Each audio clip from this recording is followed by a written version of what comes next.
Alrighty, hello everybody. How are we doing today? I hope you're all doing well and ready for this Anbennar update. Whole bunch of new mission trees. I believe it's 35 new mission trees have been added. Add them to the backlog. There's so many mission trees. Now I got even more to do. But you know what? That is a good problem to have. Today, the people on the Discord voted that we are going to be playing as Vangheim, which are harpies in Gerudia, or like Valkyries, essentially. And touch fluffy wings. Touch fluffy wings. Thank you, Warren Solace, for 27 months. We're going to interact with Elkasel, which is the white dragon, in some capacity, which is going to be interesting. Swears not to be elf, but comes back after harpy update. Coincidence. Royo, thank you for the 33 months. So we have a lot of cool stuff we're going to do today. We haven't been playing Anbennar for a while, been on that achievement grind, and we will be getting back to the achievement grind, but I think we're going to do a couple of Anbennar runs first. Obviously, we have the one today, and I would like to do the Kanolkatep run as well. We'll see if I can mentally make it through the mandate, but that'll probably be the next run, because I am interested in that tag for sure. But we'll see.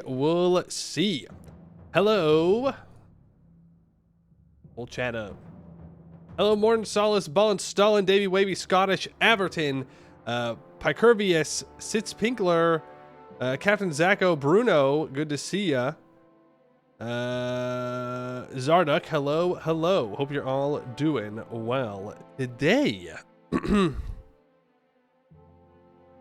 doesn't seem that bad, just depends on who you start as. Nolakaz is just funny for it, though. Well, but Nolakaz is the one that forms Kanolkatep in lore, I believe. In canon. Is they do that thing, and then they flip. They get cynicized, essentially. As far as I understand it, just looking from a distance. Which is why you find it funny. Oh, hey, well, you know what? Fair enough. Hey, Polaris, how you doing?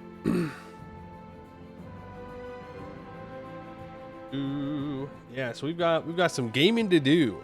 We won't have too much of a yap. I know I had a blistering headache for the past 2 days because I have not been sleeping well.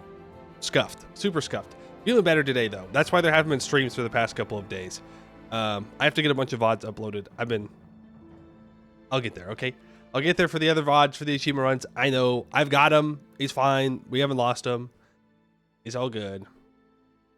And then we'll go over the Tinto talk tomorrow because I want to do gaming today. You know, we don't want to talk about lame base game EU5 when we could be playing Anbennar, you know? So we'll go over that tomorrow, and then we'll just be gaming today. Short yap, as I said in the description. I want to get to it. I haven't been sleeping because I haven't been yapping. Maybe that's it. Maybe it is just yap withdrawals. Maybe you guys are right. What you're saying is we should just not game today at all. And I should just yap. And then I'll sleep better tonight. Sounds like a plan. Can't remember which faith they are again. We are the HUD. I think. Are we Skaldic? Oh, okay. Interesting. No, Yap, get to see you all tomorrow. I came here for the Yap exclusively. Hey, I respect that. I respect Yap enjoyers. I do not respect Yap skippers. And they'll never know I said that because they'll just skip this. You know, they can never be mad if they don't know the truth. Do a Yap right up to EU5 when you only play Greenland Gaming. Yeah, I don't think Greenland's the tag I'm going to be playing in EU5 when I get my hands on it. I don't think that's what I'm interested in. I think I'll play elsewhere. They've been integrated into the Gerudia for centuries at this point. The Harpies, I guess it makes sense they'd be converted. Yeah, and they're like the protectors of Elkasel's tomb, or like prison, right? So I guess it makes sense that they'd be Skaldic. Don't want to colonize Canada in 1401? Well, I'm just saying. Maybe they should put in hard stops for what you can and can't do in EU5. Maybe you just shouldn't be able to discover the New World until fucking 1480s. I don't know. I'm just saying. Bozo campaign in EU5. Hey, every campaign in EU5 is going to be a bozo if I'm doing it. What you're saying is we're flipping cube. Yep, that's what I said. That is essentially what I said exactly. So it's kind of crazy that nobody else picked up on that. It was just you. Good stuff.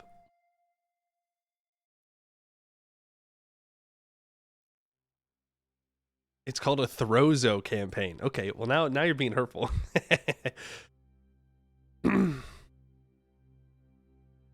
America just doesn't load in until 1491 to preserve historical accuracy.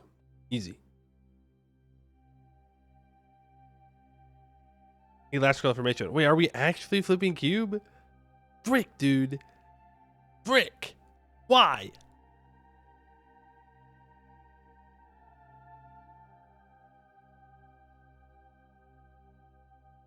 The Victorian Harpies used to live in the moors, but left around the time of the Dragon Wake to settle in Gerudia. If you have your timeline correct, they arrived just after Elgasel went back to sleep. Yeah, thank God she went back to sleep, too. Otherwise, it would suck. Despite what the kobolds may think, we don't really want her to wake up. You know, the world didn't exist before 1836, or whenever the USA got to independence. 1776. My guy, it's July 5th, okay? It was literally yesterday.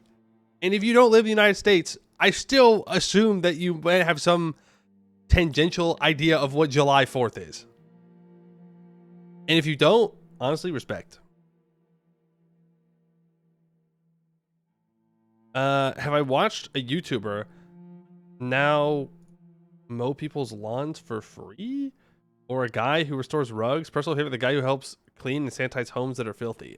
That's not really my kind of content, but I know that a lot of people enjoy that. That's just not my thing.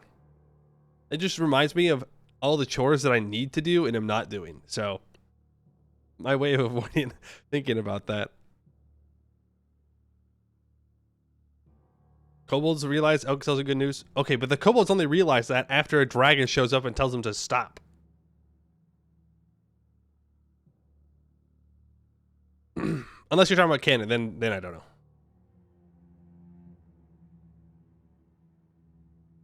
Ooh, did I see that Joey Chestnut dominated once again? He is the GOAT. He is the glizzy GOAT, you know? It's hard to beat him. I don't know how he's still alive, but more W's. How would you know something is wrong if a dragon doesn't tell you it's so? I would simply not worship dragons. Think about it. Think about it. Almost like a precious demigod. She left asleep. What a thinker. Yeah. Or just kill them. I'm just saying. Just take them out back. That's it. No more dragon problem. Can somebody explain why half of your Twitch recommends are horse girl gotcha? I don't know. Why? I got that today when I was watching YouTube. I got like 3 of them, and I was like, why am I getting this? No. I think it's because, maybe Steam Summer Sale. Like, maybe it was like super cheap, so a bunch of people are playing it now. I don't know. What's it called? Oh yeah, there it is. Look at popular new releases. Usume? Pretty Derby? Why you gotta have a horse girl? I don't get it, man. Weaves are weird. I don't get it. Y'all are wild. I would simply, if I want a horse racing game, I would simply have it be horses and not horse girls. I don't want to fuck the horse, and I don't want to fuck the horse girl. If you just put in horse girl for a horse, you just want to fuck a horse. I'm just saying, that's what I am interpreting your decisions as. Clip that? Yes. Please clip. I'm not interested in having sex with a horse. Thank you. I appreciate that. Oh no.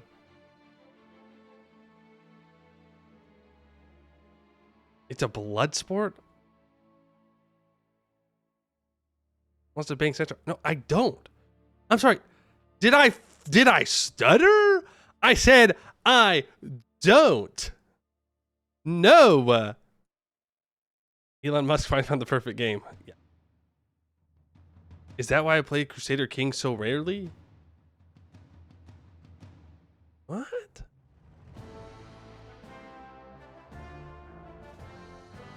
The short yapping question. This is why we can't have yaps anymore, guys. Okay.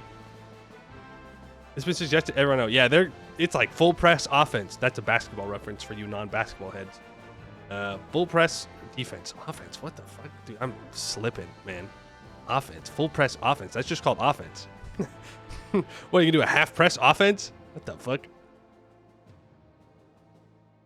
We yapping? No, we're not. We're not yapping about it because I don't know anything about it. I just assume the people that play it want to have sex with horses. And instead, they get away with it because it's a horse girl, so it's different. Okay? That's it. That's all I'm saying. Glitterhoof is the best spy master? Real. Up in the jorts, little bro. This is the first time you're hearing of it? Well, I'm sorry that we did this to you, but now it's going to be everywhere, probably. That usually is how it goes. Are you really trying to hit me with a Ligma joke right now? Is how we... In the year of our Lord 2025, you're trying to hit me with a Ligma joke? My brother in Cuba. No, thank you. You spray your suggestions, AdSense, think off with basically sulfuric acid. Yeah, I have the targeted ads off, and that means I get some wild stuff. I hate seeing ads. Alt F4 to select Glitterhoof? Yo, real. Glitterhoof will lead the Harpies to victory. Did we do a cavalry only Harpy run? I can't Alt F4 to select all cav, so.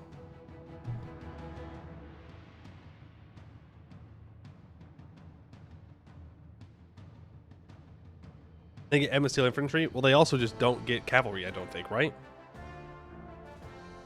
Hey, Emiguin. Play Nolkaz at the moment? Ooh, nice. I think it's who we're going to play next. Not today, maybe not tomorrow, but whenever the next run starts.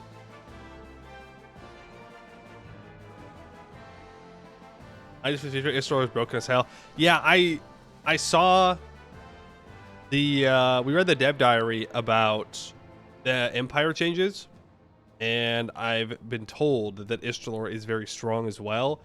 I feel like you could do a crazy fast provoke now. Just like stupid crazy fast.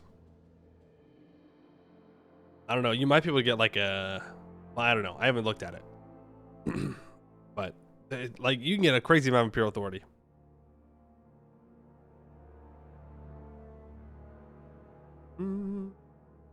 Twitch does not have ads from your country apparently, so you get random German, Netherlands, French ads you can neither understand nor act upon. That's kind of funny.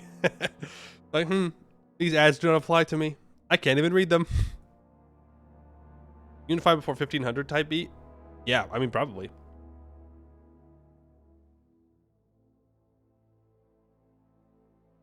All right. I think it's time. I've given people enough time to get here, right? Surely it's not just me being impatient. No, it's been 16 whole minutes since I hit the go live button. That means it's gaming time. That's what that means. It's time to game. I already got it updated and everything. Professional. Streamer was ready today. Streamer was ready today.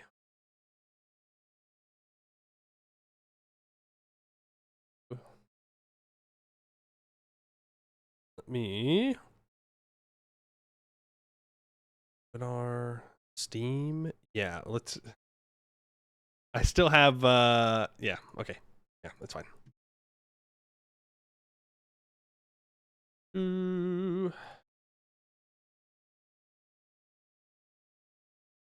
Hey, Nurgle, how you doing? Only 20 minutes of yapping? I said short yapping today. Wait a second. And what did you do with Poe? He deserved it? That's not very nice. I could be masked up Poe, and you'd say that I deserve that? That's crazy. The update fully out now? I think so. That's what the Discord announcement says. I think the update went live 48 minutes ago.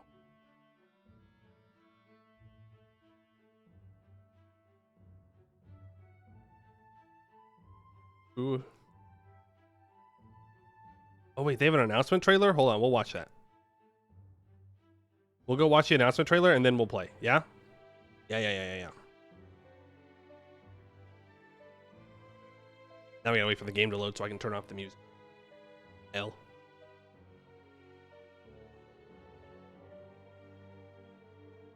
Screw you, screw Harvey. You see y'all in the 333rd Empire? Bro doesn't like democracy, apparently. I didn't realize they had a...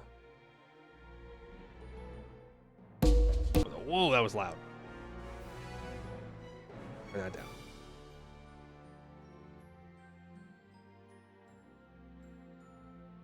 Turn that down.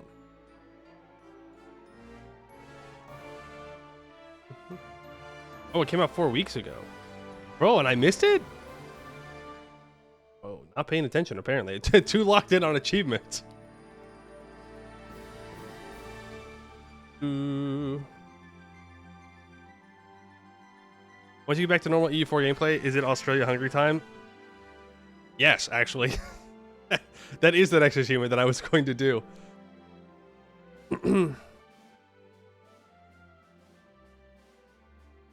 Corbett stream after it? Well, I saw the Corbett stream. Maybe I did watch it. Did we watch it? Did we watch it?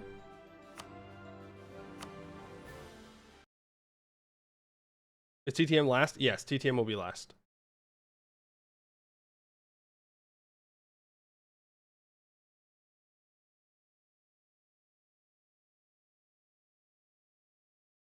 We can watch it again, yeah. Oh, man. I'm in the way. That's okay. You'll survive. All right. Anbennar, final Empire announcement trailer. Still alive. 1,000 years the world has lived for. But we have reached the end, for the world awaited. Oh, it's Anbennar. Huge. But I have challengers. Humans from their pitiful empire in Carnivore. Oh, Zeralja confirmed? Sorry. Burn the world to the ground. And even my own brother. Staying crazy. We'll stop the rise of the lizard folk. No ogre too big. No harpy too far. No Yeah, that's not true. Murray too powerful. Harpies go pretty far. Obey your false prophets. Gather We have to do a Eulos run too. concoct every scheme.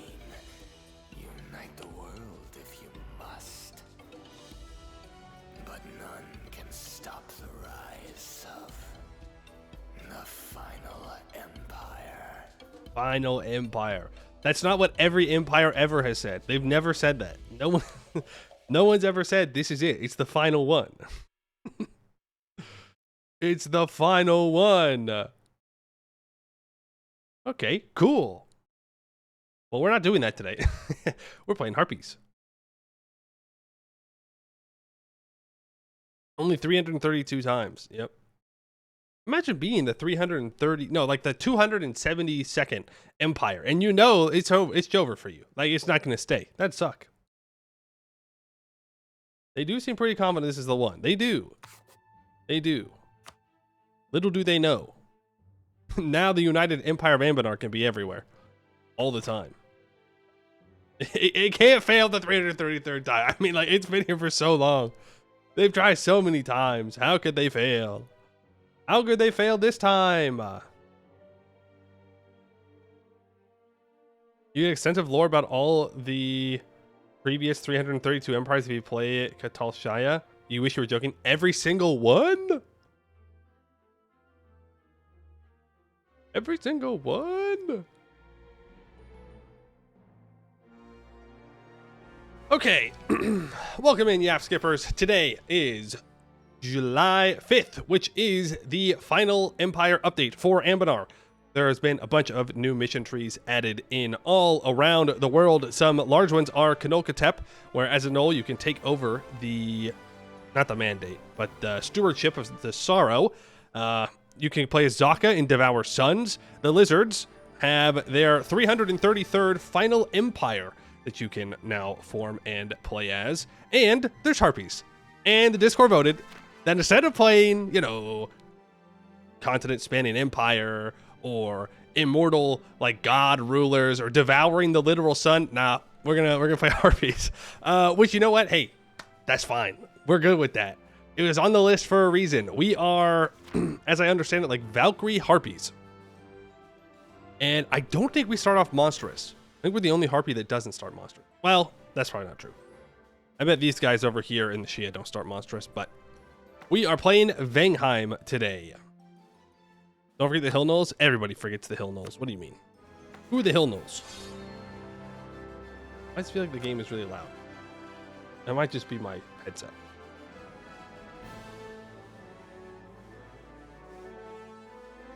I haven't played a Bard tag in forever. Closest was Sinethil, but that was in the before times. The before. Alright, doesn't seem that we have any specific thing here for us.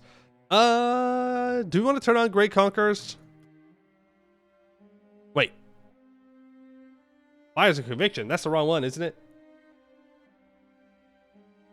I don't think that's right. I think it did an update.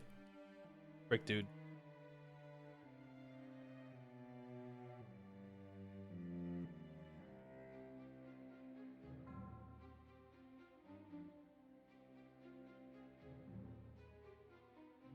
Should be fine? Okay. Well, easy check. We're good. We're good.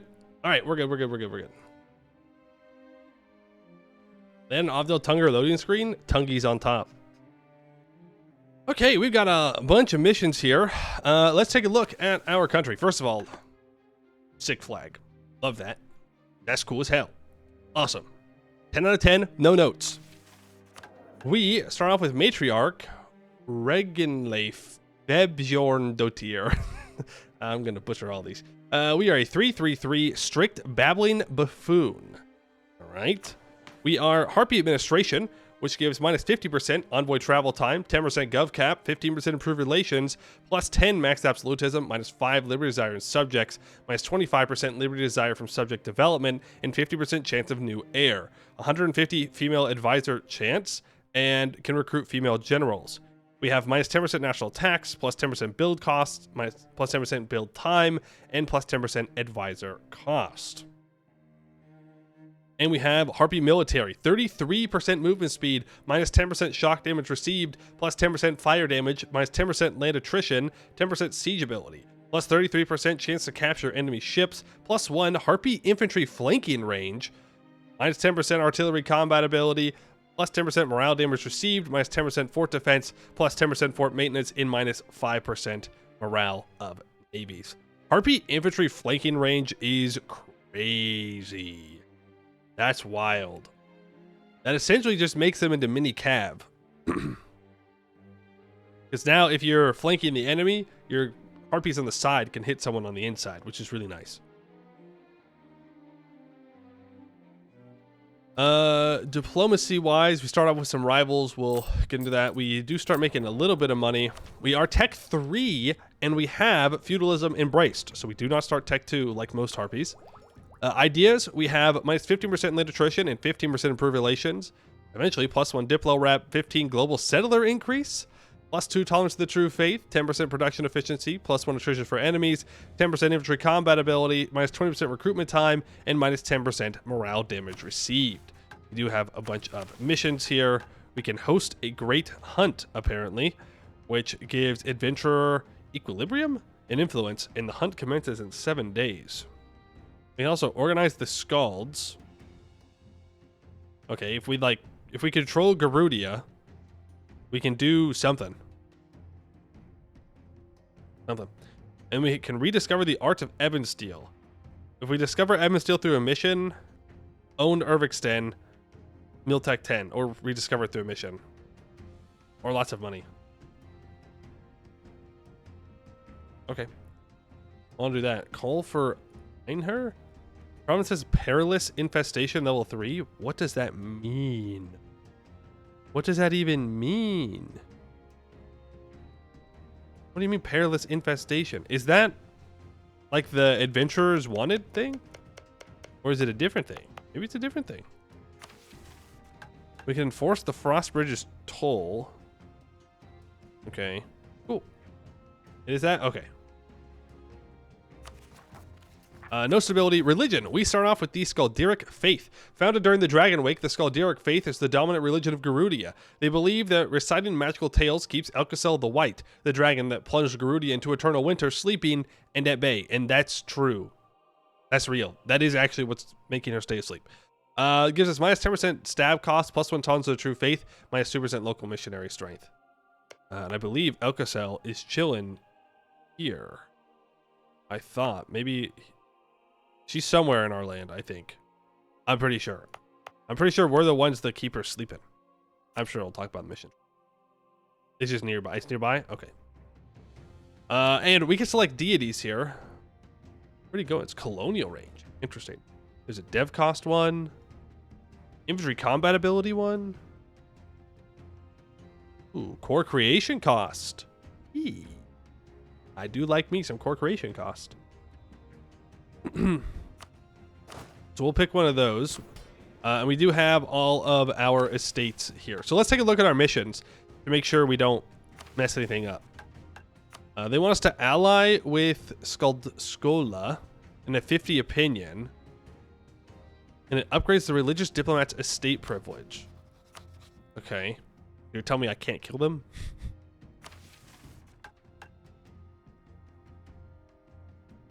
Ooh. We can yoink Sedat from Bjarnrik. If I build a spy network on Bjarnrik. But they'll declare war on us, which means that my ally will get called in. Interesting. Okay. They want adventurers to be 60 loyalty or greater. And we have to give heroes in the army? Aw, man. Aw, man.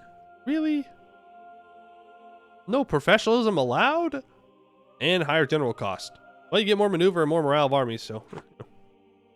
It is what it is.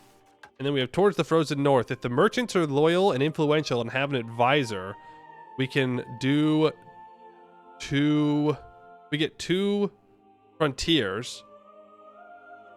They'll get colonial charters. And we get a subjugation CB on Digovedha. Right? The weird sword looking thing that's like a TH sound. And we also get New World companies for 10% colonial range. And we get an explorer. Oh, shit. Okay, they want us to go actually colonizing. Right. There's none of the missions that say that we need to go actually colonizing. But it gives us colonial range, so we might as well. I don't know. Do we really want to go exploration ideas first? Oh, and they'll let us go after these guys, which are trolls. Yo, they have ideas. 15% reform progress growth. 5% in all estates. Do we have a unique tier 1? We are a Harpy matriarchy.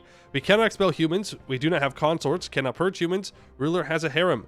We gain minus 10% stab cost. 0.5 yearly legitimacy. We cannot introduce a new heir. But you can always fabricate claims for your subjects. Pretty good.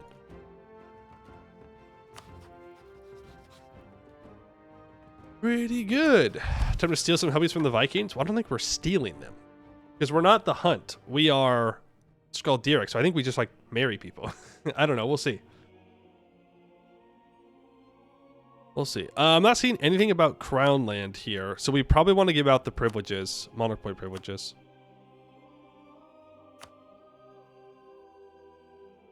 Overtroll is a subject of Vangheim. Every 5 years, we develop each of our subjects once for a 50 power refund of the appropriate type. Cooldown on this effect is tracked via the Overlord Development Opinion modifier. Vangheim gains a subjugation to beyond orbital. If we've won a war against Bjarnrek, have 15 enforcement and 2 stab. Okay. Interesting. Well, we should immediately ally Skald Skola. Mission Tree wants us to do that. It's a free alliance. It looks like we're going to go for an early war against Bjarnrek here. Though they have 15,000 troops. Maybe it would be better if I went in this direction and got some more land before turning on Bjarnrek here. I do need to build 20 spy network anyways. We will yoink that level 2 fort. Forest level 2. And we do have a mountain capital that we could defend in. We just don't have the troops right now. But yeah, we do have cracked units, and we could choose to go for this 10% infantry combat ability from Tail 3 of the sagas. Or we can go Tail 7 for the shock damage. I mean, I'd like to get Tail 9 for the core creation cost, but I do want to make sure we can beat Bjarnrek. Bjarnrek has a war that causes their vassals to attack them. That's true. Yeah, we probably do need to rush the Bjarnrek war, huh? Yeah. All right. Let's grab the monarch points here. Can I get my merchants super loyal? Oh, I guess I should have sold titles, actually.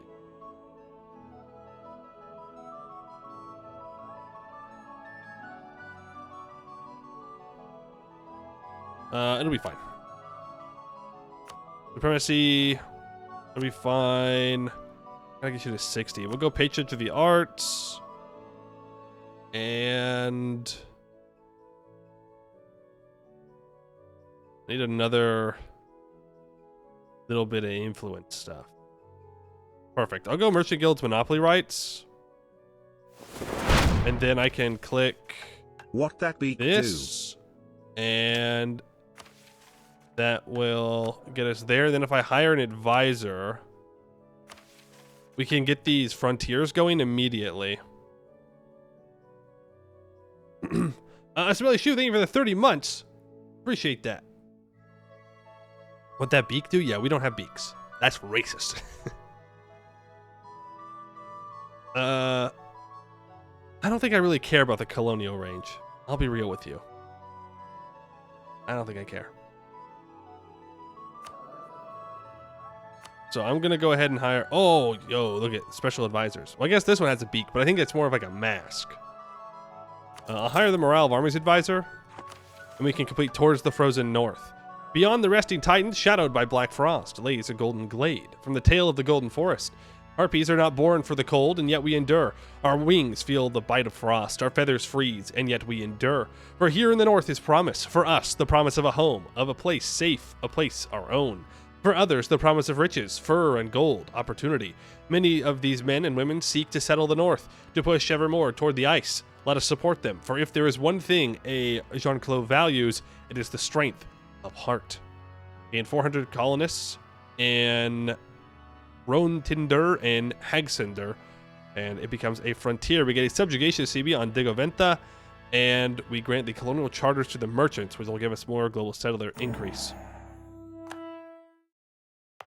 We start colonizing these 2 provinces right here, and we can go vassalize this guy.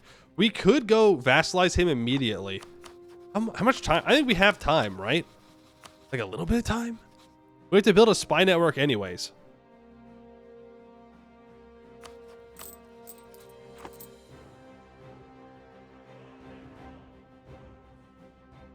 Money's for suckers? It's not colonies. It's frontiers. You don't pay for frontiers. We're good. Frontiers are like the Russian things. Siberian frontiers. You don't pay for them. We can't let them get destroyed. I don't know if you can destroy them either. So, There's literally no reason not to start this immediately. We are going to hire...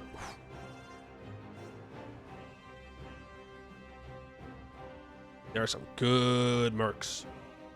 There are some real good mercs here. I was just going to hire the free company, or the novice adventurers, but a 5-3-1-3 is kind of crazy. Company Allen does have a 6 shock. Oh my god. We're spoiled. We're spoiled for choices.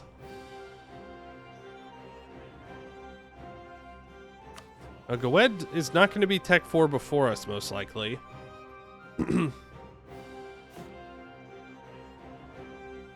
Does Bjornwick have any big forts? I know they have at least one level 2 fort. We'll have to fight Reverhaven as well, so that'll be 2 forts.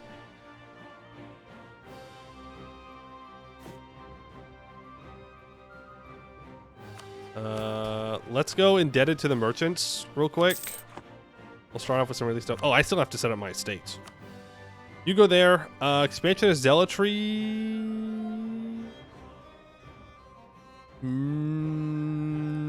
Maybe. We don't need it right now, though. We'll go over religious diplomats. Don't really want them any more loyal than that. Adventurers, you're just going to have to deal with it for now. As usual. Mages, you're just going to have to deal with it for now. As usual. Ally, it's called Skola. And we need to improve relations with them. And that will upgrade religious diplomats and will gain us a half-price theologian. Let's start building a spy network on Bjarnrik. What else do you want? That's it. One of the following must be true. Yeah. Okay. Needs to be a city, and they need to be a subject. And that will give us a colonist for 40 years. And then it will also give our vassal a colonist, and they'll give them the money to colonize. Thank you. Thank you for making sure my vassal can actually afford to colonize. I do appreciate that. I do need 2 generals. Okay, let's hire... Oh man. We're not close enough. Frick, dude. Tempted. Tempted by the 6 shock general, and they can't even get it to us. That's okay. We still have this 5-4-2-1, which is still very, very good. 101% wrecked. Yeah. I blame Bjarnrik for this. We'll grab the Ulvish band. And we're going to start making our way towards Digvetta. Depending on if they get an alliance or not. I do think we want to go for Tail 9 here for the core creation cost. And for the... Well... I guess I'm not coring a bunch of stuff yet. I mean, I will take this. And we are building a spy network. I think we're fine to take Tail 9. I think, like, the spy network we need anyways. I think we'll take it. Tale of Leave Snaketongue. Leave Snaketongue was an ordinary Gerudian born in Redgarhaven many years ago. He was often overlooked, for he was not blessed with strength or courage in battle. What he was gifted in was the guile and convincing of his words. Leave Snaketongue bought a vessel and recruited a crew, all in discount, of course, and set sail for the Hellenic frontier. There he encountered a strange city named Selmaldor, inhabited by the Moon Elves of all people. With the snake of his tongue, Leave convinced the elves to elect him as the leader of their republic. Crazy work. Show up and become leader. Tail 5 is nice. Production efficiency and national tax. It's just money. Though I guess it would give you higher settler chance, but we don't get settler chance with colonial frontiers, I don't believe. Do we? Do we automatically get this? Even without a colonist? Oh, it's kind of nifty, actually. I'm still taking the core creation spy network, though. As for our rivals, I mean, we'll just rival both the people that we can actually rival. That'll work. And I don't think I'm going to focus mill here. I think we'll just let it ride. Yeah, I think we'll be fine. Copium. Might be a mistake. Let's see some land back. Get back to 5%. And you want workshops? That's later stuff. Land force 1 to 15. Stab 2. Okay. You can upgrade these tails. You can pick one early to double its effects. I can get minus 20% core creation cost. Nice. Yeah, I need to improve with you. I'm going to start building a spy network on Evancoop. Because if I can get a claim on Nearvord, I might as well, right? Unless I get one automatically through...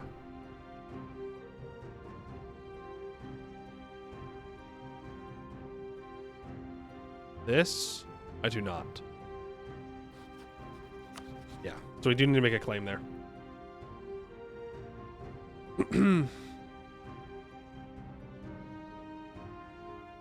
Right, let's start walking. These wings were made for walking. Oh, that's quite how that works. Can I ally Urbextend? I could.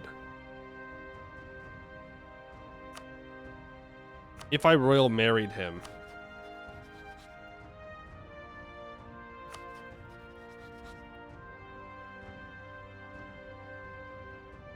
It would be nice, because it's just another person that we get to call into the war against Bjarnrik. The thing is, we would have the royal marriage for a long time. I could spend my 10 prestige on insulting this guy.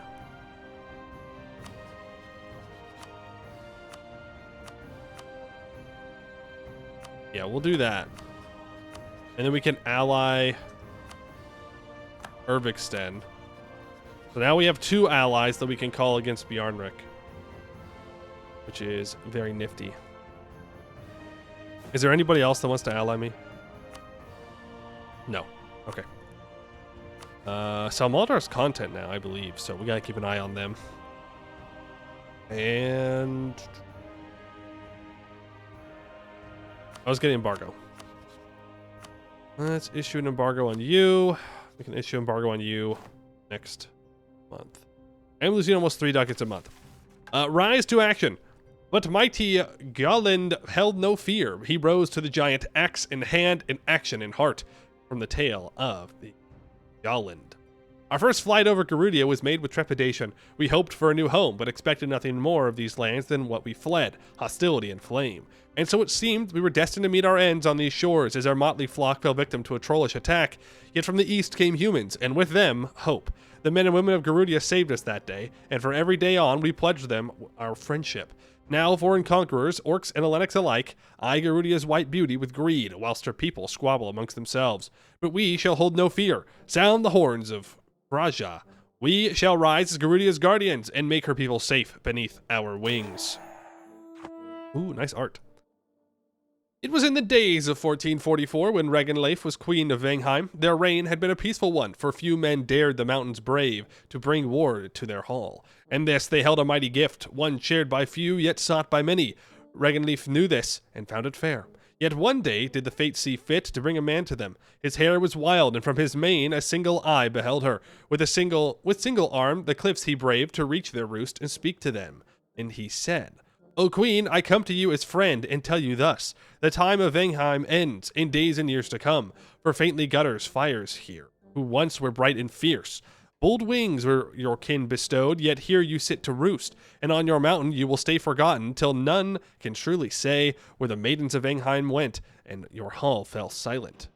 Reganleif took this ill, for his words bit their pride. They bid their maidens banish him, and they did so. Yet his words had struck them, and like a wound that would not heal did they eat at them, until they called their maidens to them and said, I would ask a boon of you, and who bound your lives to mine. For many years together our vigil have we kept, and as our charge below has slept, have we dreamed in our turn.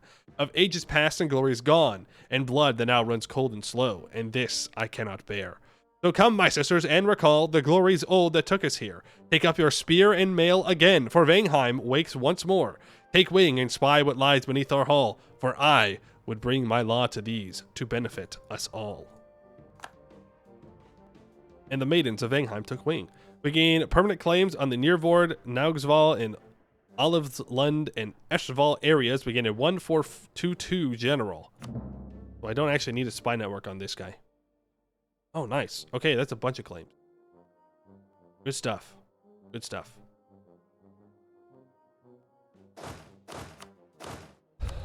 Let's move you here. No allies yet. Move through.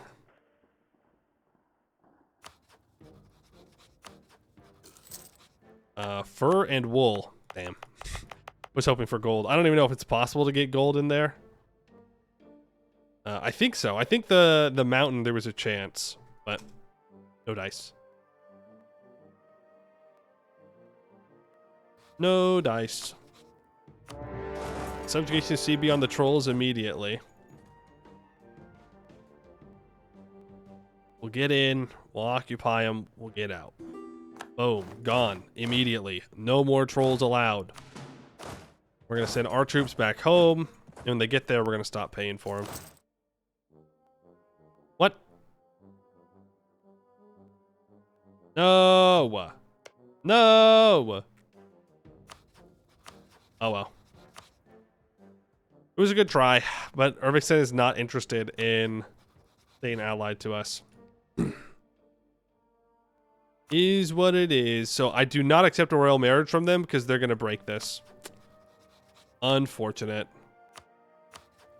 Now I wish I just didn't do it at all.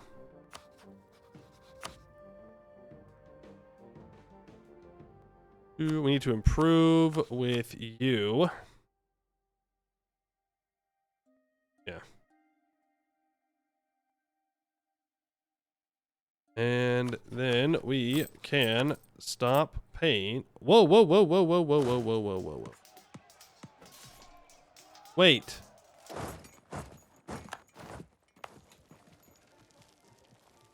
Shit. I think we have to go back to January. Because they won't pop up, but because I walked through the province, they did pop up. Ah, okay, we gotta go back. We gotta go back, we gotta go back. They're gonna destroy it. They're gonna destroy that. I didn't even think about that. Frontiers will not have natives rise up, but they will rise up if you walk through the province.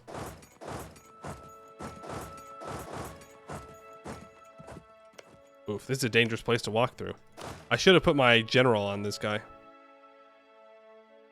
Back in time? What kind of magic is this? Harpy magic. There's also a lot of dudes there. Damn. There's a lot of them. Okay, let's stop paying for the troops. Is there anybody else that's somewhat close to allying me? I'll take anybody. Adshaw could be interesting.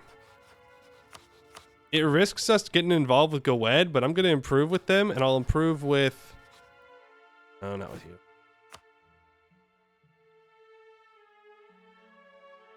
Can improve with Frostwall. Yeah. Ghost Skull is your only ally. Everybody is food. Okay, but these guys are not food yet.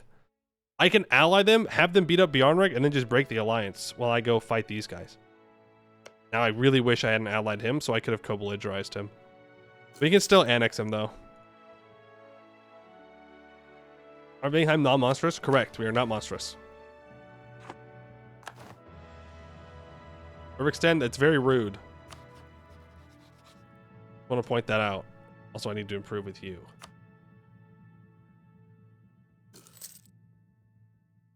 Okay, we can speed 4 here while we are waiting. Merchants. I'm collecting in Redgar Haven. And I probably should... Where can I even pull from? We can't see it. Darn. Well, let's collect over here then. And then we can go hostile trading. We can get a faster spy network on Bjarnrek. And that will be a decent plan. Ooh, and then you're just collecting here normally. Yeah, all right. Good stuff. What religious group are we even in? I think we're in our own. I think Skalderic Faith is their own religious group. Right? I don't think we have any heretics. Yeah. We got no heretics. Only heathens. Oh. Huh? Okay. Bjornrik releases blood shell.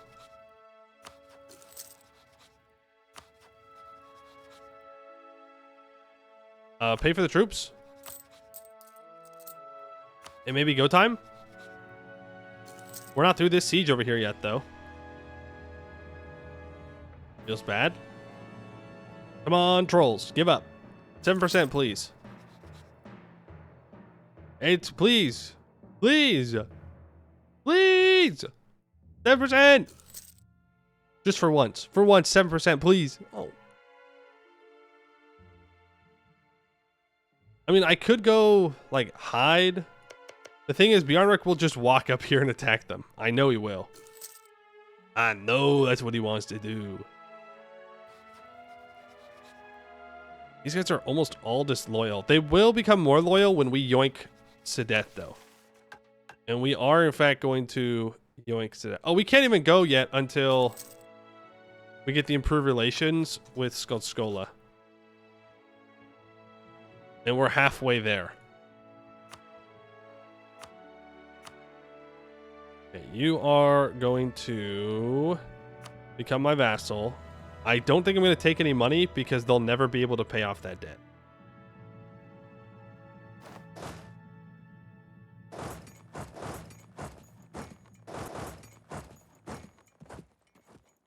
Did I offer them access? It's improved relations modifier, right? Yeah. So it doesn't matter if I offer access. I mean, we can to keep relations high. I'm not going to take money. Well, yes, I am.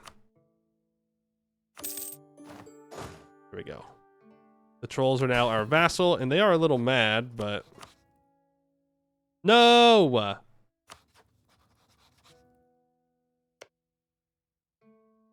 Oh, no, this is actually fine.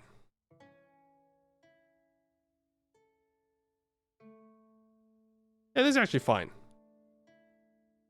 Because if Bjornrik loses, then I still just yoink Sedet. Yeah, this is good. This works. Of course, I don't know if I can do this because Skola will get called in here. Maybe I go to war. Oh. Well, that's an easy decision.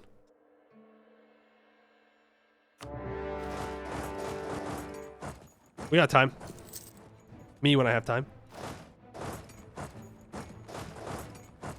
We move in, boys. We are aggressive. Doesn't Sedet need to be at war? No. I just have to be... Oh, yes. It does. Oh. Oh, frickety frag. Okay. Well, that's fine. We still have time. I have to get the improved relations modifier. And we're only at 29. The cheeky little stack wipe there. Let's send one troop onto the siege. You two spread out. We grab this.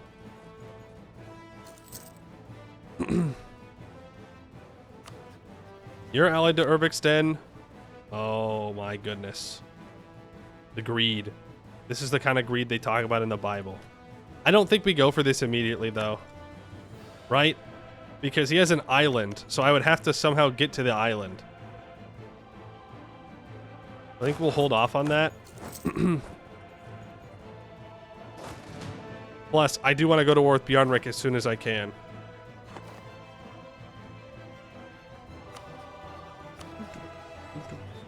This tag get new missions? It sure did. I need to improve with you. Make sure that you become loyal. And we can yoink you away from Bjornrik.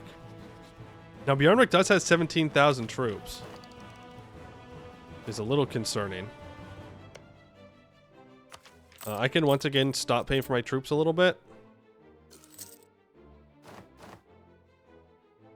Always ultimate enemies can play mission trees as intended? What do you mean? Hello? Oh, I do have to give heroes in the army. I need 30 army tradition for that. I'm doing it as intended. What do you mean? Like what? I can't declare, a man can't declare a war like one mission early? God forbid a man do anything nowadays, you know? Damn. Only there's a way to get to that island. Yeah, okay, look. We can't fly there. It's too far. It's too cold. Too cold, damn it. I don't know how we're gonna beat Bjarnrik now, by the way. Alright,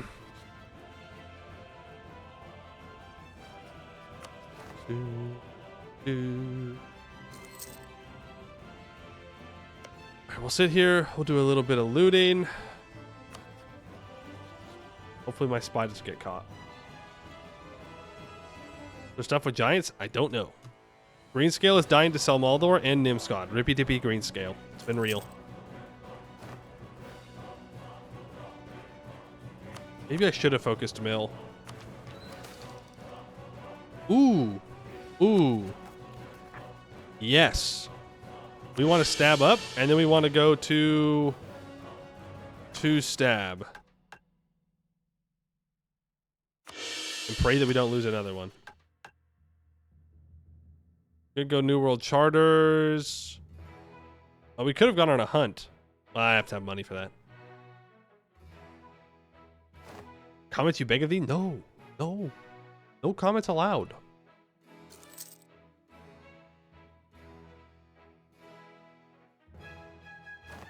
Then Abdullah is on without localization. It was really fun. No localization. This coastal fort's brutal.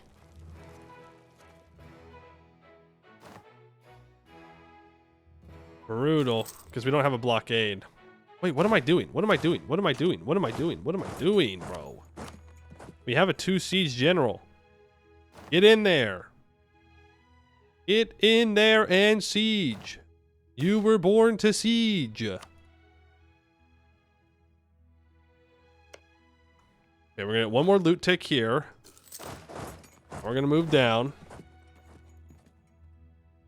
We're gonna start paying for our troops again, because we should almost be at that plus 50 relations. Yep. Go back to paying for the troops.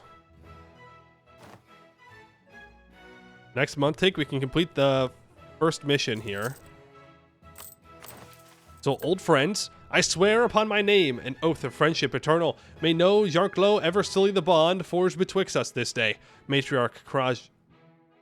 How do I say this? It's not Kraja, is it? Ja? God, there's too many consonants in a row, man. Okay, you gotta have a vowel in there somewhere. This has gotta be illegal. To the leader of the Gerudian war host after the Battle of Goldborg Pass, from the tale of... Ja. R is a vowel. No, it's not. No, it's not a vowel. Across the mountains of the Titan's Rest lies Skaldskola, the realm of our oldest and dearest allies, seat of the Skalds, heart of the faith. Mighty Skaldskola is the spiritual heart of all Gerudia, and though we are its guardians, it is easy to become isolated here atop the peaks. Let us renew our bonds of alliance with the Council of Skalds, for in this time of cold and uncertainty, there is no better warmth to be found than the hearth of a friend, of a friend. I was gonna say true friend, but it doesn't say that. We gain a skill 1 theologian that is 50% cheaper to employ, and upgrades the religious diplomat's estate privilege, which does what? We get plus 20 opinion of same religion.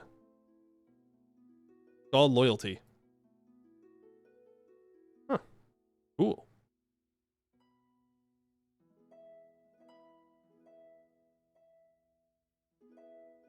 Cool. All right. Do I have 30 army tradition yet? I have to beat Bjarnrik somehow. Now, when I click this, all of this is going to get unsieged. which is kind of nice. Fire the mission. Let me get this siege real quick. And now we can full annex here. Let me pull this diplomat back. Nice. And we will be accepting these cultures. Fun fact. Fun fact, these cultures that are going to make up most of our country, yeah, we're going to accept them. I know. Pretty progressive of me. All right, offer shelter. Spy network on Bjark, at least 20. Sedet is at war. Have no truce. We have no truce with Bjarnrik. They have no truce with Bjarnrik. And we are at peace with both of them. Why squabble amongst yourselves when instead at I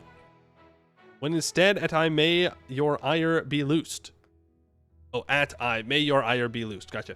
Leave Snake Tongue to the Council of Sel Maldor from the tale of Leave Snake Tongue. Oh, hey, we chose the right one. Great Bjarnrik quakes and convulses, torn between past and future, Reaver and Reformer. Her crown goes heavy and Bera's blood weak. We take no glee from this. No, it is a tragedy indeed, and yet we of all people know that from the darkest moment may come the greatest relief. Our battle maidens spy much in their flights, and we see the conflict that brews there, sharpened swords that thirst for their kin's own blood. Sidaet, our westward neighbor in the richest of the Dalar realms, stands to lose much from this coming war. We shall reach out our hand to them in friendship and in guidance, and from the east give them hope, as we once received. Sidaet will become our vassal, but the former overlord will declare war on us. Permanent claim on the Dalar region, and permanent claim on the Dalar region. We both get it. Interesting. Right?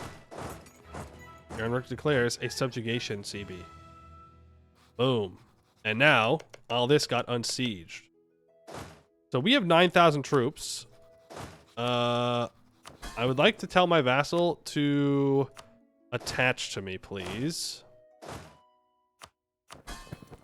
And let's go grab strong duchies. Make sure that they stay loyal here. We can go back to improving relations with you. Beautiful.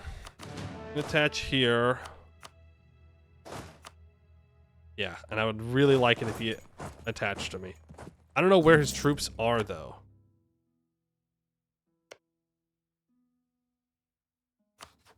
He has 5,000 hypothetically.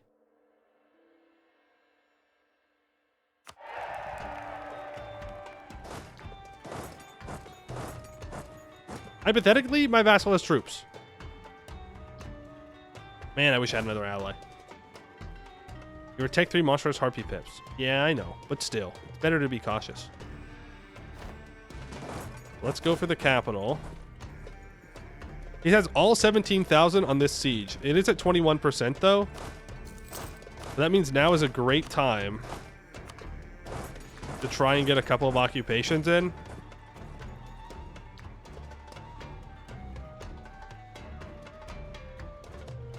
While he's busy. Let's move in. He fails another siege. He does have a blockade there. He's at 35% now. Go grab this province and this province. We do have a 2 siege general. Obviously, we don't have any kind of boat presence. So we're not going to be able to get to these islands, which is going to suck long term. Okay, you need to immediately move back. Because they're going to try and attack them here. I think we have enough time on this because we do have the movement speed. Oh, okay, he splits up his troops.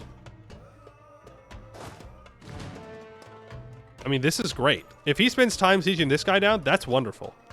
I'm not against Bjarnrik winning here, I don't think.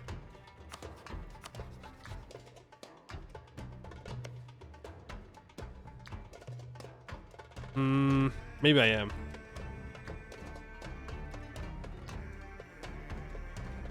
Maybe I am actually against him winning here. They have a 2 siege general. We have a 2 siege general. So we're going to siege race him. Because preferably, we take a lot of land here. I'm going to need money from him though. We need these islands in this peace deal. We have to take them. Because otherwise I have to siege them down, and that means I need to contest their navy. Plus, Sel Moldor and Goed are going to be looking to take these islands. And I don't want them to do that. I want them. And I want to build forts on them. And then do island trap shenanigans. I should be improving with my vassal here. My ally has enough opinion for now. We're coring all that up. We're at 14%, so we are winning the siege race. He's a 3 shock general. We have this 4 shock general. Okay, they have a defender's desert. We really need this 28%. Please? Oh, water shortage, though. We're up to 42.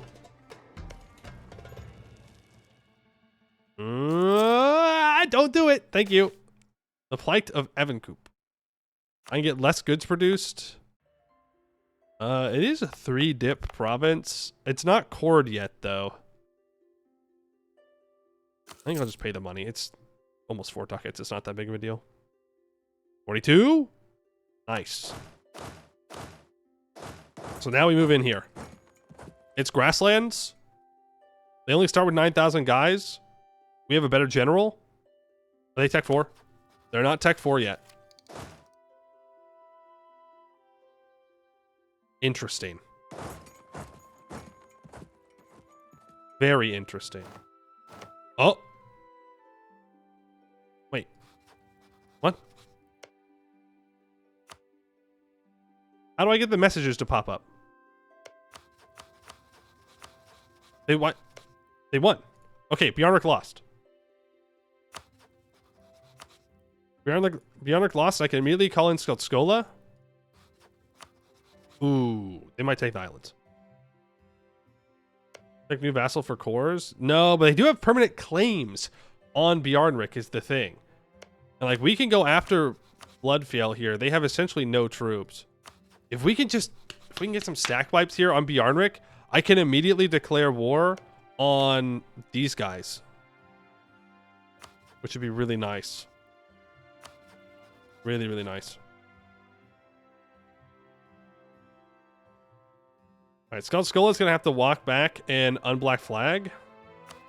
I can't hand them any of this land. He runs again. Is he really faster than me? I get here on the 1st, he gets here on the 30th. He is faster than me. Whack. Oh, he stays. Yeah, he is going to reinforce. All right, well, we have 5% discipline and 0.1 morale. I don't know if that's going to be enough.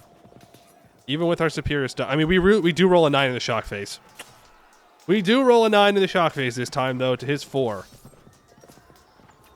So we are doing a lot of damage. And we do end up winning. Now, where does he retreat? Unfortunately, he retreats to the islands. That is unfortunate, but I can quickly grab these provinces here. Should be able to get out of the war. He doesn't have that much war score left. I have humans attached. I walk at human speed. These damn humans. Always doing human things. Internal migration of Harpy minority. I get autonomy here, which doesn't matter. Nirvord loses their harpies. They lose a harpy size. I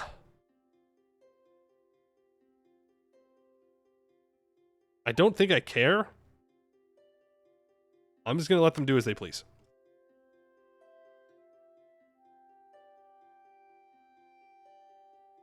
That'll work. That is 97% war score. If I take money, I should get almost all of it. What do my missions want me to take?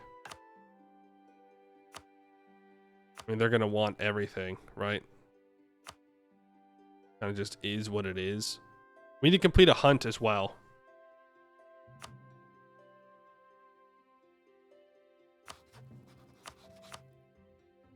Irvixton would not join over here.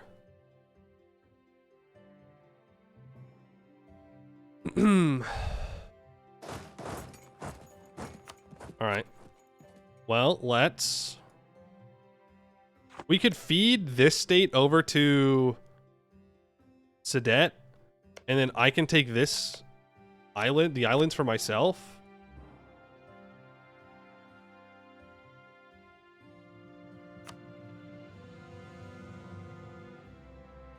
We could do that. Or I could just take both states for myself. We do have the core creation cost right now, so it's not a bad idea. The thing is, they have claims here, so they're going to demand at least one province at some point. Hey, Hendrips, thank you for the 4 months. Check which provinces you need for the troll. Oh, toll decision. Well, I need 50%, and we need, like, coastal defenses and marketplaces and stuff. And we have to embrace colonialism. Sporian. I need the islands. I need 600 ducats. Yeah, that's like later stuff. But we do need the islands. And I think that's what I want to take. I want to take the islands and I want to take this state. It's 185 admin decor. My plan is we're going to turn around. We're going to go to war with Redgarhaven here. Because Irvixton will not join. My truce with Irvixton is up in 1450. So we'll go to war here. I'm going to declare war. Do I have the favors with you? I do not have favors with you. Darn. Then we're going to come back over, declare war on Leavesborg and Rarehaven. And we're just going to get all of this annexed as quickly as we can.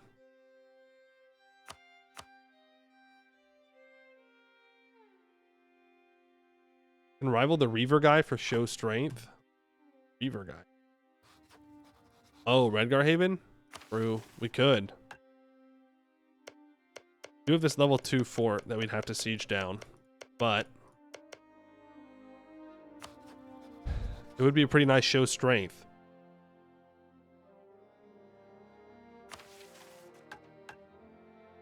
We feed their land to ally? Wait, what?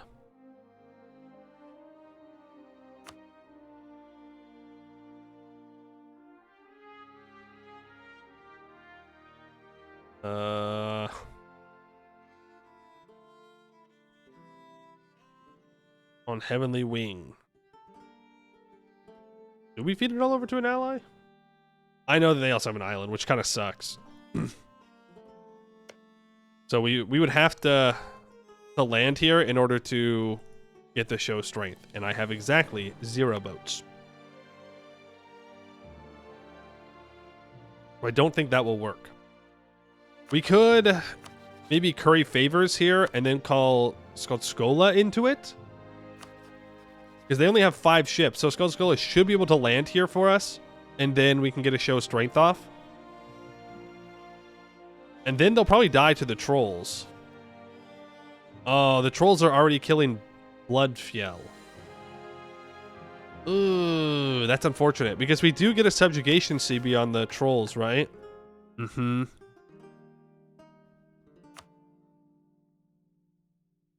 We do.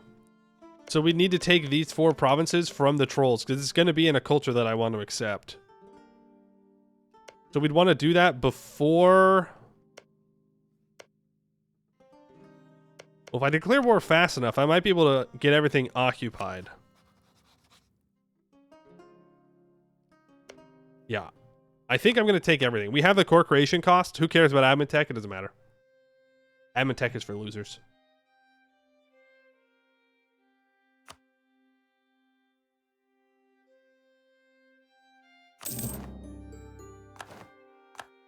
Go.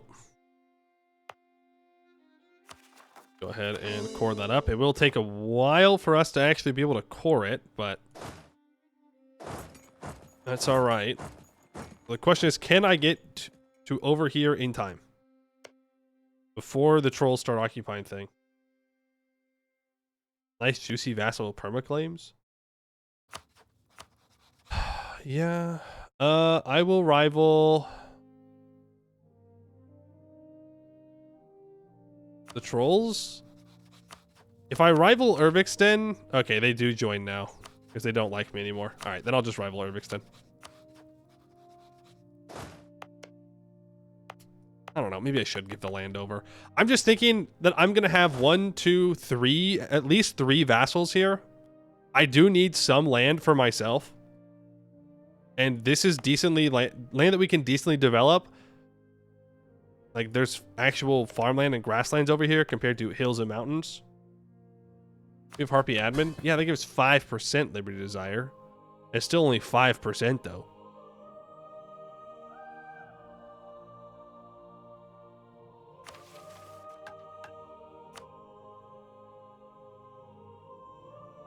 No unrest. We get guardians. I mean, maybe you're right. I do want the island, though.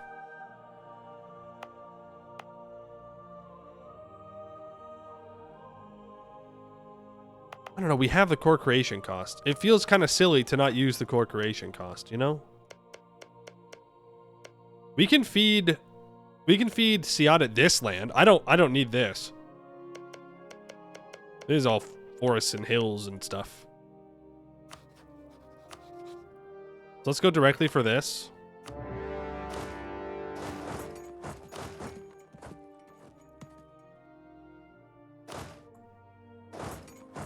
And go here. Question is, can I get here in time? Oh. Yes, actually. That's fine. We got the one province that we needed to get.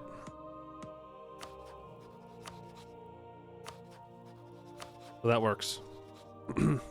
Let's throw an embargo down. Oh, nope. You're no longer a valid rival. Never mind. Never mind. Players on the other slice for the CCR. Yeah, and I think that's completely valid. I'm going to pay off our little loans, and we're going to go on a great hunt. I don't know what it's going to do, but we'll find out in 7 days. The hunt commences. Hunting is not just a pastime, it is a way of life for all Gerudians. Shorter growing periods, unpredictable, often cold weather, and poor soil all limit what can be grown to feed the population. So too is fishing limited by tumultuous seas and frigid ice flows. In the dark months of winter, it is necessary for hunts to procure meat for sustenance. This tradition has been modified greatly. The greatest of Jarls, the most daring of warriors, and the most inventive of skalds all gather to track down the most fearsome of beasts. Unlike the Southerners who prey after stags and boars, we Gerudians hunt real game. Gargantuan mammoths, slithering lindworms, and even living elementals of ice. The pursuit and kill of such prey cements your status as a powerful hunter, yet there is more to the hunt than just the kill. Hunting parties must be organized, allies and enemies assembled for the best vantage points. It is a political game in itself.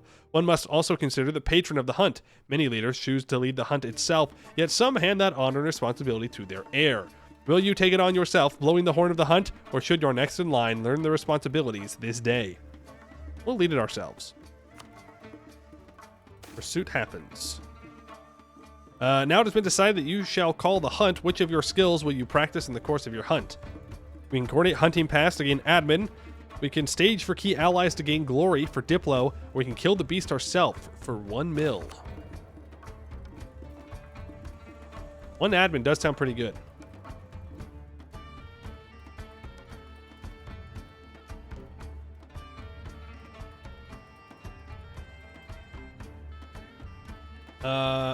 You cucked the trolls by taking the northern province? Well, that was the plan, so I'm glad it worked. I'm glad it worked out. We can just take this one, and then we can walk away. We have to go admin. If I'm going to core all this stuff up, I need more points.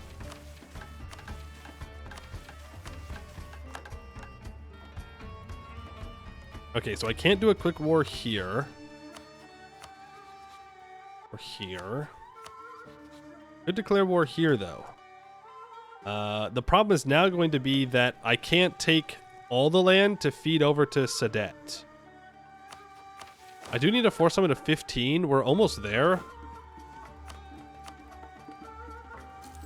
Build up to our force limit. Another vassal would do it. We're close to adventurers. We need 30 army tradition.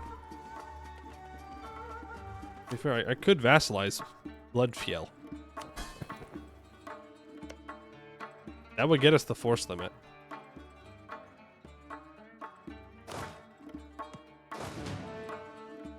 I'll send you up here to loot. I mean, this is the Troll Siege, so I could leave, but I think I'll keep my mercs here to help it go faster. And then we just need to try and jump onto their capital first. We are harpies, so we're faster.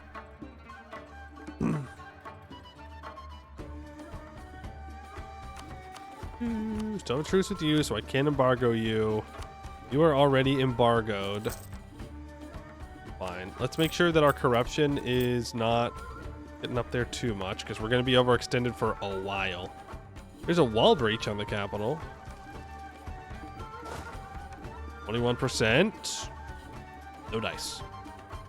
Insult rival, I believe. I guess I don't have the PP from that. Yeah, I can insult this guy.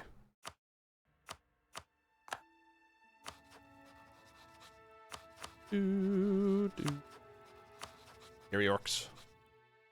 We can probably fight them at Tech 4, though. Oh. Okay, the daughters of Regenleaf. The most esteemed matriarch Regenleaf, mother of the Vebjornstotir flock, victorious in battle and terror of her enemies, has a reputation as one of the greatest harpies of her age and is unchallenged as a ruler. As befits a ruler of her caliber and stature, the matriarch has given birth to many capable children, several of whom show great promise as future rulers.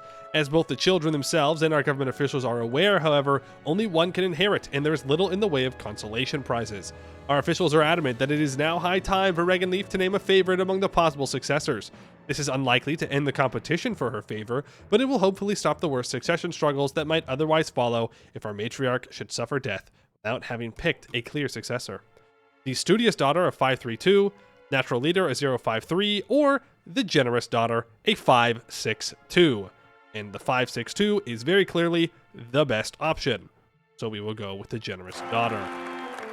Urkja. Yeah, honestly, Regenleaf, in 5 years, you could just, like, die, you know?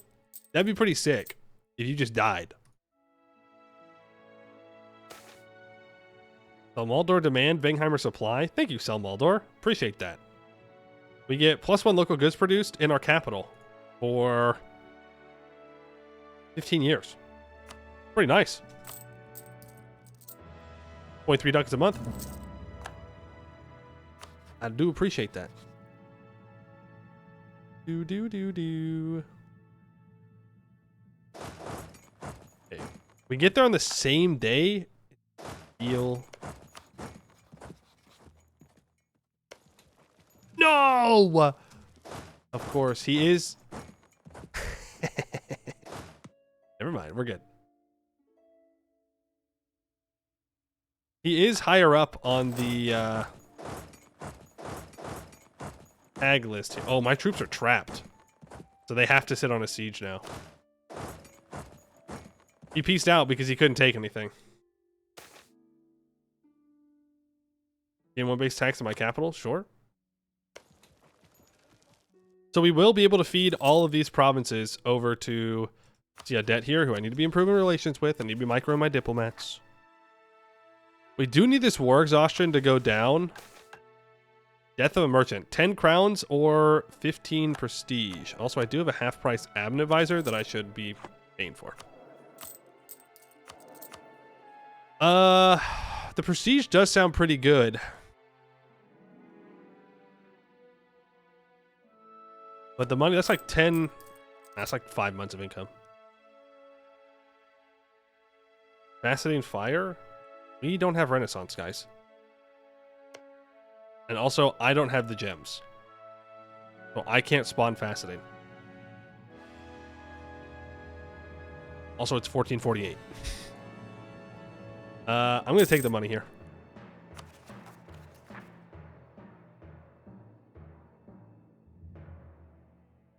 And gold is like nothing. I mean, it's multiple. It's like 5 months of income. you. Can I get you here? Yeah. You have a siege pip. My vassal does not have a siege pip. We can bring these two troops over. You almost loyal yet? They're getting there. Military commissions. I cannot lose army tradition. Sorry.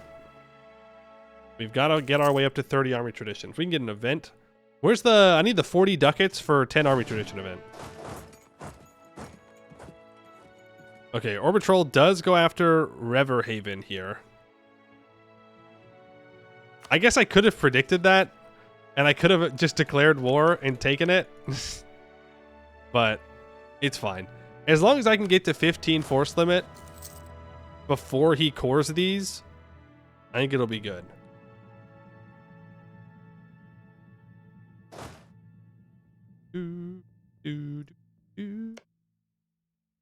Looting you, losing 2.5 ducats a month. Damn. Damn, we can go up to speed. Whatever that is. I don't need to build a spy network on Bjarnrik. I could consider building a spy network up on the trolls. Or probably on Urviksten, because that truce is up soon. So let's get some siege ability on Urviksten, because they do have a coastal mountain fort. That'll kind of suck to get through. We got to be careful about declaring war on these guys, though, because Urviksten does start with a 6 mil leader, so they're going to get to Tech 4 first. They also have a 6 shock general. So we're going to have to be sneaky with it if we're going to want to not lose an unnecessary amount of troops. I walked you off this siege. Very favors with ally. Oh, yes. Thank you. I knew I was forgetting something. There's that. Let's feed all of those provinces on over to you. We'll take money. And we'll wait for the month tech here. I'll pull back that spy real quick. Take all that. Go. Now my vassal can pour all that up for me. Could try and vassalize Reverhaven.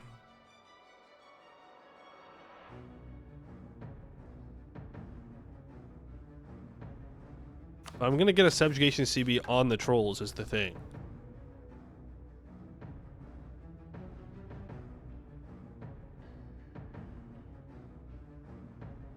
I mean, at the very least, we can prevent the trolls from taking a lot of stuff, but then again, we're not going to get access through Bjarnrik.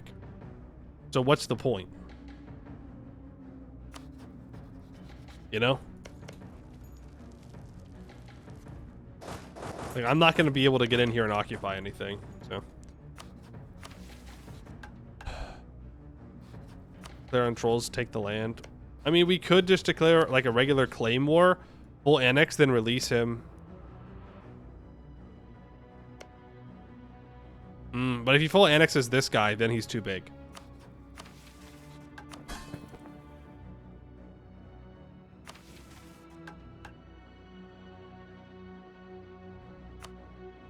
Two provinces are almost done. I mean, we could just wait for April, and then we could go to war against Urviksten. I'm a little worried about that Tech 4, though. He's going to be there in the next couple of months. It's probably best if we just wait about a year. We get Tech 4, and then we go to war with these two.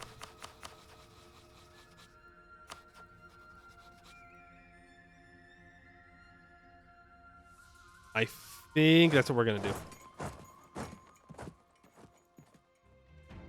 Hey, Counselor, how you doing?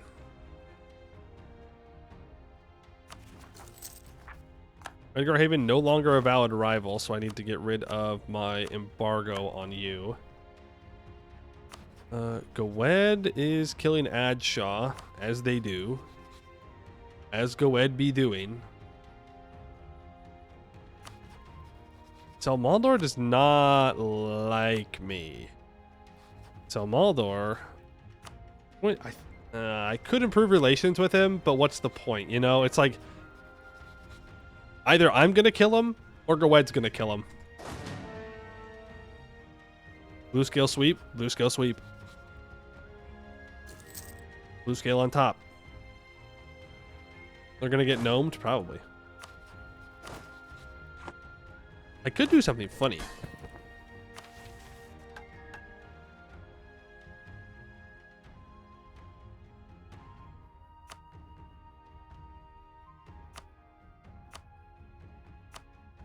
We could march the trolls. Because I don't know.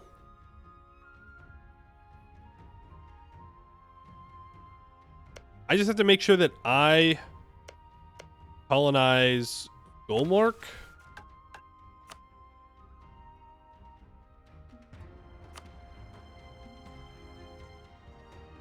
Is it?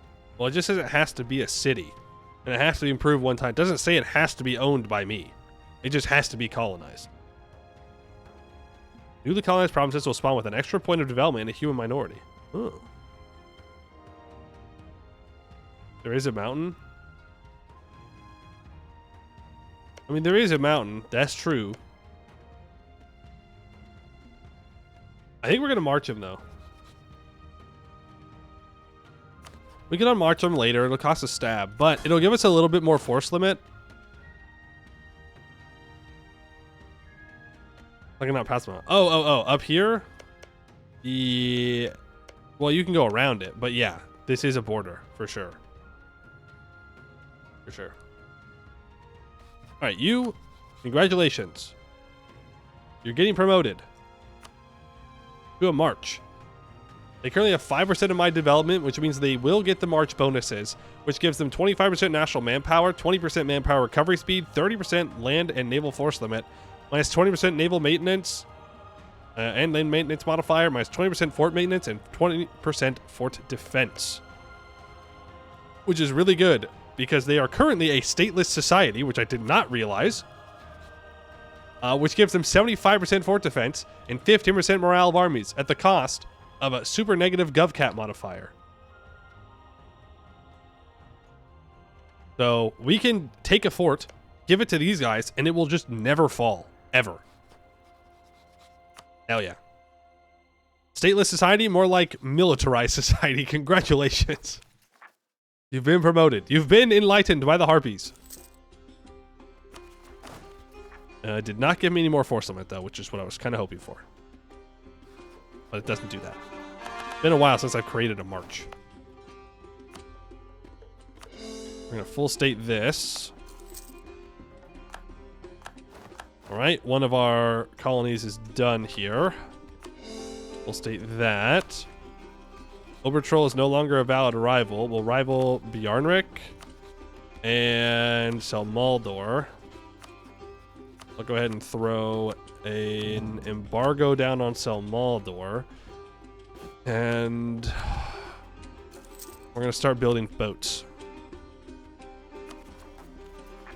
All right, we can core the rest of that up. Beautiful stuff. We should be improving with our ally to make sure they don't break the alliance. We do have the 10 favors with them. They do want this stuff.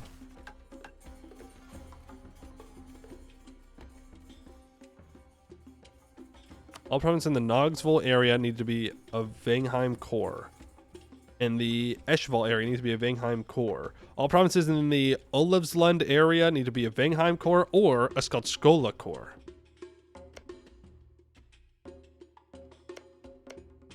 And what do I get out of that? Am I going to turn them into a vassal? Subjugation CB on Frozen Maw?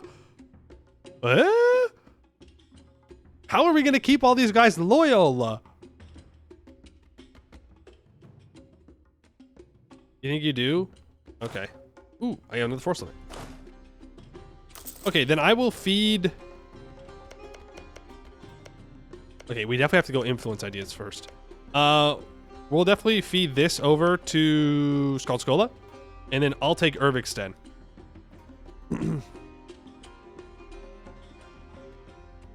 Damn, we're vassal swarming. Real vassal swarm hours. And now we wait 1 year for Tech 4.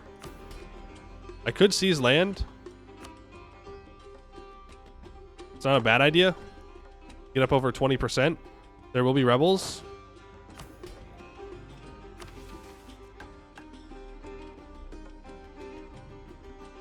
We can't do this yet. That's almost done, and that's going to give us a colonist. Ugh. Colonist I can't afford. But, still worth.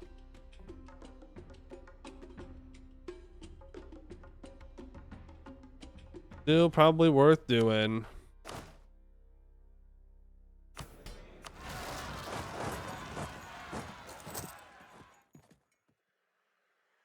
Destroy those vassals there, or those rebels. So now we're up over 20%, which means autonomy should not be increasing anymore. It only got up to 6.5. Not bad. The benefit of keeping your estate somewhat weak early on. Struggle autonomy. No, it's not worth the rebels. I mean, we could here. That could be worth it. We do need to fight the rebels here for a mission, though. But, I mean, it's going to rise up anyways. That gets us to 13. Force limit. There is the noble privilege to lower colonial cost. That's true. There's the Renaissance. Once in Telgier. And that completes this. That. And we can complete settling the frontier. Now it gives us colonists. And it gives our March colonists as well. But that is 2 ducats a month. I don't really have 2 ducats a month. I could fire this advisor. And then we'd have a little bit more money. But the important thing is it lets my subject start to colonize. And it pays for the subject colonization.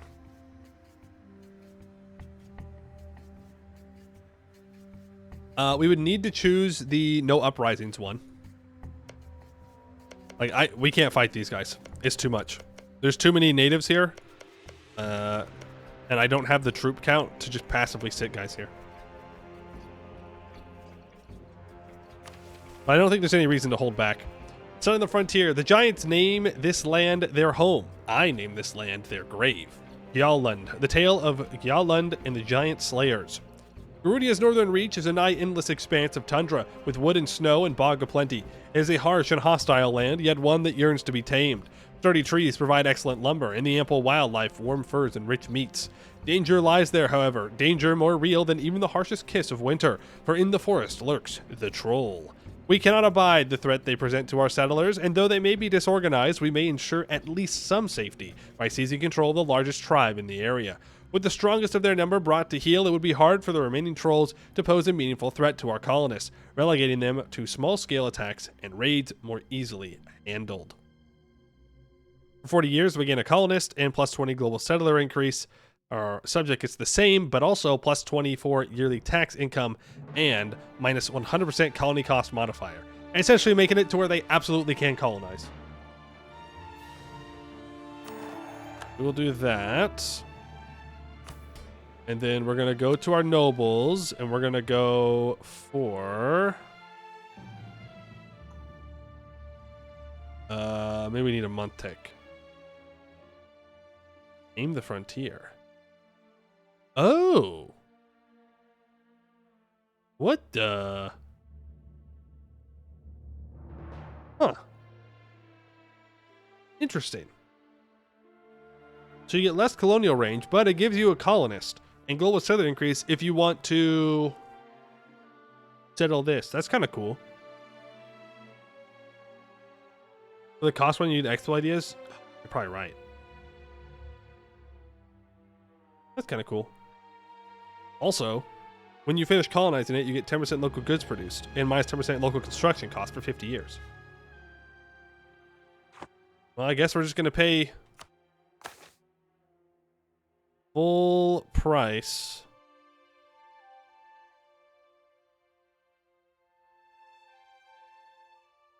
What? Increased production of Vangheim. And then it doesn't have like just once? One development? It's not telling me how much I need. It's just telling me I gain money. And they want me to colonize something in the Golmork area, which I will be doing. And that will give us plus 25 global settler increase for 10 years. Let's do that one. And then we... So we either want to try and cut off our vassal from colonizing over here and push them into colonizing in this direction, or I want to go straight after Golmork. I think I want to cut them off, which means that they're definitely going to colonize this immediately. Or they'll be very smart and colonize this march up here. And I think we have to go for native coexistence. Like, we do not have the money or manpower or capabilities to fight these rebels. Or these natives. We just can't do it. Mason the Golden, thank you for the 2 months. Appreciate that. Privileges for 50%. I think... Oh, no, you're right. I thought we had to take exploration for this one. Yeah, we can do that then. We can establish missions in new lands.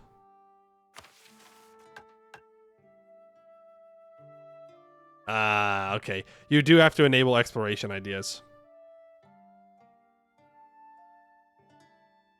I mean, I'll still take it. It's still not a bad thing to grab. Because there's a lot of natives here. So, it'll add a little bit more goods produced. But we are still going to have to take coexistence. Which sucks, but I can't be fighting them.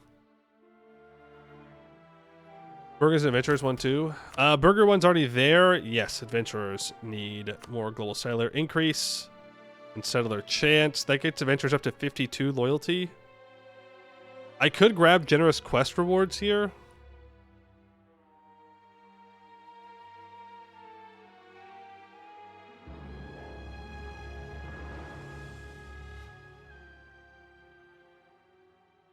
Because don't I need them at 60 loyalty?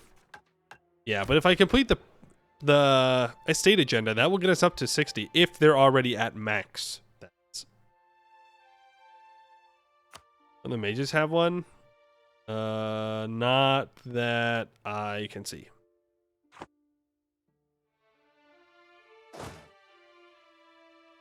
Yep, so we're gonna go for this. Slower colonies, but it is what it is.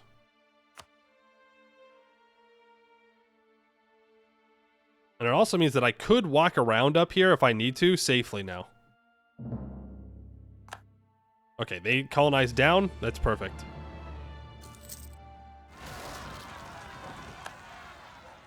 He should be able to deal with his own rebels. We can organize the Scalds. That's 50 mil power, though. Throughout Gerudia, the Scalderic faith is fractured between countless regional sects, only tenuously guided by the Scald clergy. If we hope to respond to and overcome the religious upheavals of the Southerners, we must provide a united front. Let us call forth the Scalds of all Gerudia to a conclave. Canon discussed, lore legitimized, and leadership secured. Colonial growth right now is 65. Buttons are meant to be clicked. Yeah, but Miltech is also meant to be taken. Fun fact. Knows how to build roost. Yeah, we have to go into these provinces right here. I believe. Right? Oh, no, we already started with level 3 roost, right? Is that what that is? Flourishing? No unique province button. No continental button.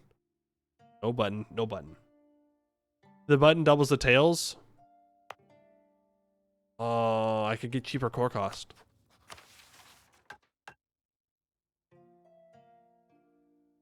Wait, it doubles all tails or just one tail?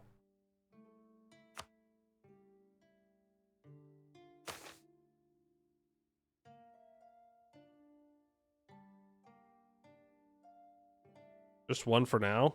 Is the core creation cost the one that we really want to do? Because we could go kind of crazy and choose the infantry combat ability one and just have 20% infantry combat ability. And then nobody's going to be able to mess with us. Nobody. Even Gawed will just melt. You know your Vassaline Trolls in Grom? Is there a Liberty one?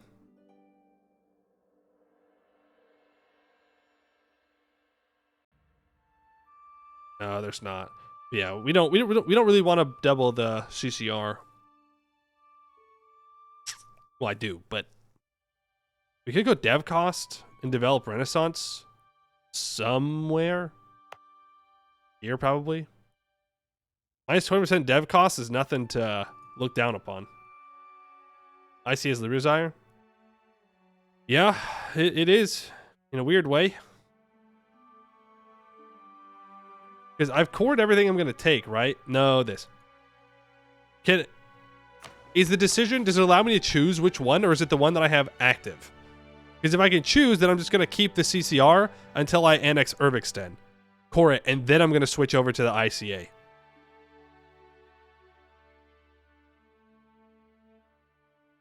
But if it's later, then I have to wait until after the Urviksten War, so that way I can keep the ICA. I'll change my mind. Because I can just click it again, right? Yeah.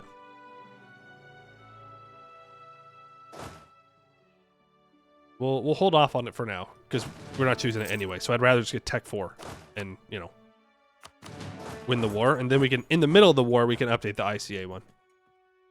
If we need to. We are losing 4 ducats a month. Yikes, dude. Yikes. I want this Morale of Armies advisor for at least the beginning of this war, though.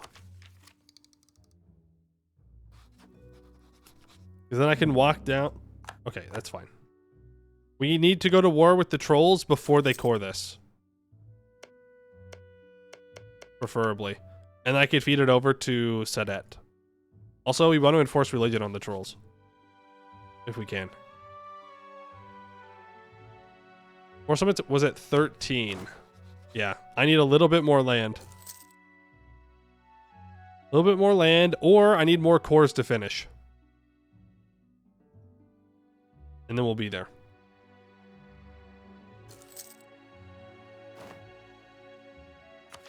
Alright, there's Tech 4. Are my... Okay, my mages are loyal again, so I don't have the tech increase from that.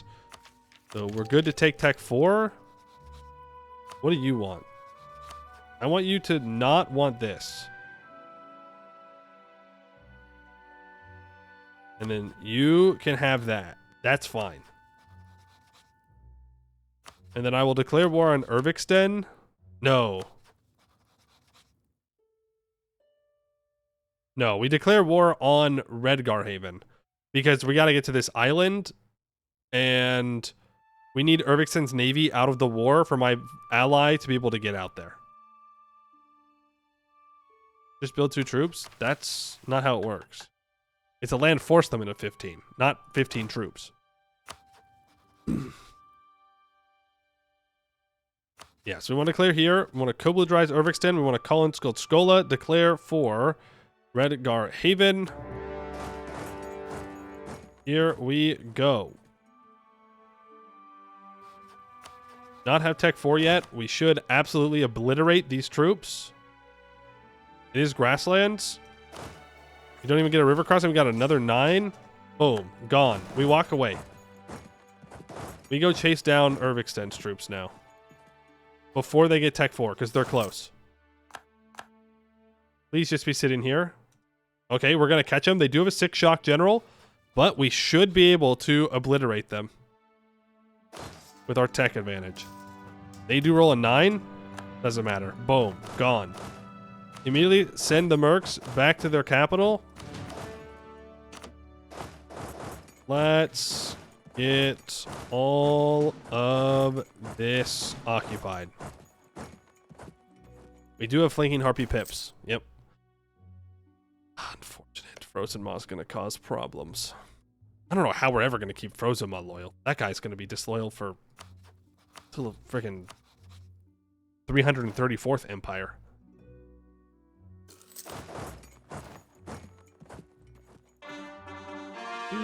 The enemy had an army? Yeah, they thought about it, at least. They thought about having an army.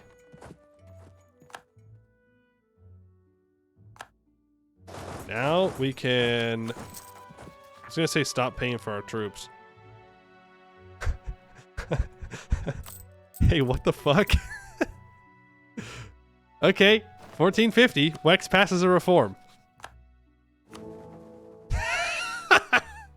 That's crazy, man. Come on, bro. What do you mean? What do you mean? 0.35? Oh, no. No, no, no, no, no. Oh, man. They're gonna... Oh, boy. Okay. How? Because they got buffed. They also... There's new interactions for... I think it's just Istralor that gains the new estate diet things, I think. I hope it's not everybody. New monuments must be strong. Oh, yeah, there are new monuments, huh? Ooh. I like it. Aggressive expansion impact. Can claim entire states. It's kind of nice. Acropolis gives missionary stuff. Iskandar gives cheaper merc cost and mercenary leader army tradition. It's kind of cool. Promote culture cost reduction. Manpower and accepted cultures. Governing costs and accepted culture provinces is reduced by 10%. And local tax increased by 10%. That's a cool modifier. The Lake Palace, average mark lifespan, +2 max privileges per estate. Not absolutism gaming. Rave Forest. Enables the burger privilege forest expansion. Also really nice. Gateway. Treasure fleet income. Reduce Liberty's ire on other continent subjects. And trade depot. You. Vassalization acceptance +10? Oh. Wild. Nims Noms Theater, average gnomish building name. Power protection from insults, claims bordering claims, spy network construction. Regent Court deity Nathaline will be upgraded into whip. Work in progress with an additional -2 local or global unrest. Nice, we get faster colonies. Okandar gets 10% gov cap. Nice. Nice. What does Gwed have? The Black Iron Mine. It gets +1 goods produced, 10% loyalty. No stab loss on Monarch Death, 10% goods produced globally? Okay. Grotesque gets max absolutism and spy network construction. Skandar gives caravan power, so that way... Great. So, Dame's Crown will be even better at taking all of the money out of Eskin. Wonderful. That's what we love to see. Let's organize the Scalds here. Well, no, we'll wait.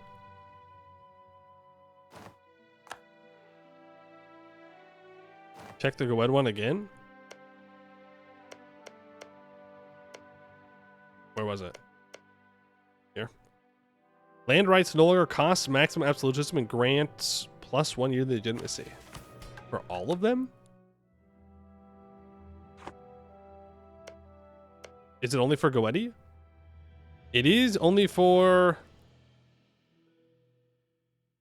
No, it's for everybody. All you have to do is accept Gwed. Right?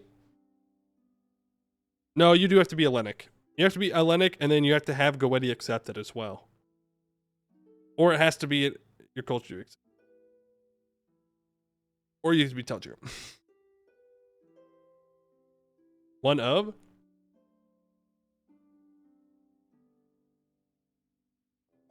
Yeah. Oh, no, I see. Yeah, okay. Well, that's really good. Would have been nice to have in, I don't know, World Conquest run.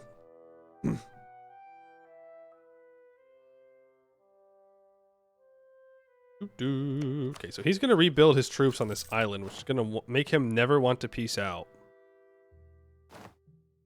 Be rough. You guys are loyal, but that's because I'm Tech 4. Honestly, I should be improving with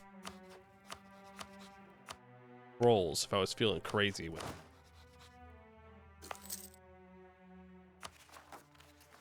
These rebels are at 90%, so let's pay for our troops. Not that I'm going to fight them. Our very loyal vassal and friend will fight them for us. Things go well. Get plus 90 a year here now because we have native colonial integration for 10 years. That is in this state, right? I believe so. I would assume so.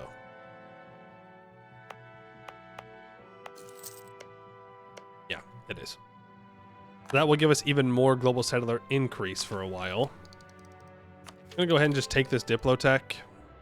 No reason not to.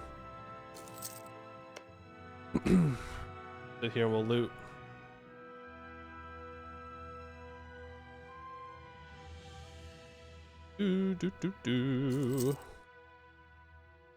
I would really like these guys to rise up soon. We are probably gonna have to buy down this war exhaustion. I guess it just depends when we get our force limit up to 15. Improve with you. Let's keep improving with you. Make sure all of our vassals are as happy as they can be. They're monstrous, so we can't really get their opinion fully maxed out. You are a theocracy, so I can't royal marry you. Already royal married you. Orbitrol's probably going to get these cored up, which is going to suck. But I can give them over to Cadet anyways, and then they won't be mad that I own their cores.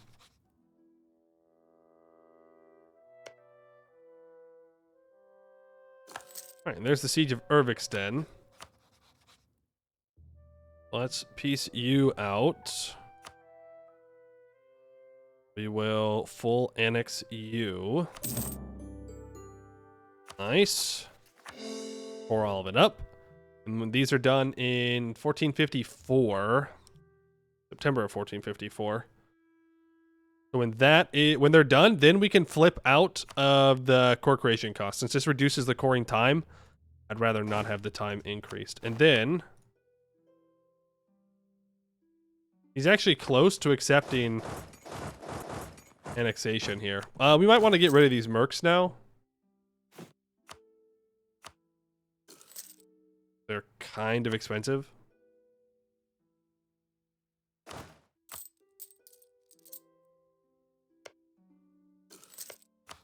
We do have a border with Frozen Maw. We need to build a fort in... Look at here. What is this? Kagodic minorities. Leading the Grey Tide, the Kagodic are the indigenous population of the western foothills of the northern pass, displaced and seeking refuge in your realm. These minorities will seek to return to their homeland should it be liberated from Orcish or half-Orcish occupation. Otherwise, they will assimilate into your realm after 50 years, granting you 1 development in this province. Ah, I see. I see. Now, if we went and vassalized Frozen Maw right now... Oh, make Skola a vassal. If their trust is at least 80. Okay. Curry favors.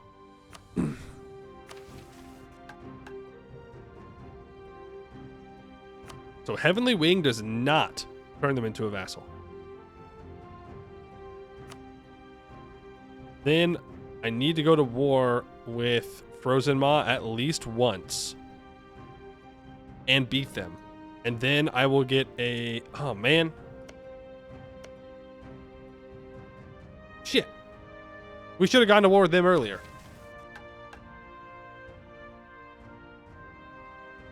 The optimal thing to do would have been to get over here and take these 2 states before Frozen Maw. Look at claims. I don't need claims. They're monstrous. But I don't want to vassalize them. But I do need to take it. Frozema is Tech 3.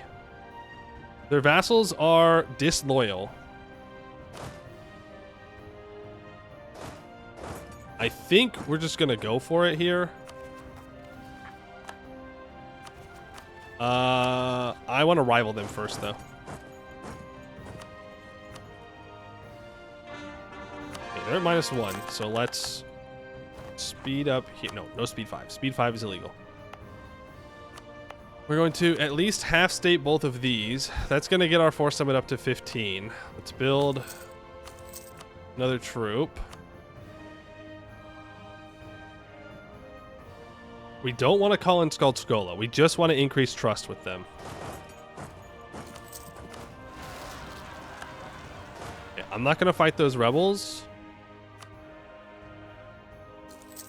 There's no reason for me to.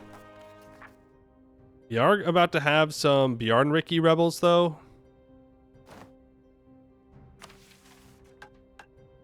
If I had less than 0 war exhaustion, I could complete this mission and get a subjugation CB on Obertroll.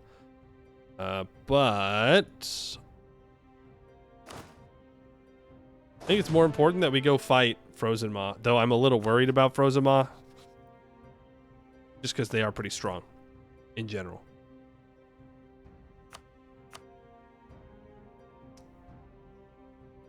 If I full annex these guys, there's going to be rebels on this island. But they'll teleport over, so it is what it is. Fly it down. Yeah, but it'll take time. Also, I think we are going to flip into... Oh, maybe I shouldn't have bought it down yet. I think I'm going to give up the core time, and I'm going to flip into the infantry combat ability to meet the Orcus shock damage.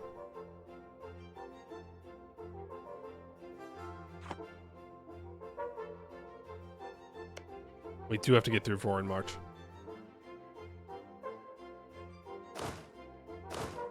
Now, where's the Olavish band from? I need to know if they're Tech 4 or not. Evancope. Cool. They are Tech 4. Good stuff. Yeah, we go to war here.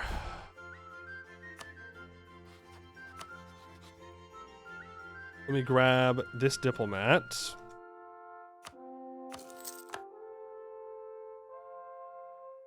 Says no. Let me flip this over to Skuldskola. I guess I'll have to take this. I can always sell it to Skuldskola.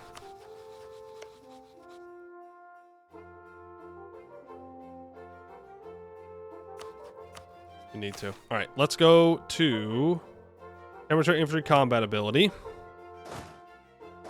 Let's make our way forward. And we wait 1 month to make sure that he doesn't get like all confident because I'm at war with someone else. There we go. We get 65 ducats.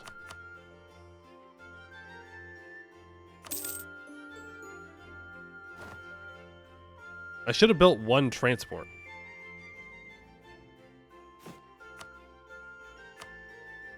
So I should have built. But it's fine. He's gonna siege us down, and then he's gonna move over here. And then we'll build our transport, we'll unsiege this, or Vassal will unsiege it, someone will unsiege it. And then we'll like sell it to him. You have problems? I can't because it's not occupied. Or because it's being occupied. So I can't do it.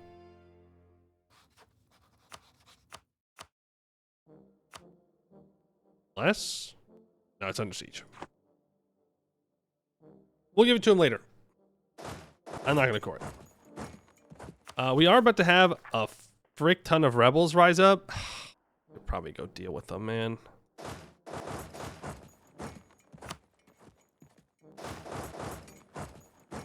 I should probably deal with them. Rival Frozema, rival Bjarnrik. Are they gonna do the thing where they never rise up now? Is that what we're gonna do? Said it. Who wished for the comet?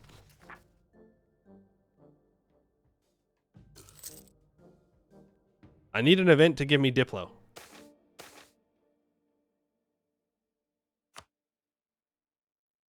That's the opposite. That's the opposite of what I needed. We ain't gonna make it. We ain't gonna make it. We ain't gonna make it. We ain't gonna make it. Man. I'm kind of tempted to bird it, but sucks to suck.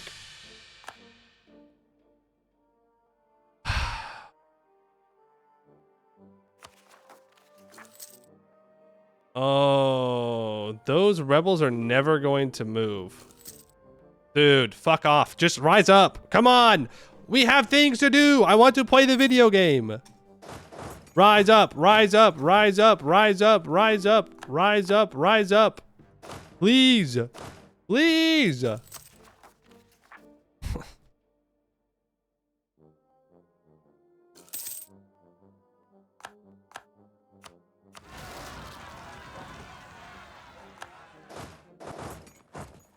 Fun. Okay, let's go fight Frozema. They have manpower now. Our heir has +1 dip rep. That's very nice. I'm going to turn our ruler into a general so she dies. Wake up, wake up, wake up. Do something.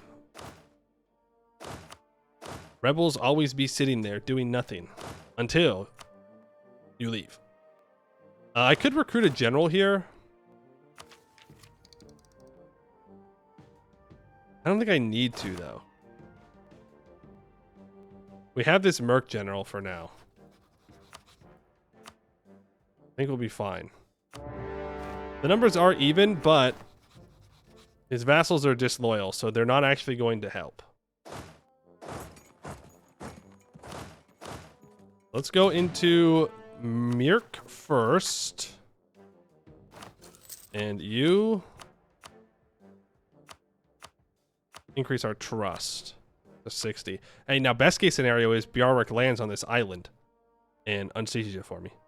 Bjarrick. Frozema.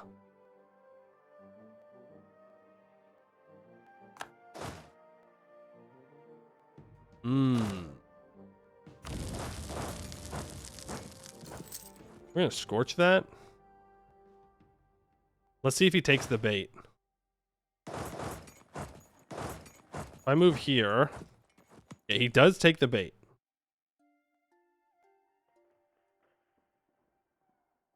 He's waiting for me to walk away. So let's walk away. We have the movement speed. Gerudian Bank. Okay, he's trying to land troops. Hopefully he goes here. No, he lands in Evancope.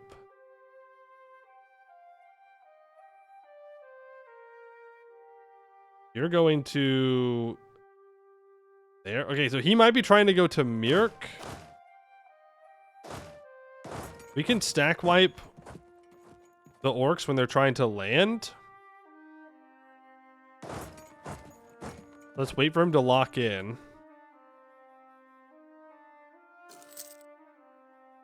Does build some more troops. He's locked in. Now this is a forest. He has 4 maneuver, so he will not get a landing penalty. Yeah, they do go to Mirk. Maybe I should have gone to Mirk first and then walked over and stack wiped over here. But it's okay. Yeah, see, we could have been fighting in Mirk right now. He would have landed, though. Boom. Gone. Obliterated. No more orcs. No more orcs. The Grey Tide is over. In this war, we're taking max money and this state. Right?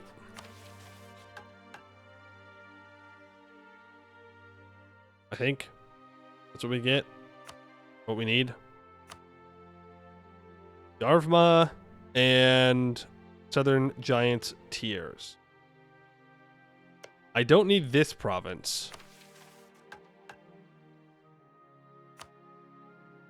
I don't need Jotensab. We can leave that out of the peace deal. Province is Jotensab, owned by Darvema. Eh?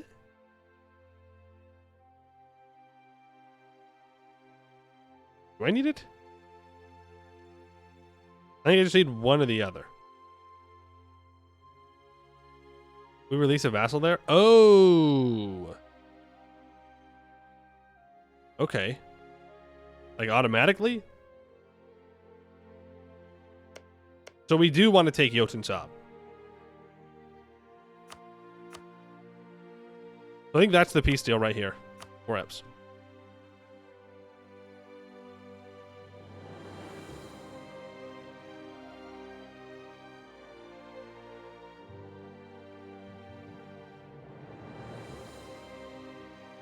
Yeah. That'll work. That'll work.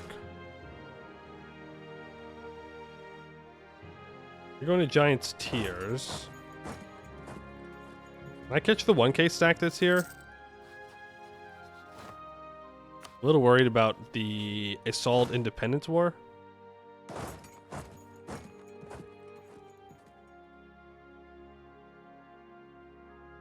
Okay, let's go occupy Giants March. And then...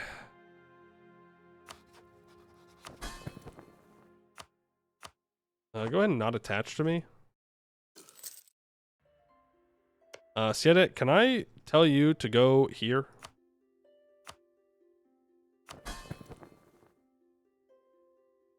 That would be real swell.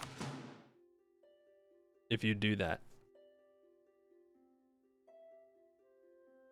Real swell indeed. Wow, he's actually going there. Shout out to him. I'll send my mercs onto the siege as well. So 1 siege pip on a coastal defensive fort that I don't have the boats for. Is going to take a while. Start building up a spy network. It's never too late to get a spy network for it. Yeah, with salt. But minus 9% defensiveness because we have pretty good siege ability. And they're orcs. So that does help. Status quo, not a good start though. Not a good start. I do have my 1 transport available now. It's nice. We can go ahead and organize the Scalds. Council of all Gerudia. As the matriarch sat on the throne of the debate hall, the warm torches holding back the frost outside, the Scalds debated on and on. Masters of oratory as they are, there were not a man or woman in the hall who could look away as they sang songs of the past, each Scald using the tales of the Gerudian heroes to justify their opinions on the matter of the day. The matriarch had called this conclave of the Scalds to organize them, to put them all on the same page so that Gerudia may unite as one state and one faith against the Canorians in the south. This grew more tiring by the minute, no matter how excellent the skills of the Scalds. The bickering seemed endless, as none could agree on which of the tales deserved the greatest honors or must be performed first, or other doctrinal disputes. Just as the matriarch's patience ran thin, a young Scald stood and began to speak with a powerful and vibrant voice that echoed throughout the hall, words like thunder and with scorn like ice. Brothers and sisters, we should be ashamed of ourselves. Our great ruler has called us here not to flail at each other like children, but to sit down as a community of faith and ensure Gerudia stands as one. This bold declaration received boos and hisses from many of the Scalds in attendance, but also got the matriarch's attention. Fine, ignore me if you wish. Slander my name from Reverhaven to Irvixten, for I am Radolfer, and while some of you may be content to wake Elkasal with your arguing, I intend to do what I was called here to do. Radolfer turned to the matriarch sitting upon the great throne in the hall. My liege, you summoned this conclave of the Scalds so that our people may never be without guidance again, so that the songs of Gerudia may never fall silent, even when beset by our greatest of enemies. I humbly ask you to request a tale of me, so that I may now lead this council in bringing the faithful together. And, ooh, that buffs, That to minus 15%. It does change your deity. That gives our entry combat ability a 5% boost and 0.5 more yearly legitimacy.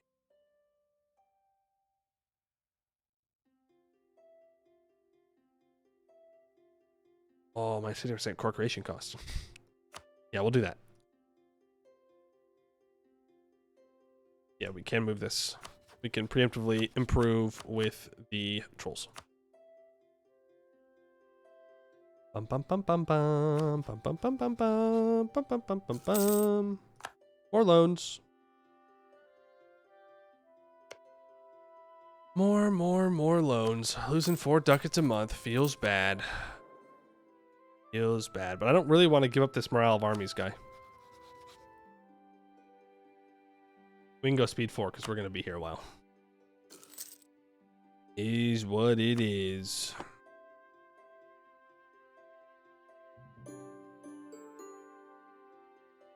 Yeah. Huh? AO? Okay, yeah. Roar and March is doing their thing. They've yoinked away Frozen Ma's vassals. Which sucks. We rolled gold on our colony? No, we got ivory, which is also good. That's fine. Yeah, I think it's fine, because we can get a subjugation CB on Roar and March, too, which... It's worse in the fact that it might cause a coalition issue. It's better in the fact that they're not orcs. You know?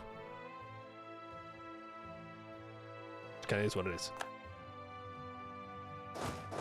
It does mean, though, that I need to occupy my stuff.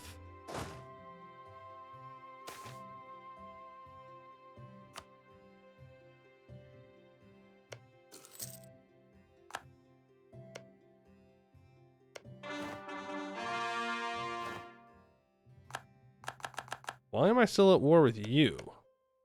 Oh, because you're still a vassal under Frozen Ma. Okay. I suppose it's a pretty good reason. Gonna put my matriarch in charge here just to make sure if they get attacked, they have some kind of general. Only 1 fire pip, but it's something. Okay, so there's the war deck from Bozo.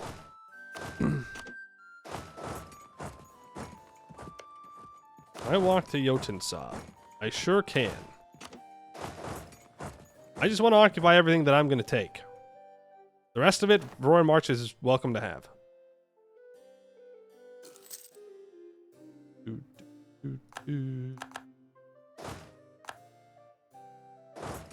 can bring you here. I mean, I can try and sneak forward, but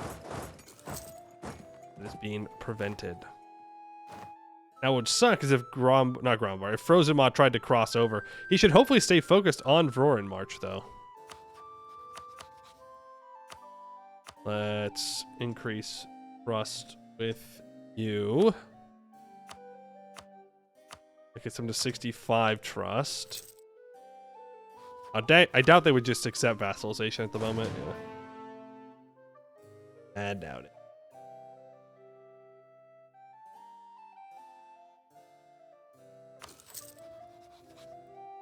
Ooh, nice wall breach. Don't do it. Why don't you go fight Roar and March? You're supposed to fight whoever's weakest, which actually might be me. Roar and March has 21,000 troops. I might actually be the weakest person. To be fair. The Frozen one takes Southern Grey Orc in the fog of war. Yeah, but it's fine. I only need these 2 states, I guess 3 states, right here. So, if they take stuff down here, it's not my problem. I am the weakest link. Goodbye. You die now. It is what it is. Other side? What other side? South of Jawood?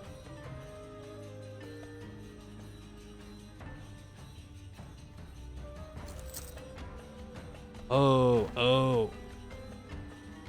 That's Broken Jaw over here. Yeah. So no, they did not take it. So we're good there. Don't do it. Ah! I should have scorched it. I should have scorched that. Ugh. They did the thing I was afraid they were going to do. Damn it. You freaking rats.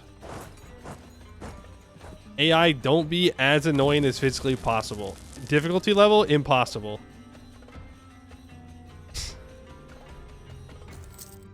They're like, no, we have to. We have to go siege them down. We have to. It doesn't matter that we're currently being besieged by Roaring March. We have to go, bro. We have to go. I can't leave these guys either. I can't risk losing the siege. I mean, the fort will hold.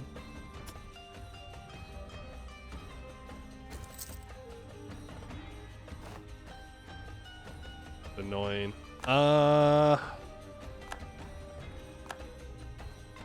There's Balvrorin. Oh, damn.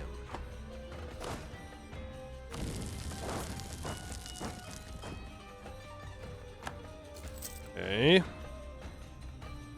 Let's go deal with these troops up north.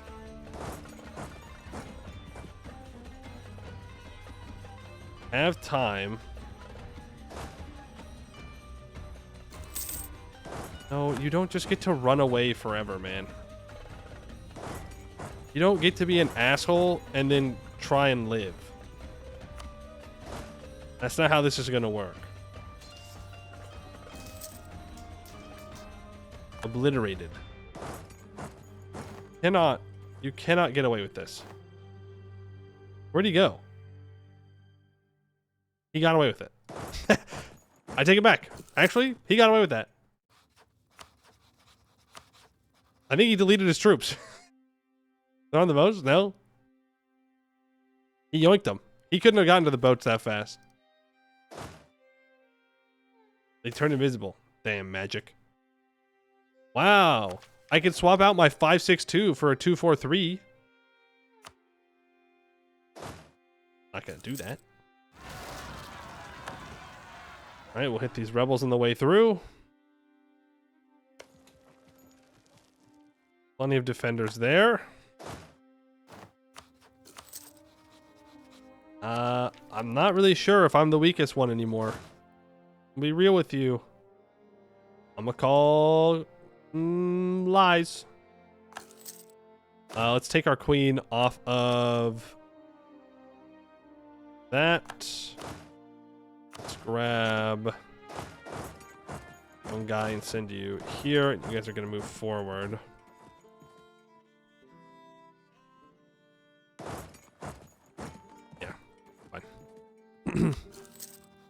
He still has 12,000 troops. I don't know where they went, but he does have them somewhere.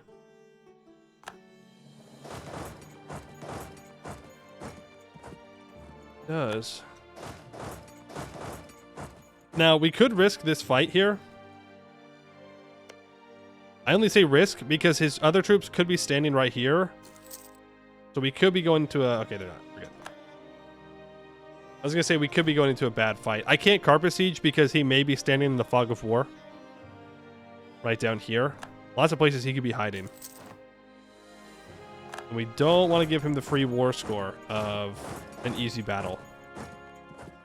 That would be unfortunate. Not a fan of giving the AI free war score against me. Yep, there they are. They were waiting. They were going to see if I was going to be greedy. I'm not paying for this. Actually, I should not give it to you. That way, I don't risk bankrupting him, so he keeps colonizing. That is 69% war score. Is that really not going to be enough? We're at minus 12.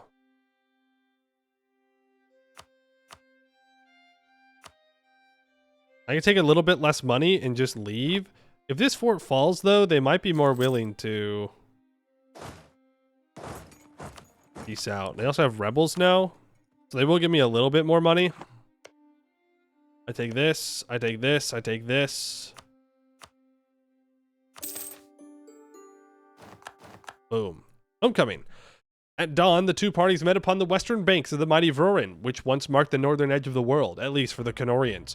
One group, the soldiers of Vangheim, their banners held high and accompanied by their matriarch. The other group, a band of men on horseback. At the front, a man draped in furs, both foreign and familiar to the matriarch, a knife on his belt and a flat bow over his shoulder.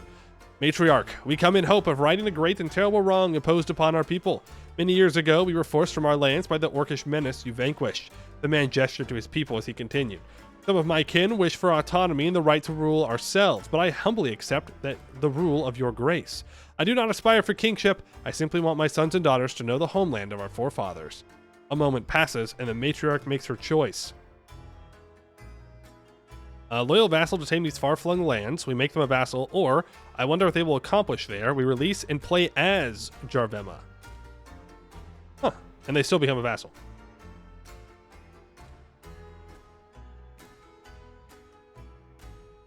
Can I give the privilege yet? I cannot. I cannot. Well, I'm definitely not playing as them, so we'll make them into a vassal. Oh, and they got full cores? Oh. We should have gone after these guys first. Oh well. The Tarek Exodus. Every day our subjects report more and more wagons stocking up on essentials and belongings, more and more families heading out across the horizon. It seems the Tareks, probably Tareks, who have been our neighbors for so long, have set out for greener pastures. This has led to some complaining from our subjects about their various misgivings towards them, but also less economic activity. Only time will tell what this will mean for the Tareks and the community they leave behind. Eric from League of Legends? No, I don't think so. We gain 15 prestige.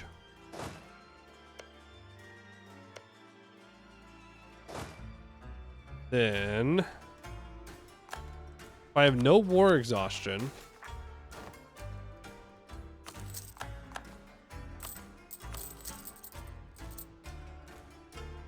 if I buy down my war exhaustion and then wait a couple of months, we can complete.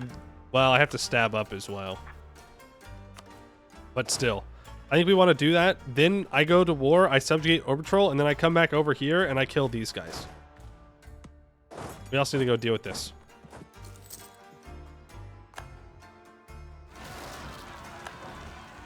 Is it time to seize land? I had no rebels. Trail of Destruction. A peasant has been granted audience to the matriarch and begs us to assist the villages of his region against the local trolls. Weary-eyed, the farmer describes a scenario of utter chaos. Toppled enclosures, stomped crops, shattered fruit trees, and ramshackled gardens, all due to the movement and occasional feeding of a significant group of native trolls, who have the inhabitants in the area on the verge of grabbing torches and pitchforks. Although the peasant clearly implies the need for a forceful approach, some academics in court plead us to consider a more diplomatic solution.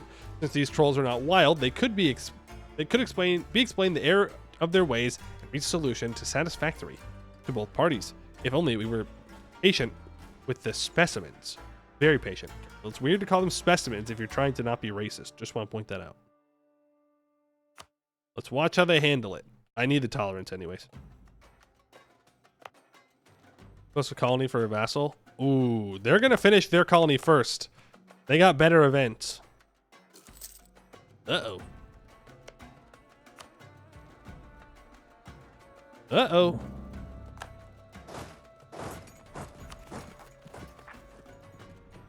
Not good, not good. I'm gonna at least half state these. No, I'm gonna full state it. I don't need admin tech. Let's grab one single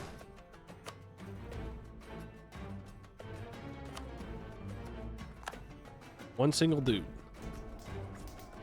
Or do that, I guess. I just need to beat these rebels.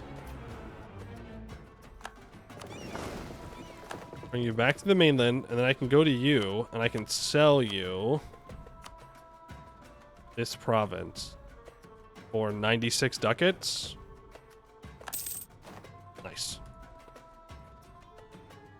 Okay, so now I don't have to core it. I need to be currying favors with them again. I need 1 infantry in each of these spots. Let's do this mission. Descent. Then did Bera's band fall upon the trollish foe. Great blood was spilt and glories won from the Boralic saga. Nestled between the Bay of Chills and the Titan's Edge, the peoples of Nirvord know as little of Gerudia's hardships as it is possible to know. The great mountains provide respite from the cold, and the bounty of the sea keeps their bellies fed. That is not to say they are a soft people, no. Never would we dare play such an insult upon our kin and friends. For they do not know the cold like we do. They have not suffered hardship as we have. Better then for the coming age that we protect them. We shall be their guardians. Then Vangheim spread her wings, and they who dwelt below her roost were made hers by her maidens, who waged war on them with spear and song and wing, and brought their foes great shame, for none could stand against them. And many of the Olavish did find it odd that now the daughters of the mountains came to speak with spear and wrath, for they had near forgotten the mountains to their back, who held for most old songs at best the tales of ages past. And many lost their hearts and thought that chains and bondage to them came, for Vangheim's maidens held a cruel aspect to their eye. So it was when Regenleaf took wing and flew from roost to coast to meet the folk of Olivlund, who fought and bled to halt their flight and their flight of their maidens. And the men of Olivlund found their knees in their sight and said, "Our song is that of the broken, O Queen, for well have you fought, and lost is our strength. Our people is yours, and we ask for pity's sake that you find your heart and let us live." And Regenleaf did say, "Rise, O folk of Olivlund, and find your strength again, for you have fought with valor, and I would mend the wound I have bestowed upon your spirit, and I would have you raise your spear and add your strength to mine, so that both our songs may grow to shake the earth and sky." Then were the folk of Olivlund struck dumb, for Regenleaf had bit them with their song, and when they found their voice again, did they name them Queen. And Vangheim and Olivlund both were better for it. For 10 years, we lose separatism in the Nirvord. We lose 10 years of separatism in the Nirvord area, and we get Guardians till the end of the game, giving +1 max promoted cultures. In which case, I should have already accepted this, so that way it was a little cheaper to core up this stuff. That's fine. Right. Interesting. So I still need heroes in the army. We're getting there. We should... Okay, I need to stab up the 2. We're about to have Urvixten rebels. Can I prevent those by any chance? Yes, I can. Good stuff. And there's somewhere else that has rebels. Here. If I make you suppress rebels as well, then all of our rebels will go away. I'm going to mark these 2 as vital interest because I want my subject to make claims on them. Do some laps in the wilderness. I mean, that is certainly an option. Okay, this is about to be completed, which means we'll be able to summon another diet. The nobles will still be disloyal, but everybody else will get their loyalty. Why claims? It's cheaper for them to core. Right, we're going to immediately go after this. It looks like our vassals went in the other direction anyways, but that way we cut them off and I can just colonize these. We did complete that estate agenda, so we currently have +90 global settler increase for the next 10 years, which is super, super nice. Next month, I can get my subjugation CB on the trolls. You want workshops? You need that. Okay, we need the army tradition. Hopefully we can get it from the trolls. Ending the strife. Power is not born in blood. It is taken by those with will. From the Ebbenfrost epic. We wish not for war amongst Gerudians, but alas, the Skalds do not always sing of happy times. Sometimes conflict is unavoidable, even between those of one blood, and in such stories it is the duty of those who desire peace to fight for it. And so we shall, for none have ever said that the Jornklo fear war. Let our maidens take wing and bring peace again to the people of Bjarnrik. They shall know it when Bera's crown sits atop our matriarch's head.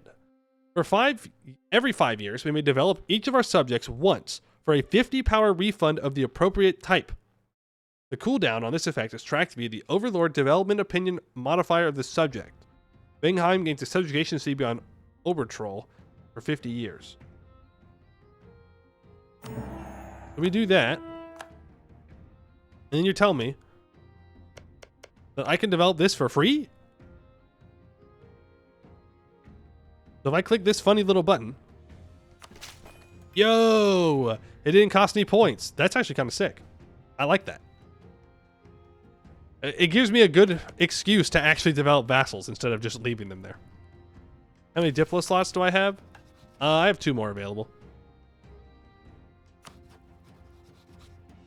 We're super solid on all that. I need to curry favors. Let's get rid of... Let's do this. And they want me to annex Sedet. And if I annex Sedet, I don't get the Diplo rep penalty for annexing them.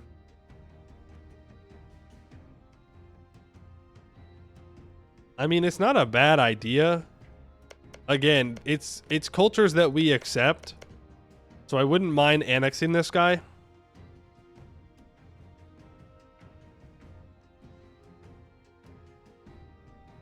Wait, I can click each vassal once? Each of our subjects. Oh, that's crazy. Okay. Well, it's super expensive here, but I should still do it. And you, it's free there. Let's do a point of Diplo Dev. Wild.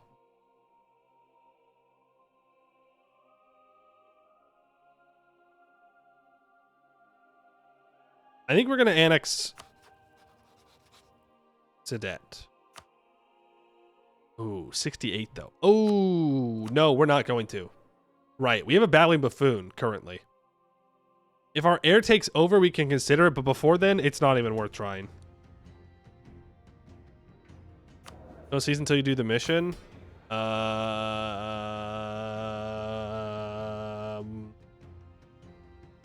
have to get 30 army tradition.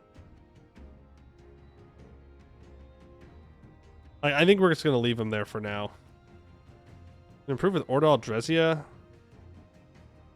Mage loyalty.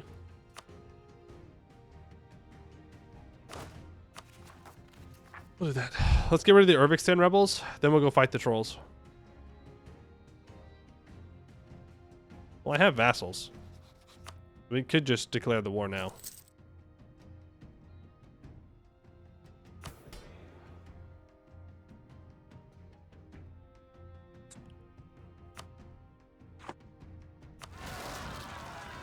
Or do this, and then I want to hand out generous quest rewards to the adventurers, so that way their loyalty ticks up above 60 naturally. Wait a couple of months. What? Ah, nuts.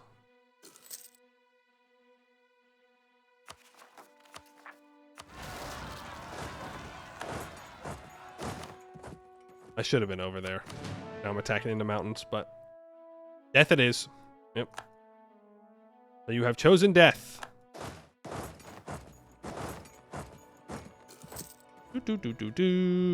Golmork can be stated up. We'll do that. That works. I'll start improving with that vassal here when I declare war on the trolls. Let's go for a subjugation CB. Ooh. Hold on. The final empire. It was hard.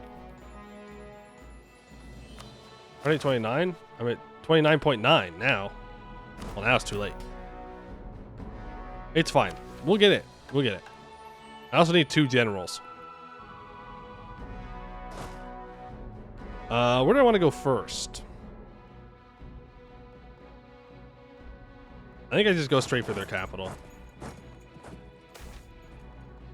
Profiteering Vogelborg. I could gain more trade power here, which is probably worth it. Also, we can turn you on to collecting. I don't really care about goods produced in this fish province. Just get more trade power. And let's improve with this vassal. Even though they should just love me forever. Can he walk up and around me? He could. He could consider it. And let's improve with this ally as well. Olive's Lund needs to be a core. Right, because he's coring that now. That'll be that. And then if he has 80 trust, we have at least their prestige and 190 opinion. Then they will become my vassal. Then I get a subjugation CV on Frozen Maw and Vrorin March. Then I need 5 temples, and they need to be improved at least 1 time. We get Wings of Healing until the end of the game. Regain 10% of all manpower casualties we take. Okay. Sure. That sounds good. 20 owned provinces. Culture group is Gerudian. So we do need to take this state from Bjarnrik ourselves. Got a wall breach on the Trolls' capital. Invite Orcish people from neighbors. I don't want to spend the Diplo. Wex is re-elected. They have 44 imperial authority. What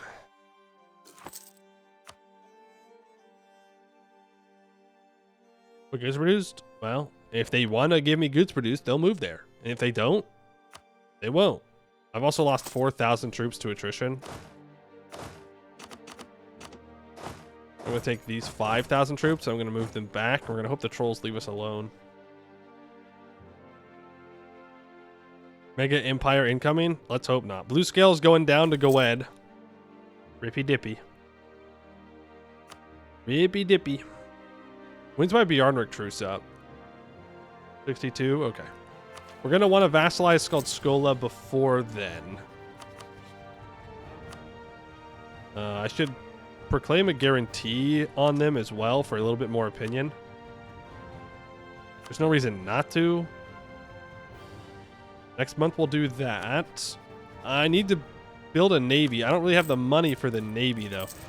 You did mention that there's a gold mine over here. We might take that ourselves and state it up instead of feeding it to our vassal. Let's just say there's 6 supply limit here. Criminal. Criminal, dude. Oh, brutal. Brutal, brutal, brutal. We can also offer these guys mill access.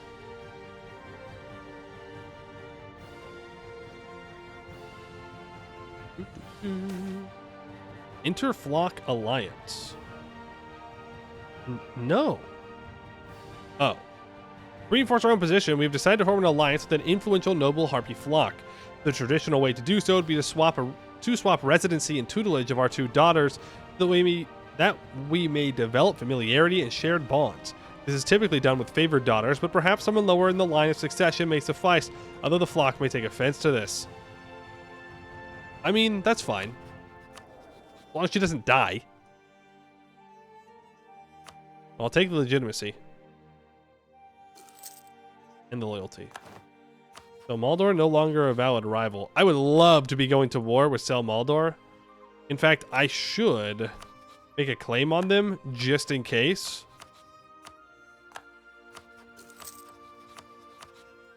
Either that or I should try and ally them against Goed. Noble families feud. Take that, Tommy.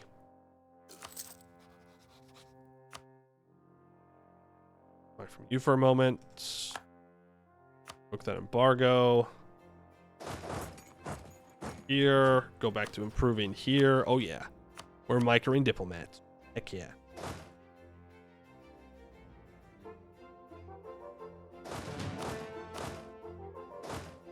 Can we catch them before they get onto this island? Probably not.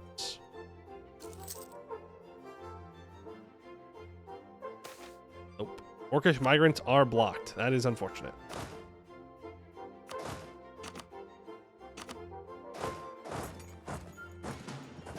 Let's get all this occupied. There's 11. Supply them up here.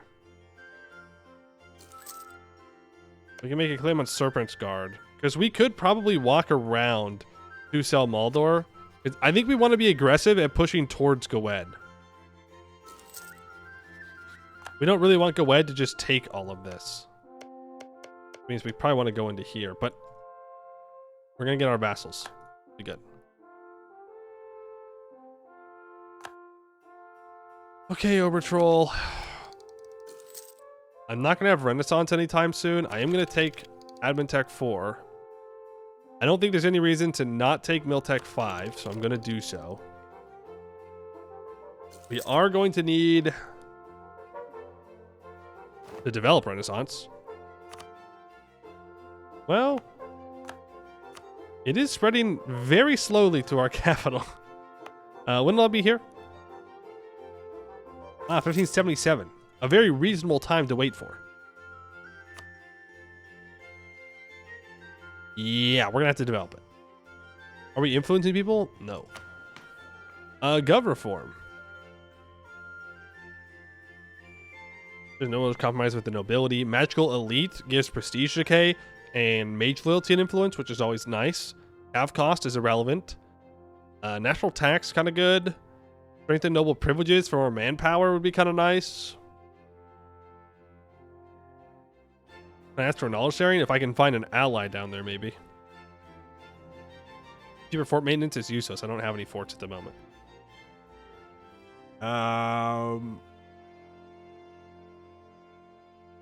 Stab cost could be good. Minus 10 from this. Minus 15 from this. Stabbing up will be super cheap. But magical elite. Do I need magical elite? Technically, it would be nice to get major loyalty to 60 for the power cost.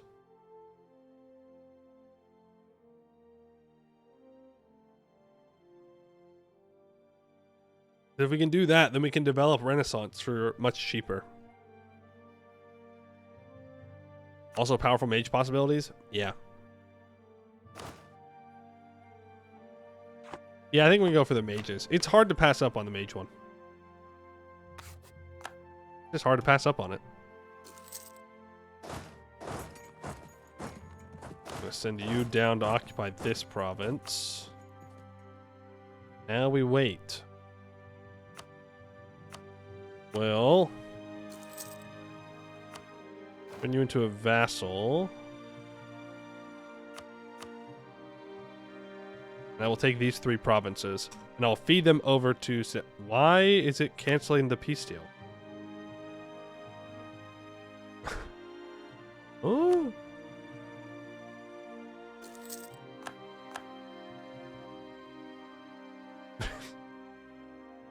Okay.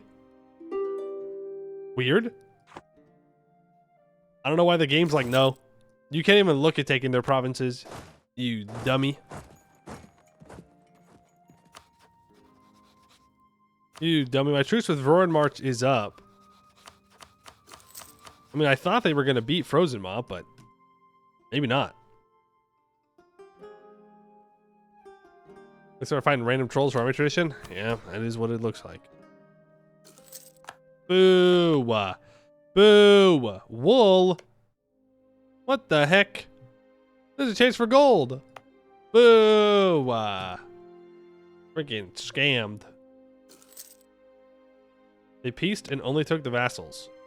Well, that's fine. In fact, that might be the best part. Depending on who they ally now. They also took this island. Because now I can just vassalize them and then I can reconquest, and that will make them super loyal for a long time. Let's pull back here. Increase trust. That gets it to 75. One more trust click. And a little bit of army tradition. We'll be there. We can speed 5 while we're waiting here. Claim that.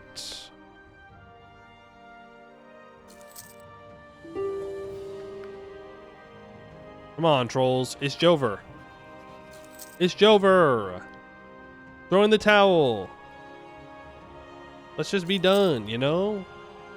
Then we can be friends. Ryu is great. For AI, it's a crazy decision to... Because they could have beaten Frozemon. They had like 3,000 troops left. But, hey. Alright, we vassalize. We take these 4 provinces. We take some money.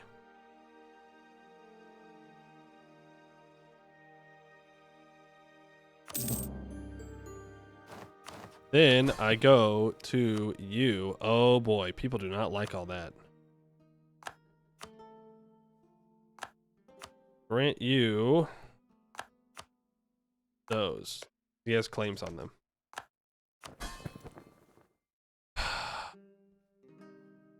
Okay, Orbitrol should delete some troops here. So that will help. Build 5,000 troops. That will also help.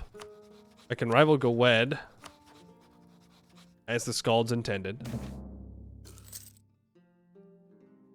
Ouch. Ouch.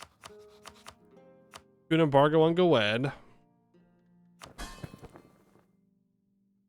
Yeah, I don't know how we're going to keep everybody loyal.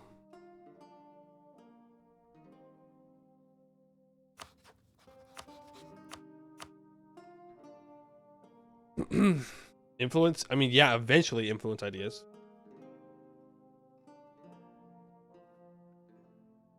Random troll time? We don't have 60 adventurer loyalty. I can grab the generals. Does it count my ruler? It does. Cool. So...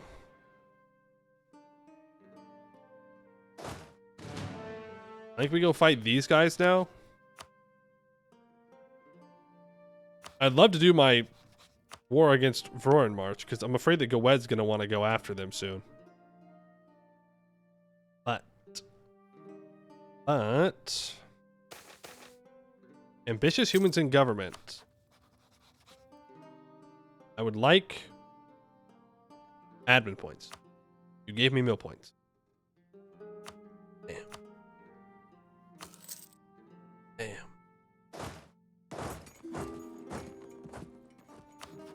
We're back to losing 4 ducats a month. Royal marry you, which apparently I hadn't done yet.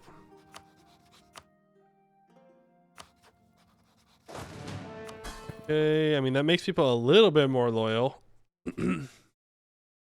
They are pissed. It doesn't help that we have negative Diplo rep. Well, not negative, but we have -1. So we could have +2.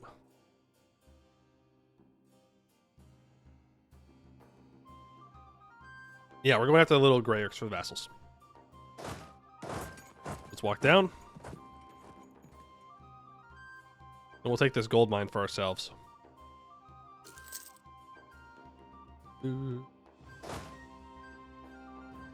Plus, your air takes over. Yeah. I'm not too worried about it. I think we'll get him in line eventually.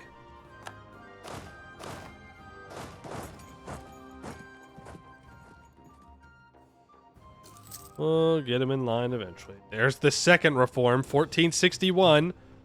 AI Emperor does second reform. Remember, it's different now. So there's Magocratic and Aristocratic. And I believe the AI was is going to go down Magicratic. I think is what they said. Or it's like that's the canon one is Magicratic.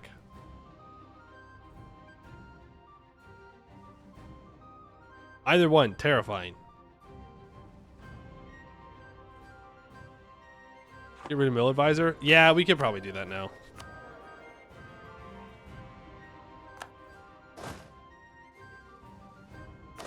I'm going to leave one guy behind here to make sure they don't build any more troops.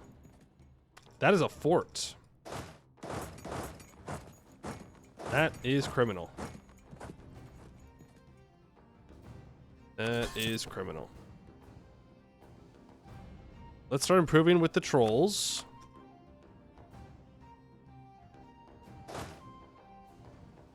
One more curry favors.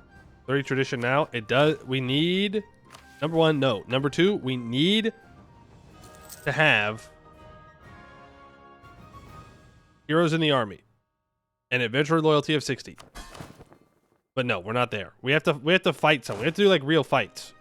We have to lose people. If we don't lose guys in the fight, then it doesn't do anything. Maybe we can ditch the mercs after this. You want me to ditch my 5-4 general? Why do you hate me? Why do you hate me and everything I stand for? That's not very cool. But you're probably not wrong. They are very expensive. Money? I just go beat the hell out of Goed or something for money. We're definitely going to be looking for a Laurentish alliance. Blue Scale is still alive. And we're going to get this gold mine too.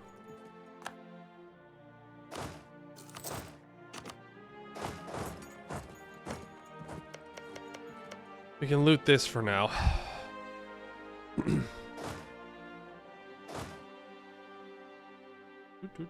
On our native lands? Yes.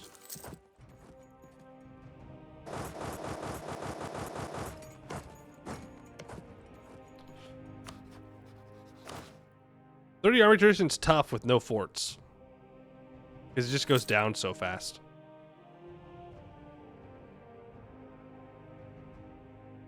No, we can't. We can't do that. Because we have the privilege. We're gonna... fuck. How are we gonna do this? I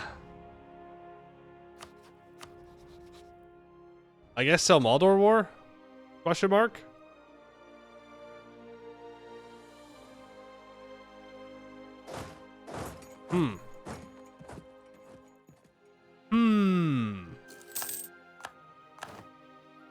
There's another loan. Everybody's freaking disloyal. Yeah, because they're army power. Build another troop. -1 stab? No. No. Because then I have to protect my colonies, and I can't afford to do that.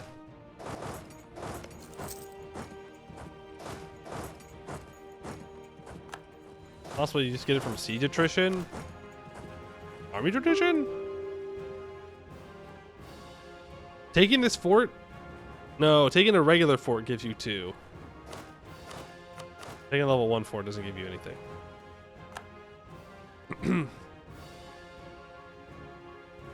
Oh, well, shoot. Shoot, dang. All 3 of these are going to Garvema. Oh, I can't take the gold mine? Boo. Alright, give it over to him.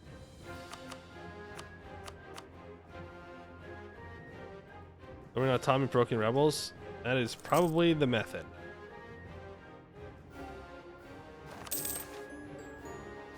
Exotic Exodus. What?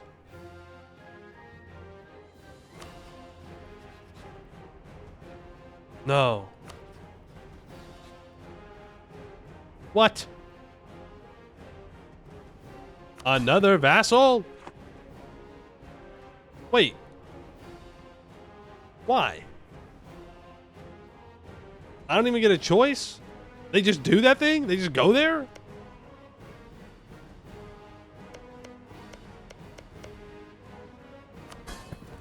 I can't afford another vassal.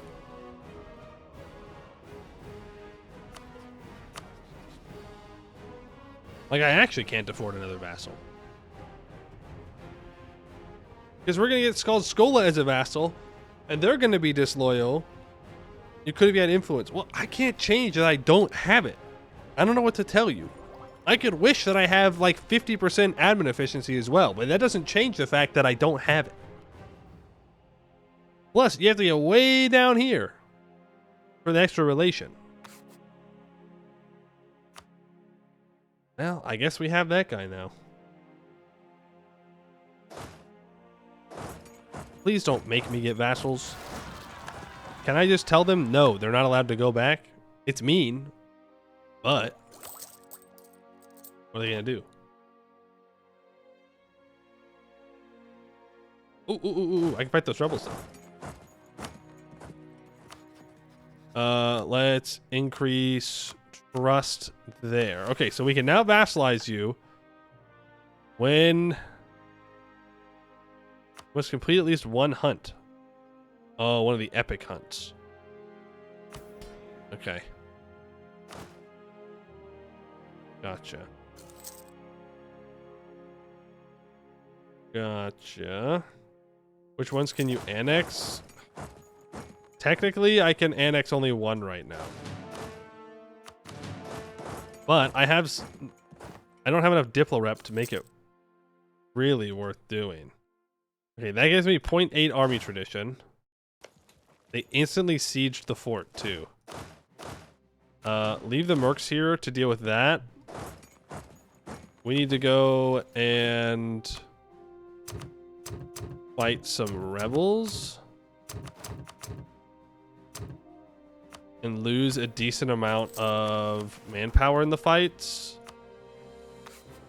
And then once that happens, we go. There's a Bjarnrik war, but we can't declare it yet. We gotta vassalize our ally first.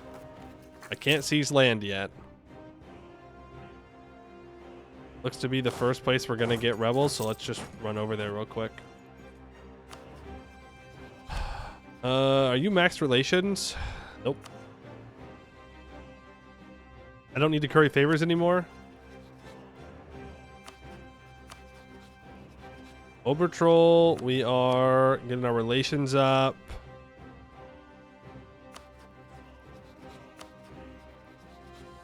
I might as well just max out relations with all of our vassals. There's that siege. Bring you all the way up and around. Now we just speed 5 while we're waiting for vassals or for rebels that we can fight. Looks like Urbexten rebels are charging up a little faster, so let's move over here. Social mobility. Nobles and Scalds can lose loyalty. That's fine. Could seize land, and that would spawn them as well. True. True. That gives us 0.2 army tradition.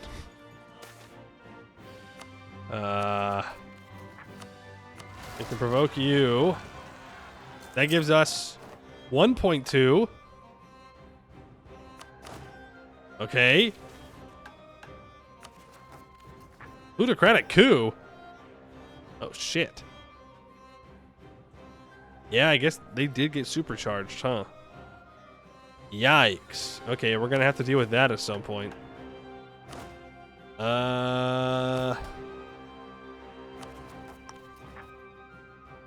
Back to Bjarnrik Separatists, I guess. Wait to do it, so yeah, I probably should have done that. Wait to provoke. It doesn't go down. I don't know, man. Kind of weird. I've been at war pretty much constantly, and I didn't get the army tradition. Well, actually, we had it briefly for a moment. Whose rebels are those? Ooh. Peasants for these guys? Okay.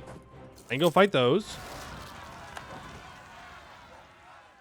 Good stuff. There's a colony completed. Let's grab this. It could give me gold. I would really appreciate a gold mine. You stole one gold mine from me, so I'd like another one. To pay me back.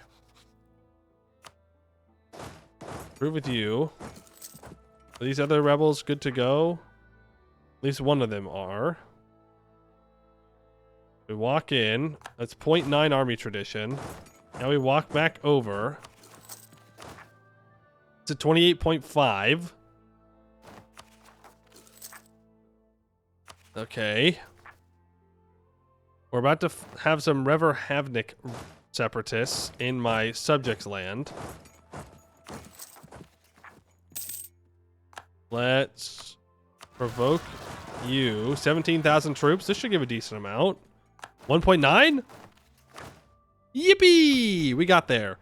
Adventurers. You can have heroes in the army for more morale of armies, leader in maneuver, more expensive generals, and no professionalism. It also lowers loyalty and gives influence. Scary. Very scary. Okay, so now we just have to wait for adventurers to get to 60. Which, of course, because we seized land, we have to wait a little bit longer for that. But honestly, it's fine. The important thing is we got there. We're not going to take Diplotech. I really need to develop the institution. So Maldor has annexed Igard.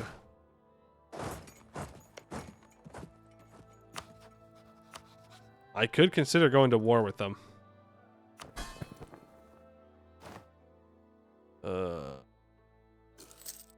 They're going to get better Diplo tech than I will, and they're going to become disloyal, but it's fine. Let's stop paying for the troops. Move you back. We can vassalize them. Well, I still need to vassalize Vror in March. And now how am I supposed to do that? Okay, our ruler dies. Sweet. That's actually really good. That's really, really good. So now, I want to marry you. And you're just loyal, so you don't want to marry me. We can choose...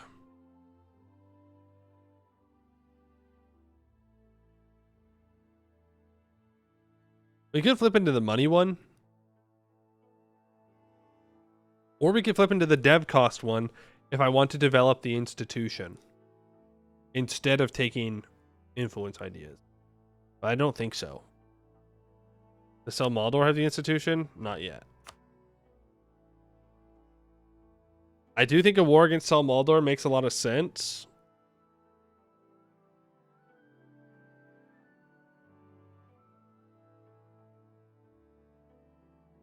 I'm not going to dev immediately, so I'm going to take the infantry combat ability. Jetkin 1. In my vanilla U4 streamer. Thank you for the 7 months. Don't worry, we'll get back to vanilla stuff eventually.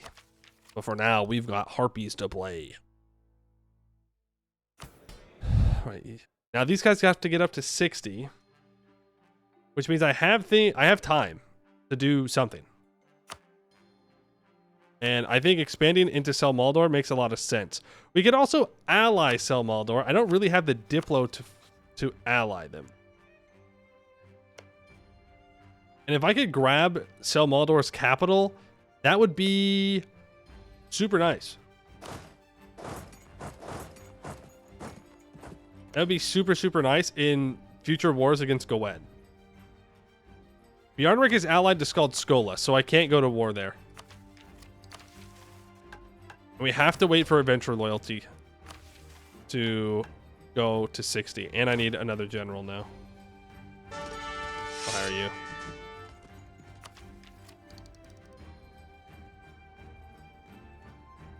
You don't have admin decor? I have plenty of admin decor. Don't be a hater. We'll find admin, okay? We'll just find it. No navy be an issue? Nah, I'll be fine. You have to believe, okay? You need to believe in the navy. No one wants to work anymore. Real. You simply do not understand how fast we are. Okay? We're so damn fast. We are fast as frick. Don't I want to annex a vassal now that I have dip rep? Oh, I'd love to. But the problem is now I'm going to take influence ideas, so I can't. We want to get through at least the first 3 influence ideas so I can get that Diplo annexation cost reduction. Then we can consider annexing them. But not before then. Unorthodox taxes.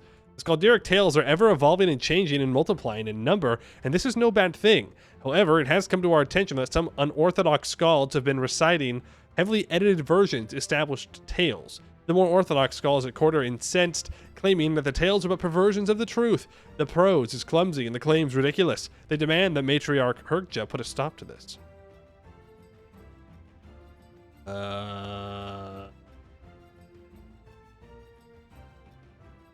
Cope. Cope and Seethe. Not so many monarch points on that. Remember to take free colonist? Oh, I cannot well, we should take it, yes. You're right. We're going to take you, and then we're going to unlock influence ideas, and we're so very close to that liberty, desire, and subjects. Nobles demand privileges. The nobles can take my prestige. They can have it. Who is it under? Was it under the merchants? Aegis? Who had the cheaper? Here, Tame the Frontier. Gives us an extra colonist, global settler increase, and they cost 25% less to maintain. We will Tame the Frontiers, which means we can afford to do 2 colonies at one time. And by afford, I mean we can't afford it, but I'm going to do it. Because it's super fast. We can take that idea. We get our 3rd idea. We get another Diplo rep. We get the annexation cost. Then we annex Sadet.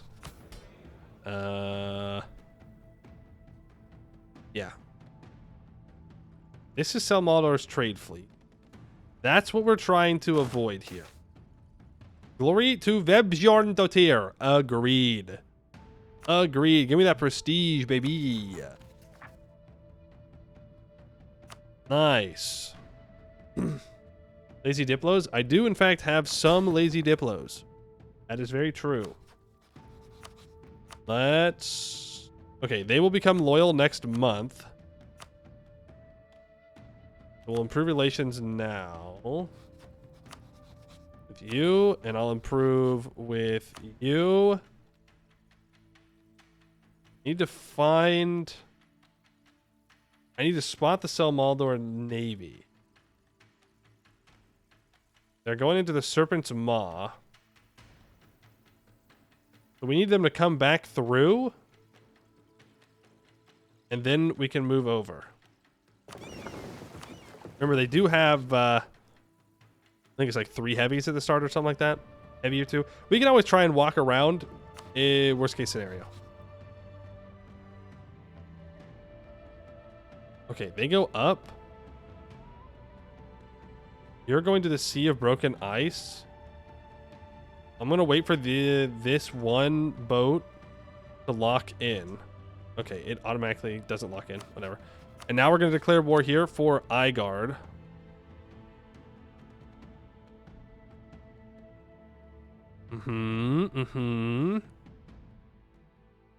Invermark. Oh, that's a lot of boats. They might not let us cross here. Oh! Yo, so that with the huge naval combat there. I just got fucked over by pirates.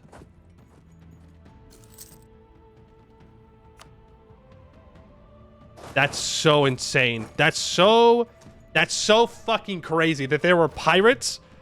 Oh my god. Okay, we walk around. They have 6 heavies. Their ass cannot afford 6 heavies. That's wild. Hater, thank you for the 9 months.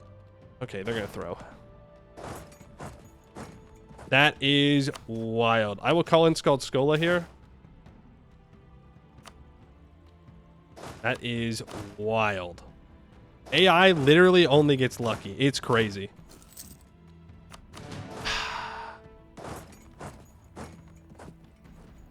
If I can get access through Vrorin March, they will not give. Great. Now I'm going to have to babysit this.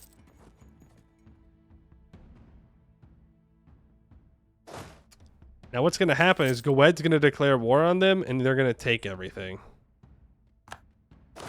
We know it's what's going to happen. There goes their troops, at least. We do need to build up a fort on this first island pretty badly. Gwed allies Elensay. I mean, that's fine. Not sure why they weren't moving. Yeah, see, if I don't... Okay.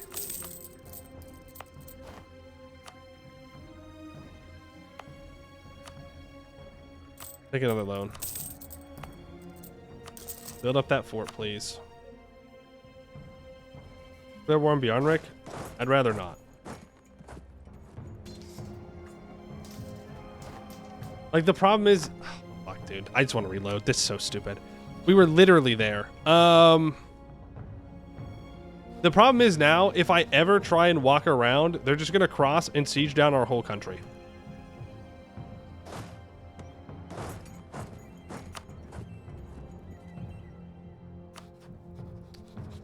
I can improve with Vrorin March to try and convince them to give me access. I have to do with these rebels anyways. Ugh.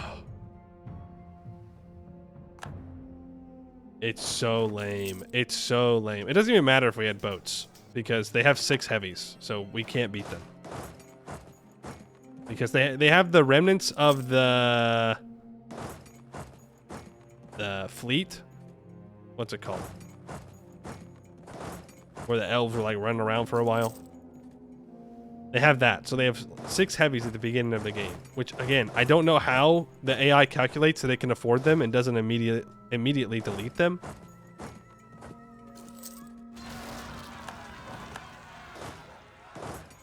Okay, and they get to retreat. That's fine. They have a mission tree. Yeah, maybe the mission tree makes them cheaper. Maybe. Maybe.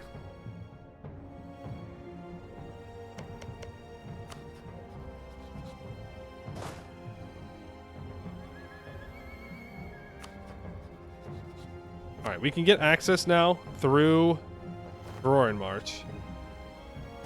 So I could... How many troops are in this war? 15,000?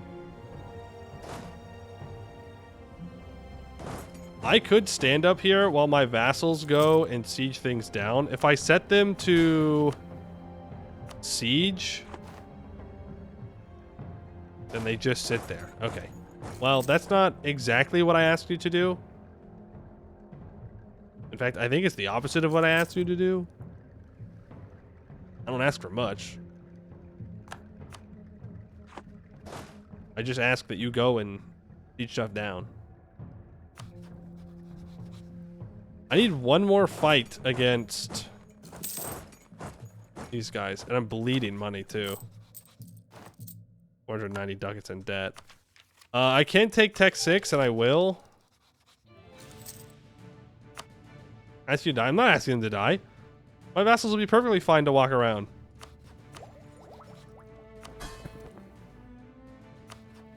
They'll be perfectly fine. Get a royal marriage there. Okay, if they're gonna stay up here, I'm gonna move. You know what? My bad, vassals. Didn't have access like I thought you did. They're still standing there, but we can walk around now. So Maldor's gonna walk all 12,000 guys across, and there's not too much that we can do about it.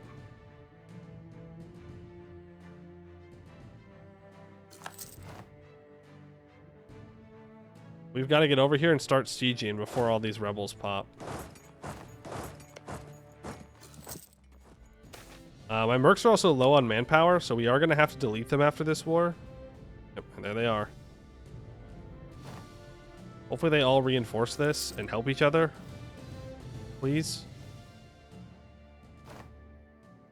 Every day, every day. Okay, they're going in, thank God. Thank God for the competent Siadet and not the incompetent Digoveta and Kagadir. I love vassals. I love vassals. I love vassals. I love vassals. I love vassals. I love vassals. I love having vassals. Vassals are great. Vassals are fun. I love having to herd cats. It's a great time. Okay, that's Voron March completely improved with. Split up a bit. I think I'm gonna break his alliance with Goed, preferably. Oh, right, I moved my boats over here. Damn. Oh well.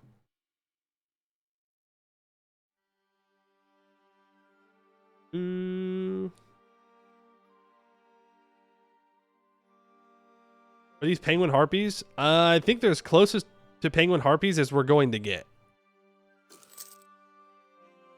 I think it's as close as we're going to get. I would love to cancel my mill access. I think I will.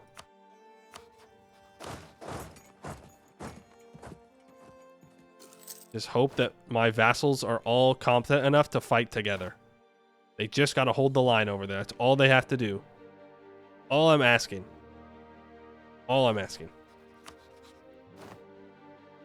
So mill access there.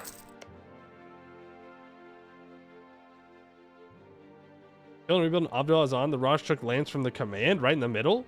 And the command destroyed Shiakin? Huh. They didn't stop them. No, they just beeline straight for my capital. Okay, it looks like they're trying to chase him, though. Maybe they'll get him. Well, in that case, you're going over here.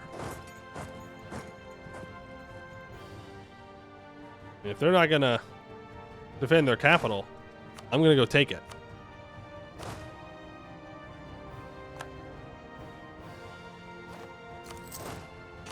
I'm gonna go take it.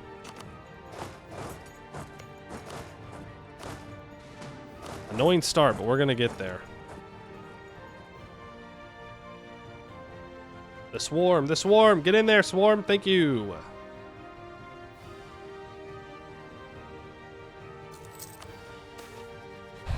Exchange of mates. Fine. Fine, fine, fine. And now we have another coastal fort we have to siege. We do get an immediate wall breach, though. Going to make that much more doable. We have rebels on the island. We can loot down here. We did give out heroes in the army, yes. We're waiting for the adventurers to get to 60 loyalty, which they can't do because they need more loyalty. We could give out the stab cost one and undo all the bonus stab we get.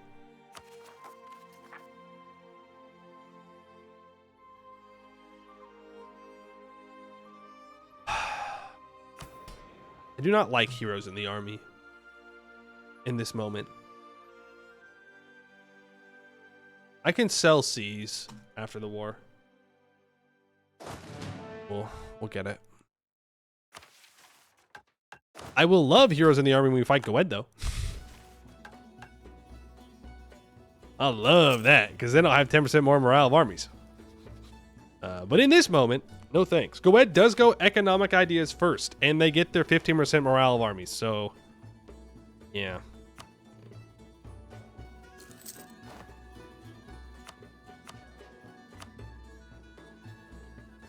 I just realized what I clicked.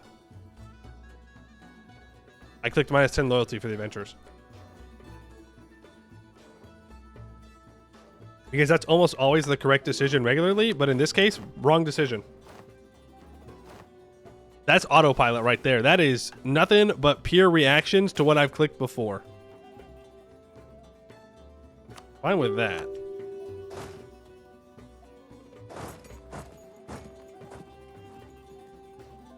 Nothing but pure reaction. We can get minus 25% diplo annexation cost, and it completes our first national idea, Healing Wings. Centuries ago, our flight from the Moor Hills and encroaching Hellenic people forced us to flee north, across the frigid seas, into the frozen lands of Gerudia. We found no new home but a war zone as our flock harassed by trollish attack. With nowhere left to flee, we faced certain death. By chance, however, we were assisted in combat by a Gerudian warband from the east. In gratitude for this action, we vowed to assist the Gerudians in their effort to reclaim the north from both the trolls and Elkacel cultists. Our presence proved pivotal in the battles to come, as early scouting from the skies allowed our joint armies to outmaneuver any forces that opposed us. Further, we were able to rescue many injured warriors from certain death, bringing them back to the war camps to rest and recover from their wounds.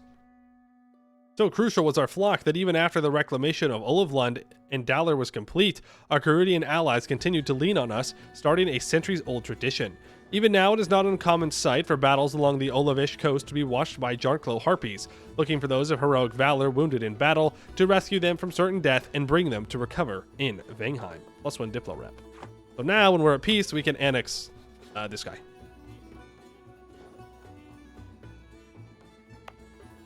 Also, we got copper in this and not gold, which is very sad.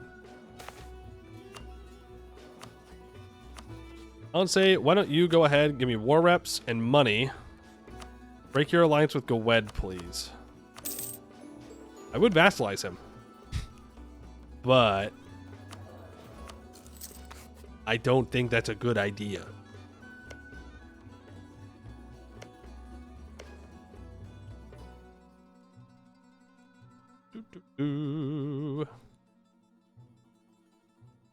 That gives us another couple months of income. And this war, I think,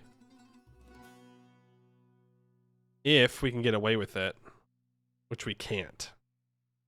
We, in fact, cannot get away with that. Well,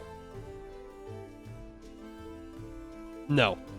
Because we have to think that we need to vassalize Roaring March soon, which means we don't want too much aggressive expansion. I'll take up to Sel Maldor.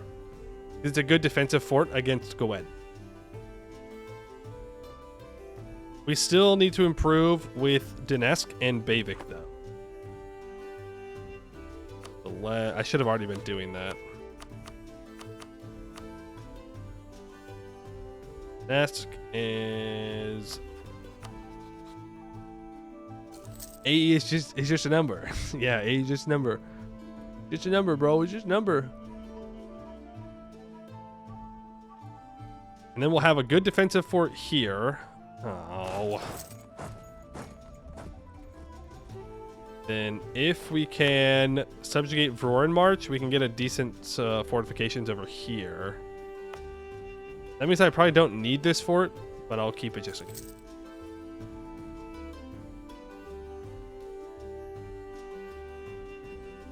Establish communities? No, because they don't have any aggressive expansion right now, so it won't do anything. If you're saying, like, improve relations with them faster, I think we'll be okay. I think we'll get it there. There's the Siege of Envermark.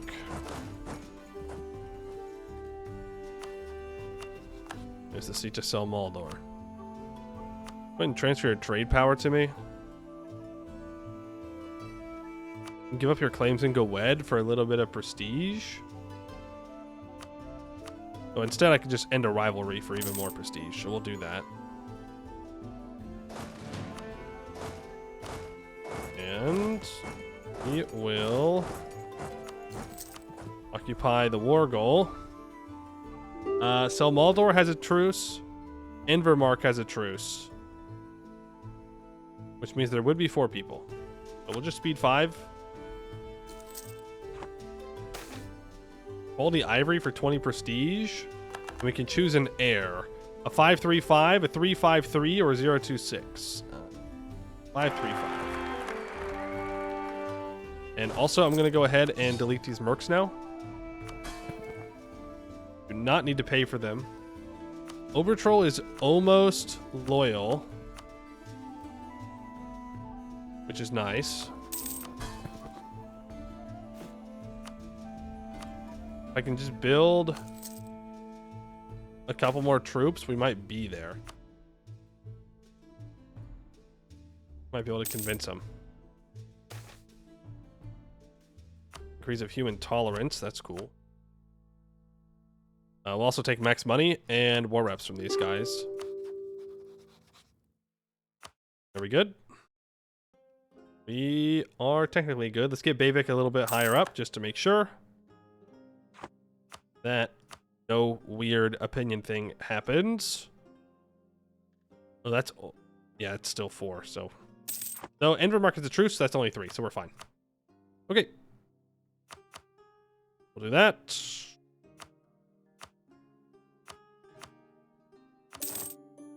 Boom. Very good. We could concentrate development here. I'm going to.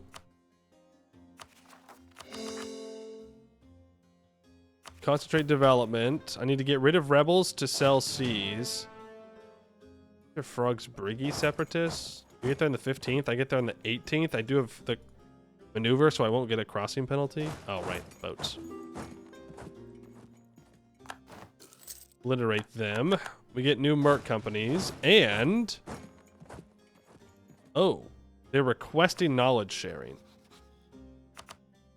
Bro doesn't even know what feudalism is. Yikes.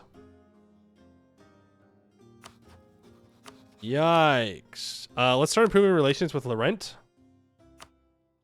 I mean, I could accept this. It's a little bit of money. And we can stop improving here. And we can start to annex you. That'll be done in 77.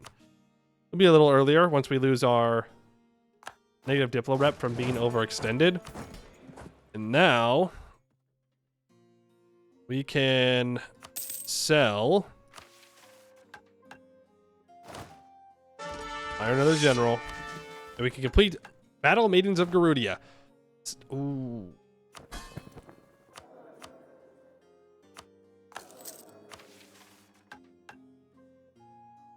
Hold on. Tolerance focus needs to go to trolls.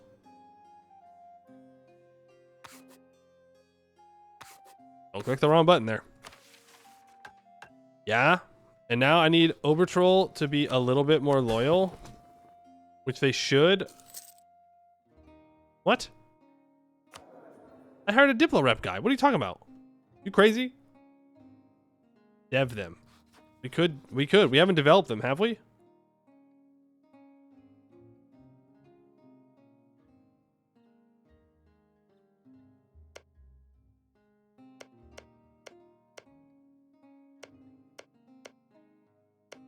Have we developed you?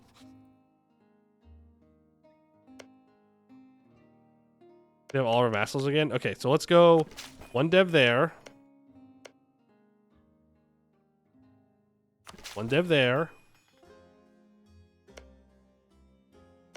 You are just stupid expensive to develop.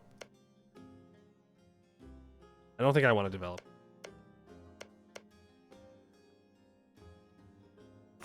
One dev there. Okay. Now we complete Troll Troubles, because they're going to gain Liberty Desire when we gain Scald Skola as a vassal. I need to improve with Scald Skola for another month. But we can do Troll Troubles. I am Bera, breaker of troll kind, and I say thus, they shall trouble us no more. Queen Bera, upon presenting the head of Urgnak the Foul to her people from the Boralic saga. Trolls are not the ancient foe of the Gerudian, for that honor goes to the giants who they once served. No, trolls are the monsters of our stories, the terror in the trees, the fright of our young. They are a menace, one that almost wiped out our people before we had even taken roost here. Yet it is also true that in a way they are not so unlike us. Were we once not called monsters too? Were we not hunted, not feared? Did we not flee here precisely because of that? None of this washes away the guilt of the troll. None of our sympathy absolves them of the wrongs they have wrought, but perhaps we may offer them a hand, a path to redemption. It will be a long road, but under our wing, one day they may call themselves Gerudian too. Focusing on race will give a small amount of additional passive yearly tolerance gain. Galderic faith becomes the new state religion of Obertroll. Nice. Alternatively, if Obertroll is already Skalderic, we will gain a massive tolerance boost of trolls and 10,000 manpower. Oh. No, this is if like they were small and then you vassalize them afterwards. We'll do that. And then we can complete Battle Maidens of Gerudia. Stand strong, sisters. No mannish foe nor beast of nature will cast us hence. Matriarch Krajah at the Drukodir stand from the tale of Krajah. The humans have many names for us, but chief among them is one we have taken of our own. Battle Maiden. A term of respect, a name earned for our prowess in the field, from the strength of our arm and weight of our heart. But it is more than a name, for to be a Battle Maiden has become a calling. Young Jarklo dream of joining the ranks of our most elite, to themselves one day soar the skies of Gerudia on the hunt. In this time of strife, we shall have need of the Battle Maidens more than ever, and so we must whet the blades of a new generation upon the field. Sound the horns for the Jarklo hunt once more. Enables the commence a hunt decision, which allows our rulers to embark on epic hunts. The White Wolf and the Terrible Troll show up in those two provinces until the end of the game. My capital needs a temple. And I'll lose 250 crowns as well. I need to complete a hunt. Okay.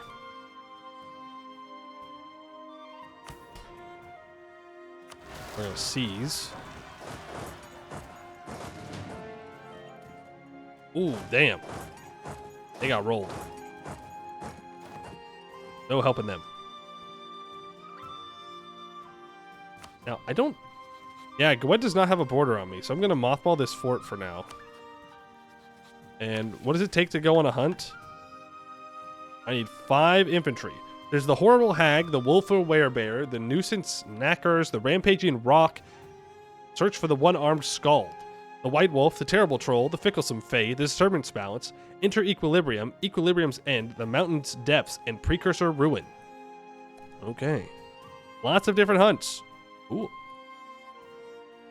Well, we'll do one of those. Actually, is Kagador? They're Tech 4. And they don't have 15% infantry combat ability, and I'm Tech 6.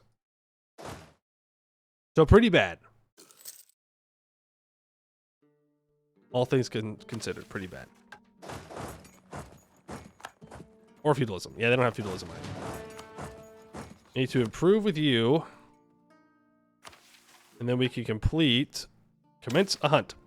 And so it was in 1469 that the great white wolf Hati awoke from her long sleep in far Gerudia, and with her wretched brood did she descend upon the fields of men, and stained the snow with their blood. The queen in those days was Herkja I, who heard of Hati from Gudrun, the blacksmith, whose husband and children Hati had devoured. Gudrun had sworn her vengeance on Hati and asked Herkja to share her cause. Herkja said to Gudrun, "Your cause is my cause. Your spear is my spear. You go to battle, and I fly with you. For slaying my people and spilling their blood upon the snow, I will take Hati's pelt, but her heart is yours, for yours is the heart she has broken."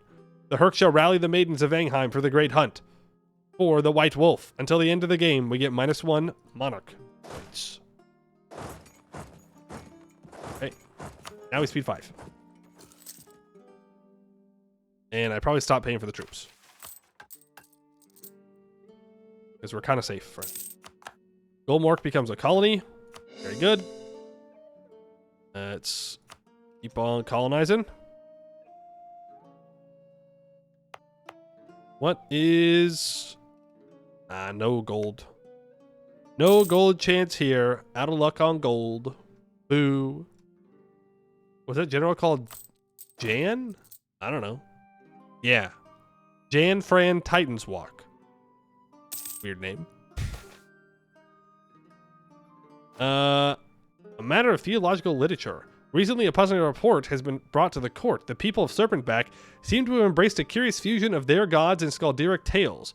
Our tales have begun to be told in their circles alongside the stories of their gods, with the one-armed Skald told alongside stories of Castellos and Corin.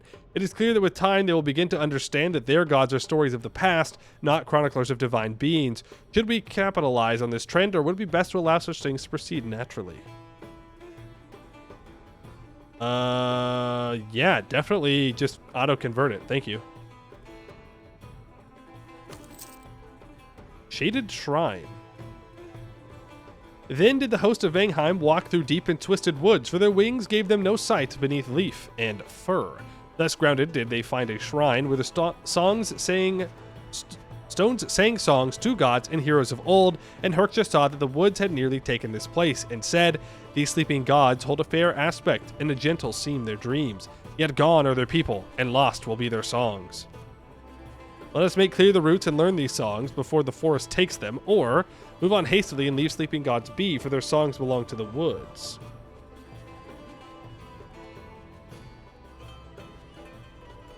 I don't know. Let's see what happens.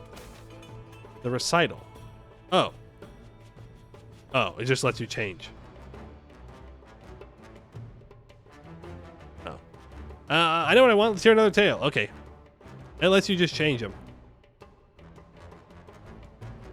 Well, I guess to be fair, we don't really need the infantry combat ability at the moment.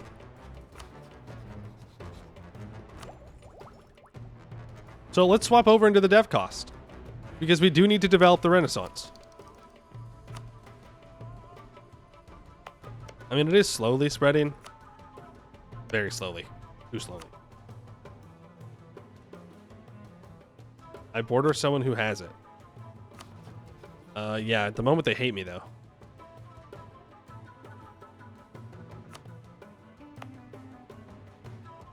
I mean, this is at 0.32 a month. 1481's a bit late, don't you think?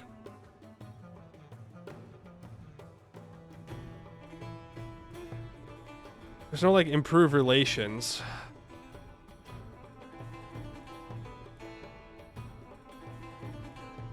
We could go for production efficiency and national tax.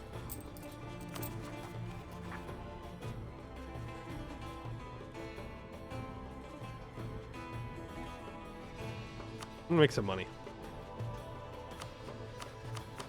I need to improve with this guy.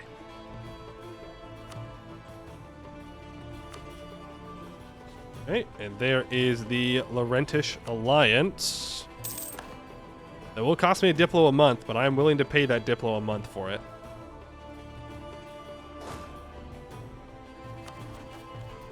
We are going to have rebels here. Let's pay for the troops. I could pay off loans. I could also complete the mission for the temple on our capital. I don't know if I need to, though, because I can't build workshops yet. How much money would I get from this? That's 0.23. I should build one anyways.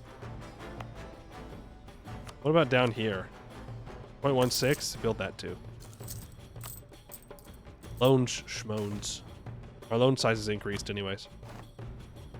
Obstinate obstacles. Then did the maidens of Vangheim fly over fields fecund, and their quarry track across ear of wheat and cereal. And as their feet did touch the ground, did a great roar arise. For Solveig, who was a farmer of pride and skill, did flying hunters spy, and she was wroth, for they crossed her domain. And Solveig did say, "Hark now, ye gulls, for I suffer no birds to spoil my crop. Whether their face be fair or foul, no cause worth claiming brings your stumbling feet to my field, and I say to you, now depart, or face my pitchfork." Then Herksha said,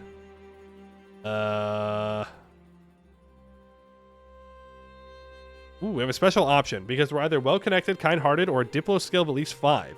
I would bend your ear and call you friend, for your field is one worth fighting for. Ooh.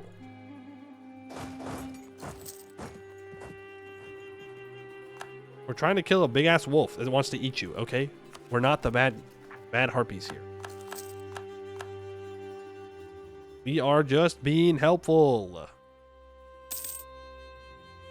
Improve with you. You pretty much have max relations. You pretty much have max relations. You do not have max relations. Let's improve with you. Once we complete this hunt, then we can vassalize Skalskola. Then I have to do an orcish focus. Raring to rest. Then the sun did set on Herksha and their hunters, and through Wing Maiden's track, well by moonlight their host grew weary and sought a resting place. Herksha then said, through a yawn did muddle their words, "Oh my. We pitch camp on the trail, my sisters, for tonight we roost under heaven. Or the homestead we fly." No, I don't have 80 crowns. You're sleeping outside. Your asses are sleeping on the ground. And you're gonna like it. Oh, Frozen Ma's gonna die to Roar in March. We need to preemptively start improving relations with Arboran. Man, how ridiculous is that? Look at all that aggressive expansion I got. For what? For what? Taking out the elves? The hunt goes cold. I lose a stability? Then Vangheim's host came upon a trail gone cold and trod upon, for none could find their quarry, and Herksha was greatly vexed, for they felt the gaze of their foremothers cold upon their neck. For there were neither head nor heel of what they sought, and at the heart of any wing maiden who holds a heart of honor lies the hunt. For to hunt is to live, to chase is to breathe, and to find what you seek is the greatest glory of all. Yet there can be no glory without risk of failure, and failure is a bitter thing. For if to hunt is to live, so it must be that abandoning the hunt is to die. So it was in older days. Today was a gentler day. Herksha felt no death, though their heart were swollen with shame. They bowed their head and slowly said, "We return to roost." Okay, it's fucking stupid that you lose the stability, but whatever. I guess we have to do it again. Maybe you should have spent the money. No, you should just not lose the stability. But here we go again. You can go back. I don't really need to do this. I'd like to take that away from the merchants if possible. But they're very loyal, or very influential, and not loyal enough. Well, that's not going to happen. Not going to happen at all. Bro was mad? Yes, correct. Optional content makes me lose a stab, makes me just want to go back to playing base game. At least they take my stab through only events, the regular events. Oh yeah, I guess we have to spend 80 ducats to complete a hunt. Here we go. I love taking loans. Looks like religion gives you cheap stab. Yeah, but it's still stab. It's still admin points I'd rather not spend.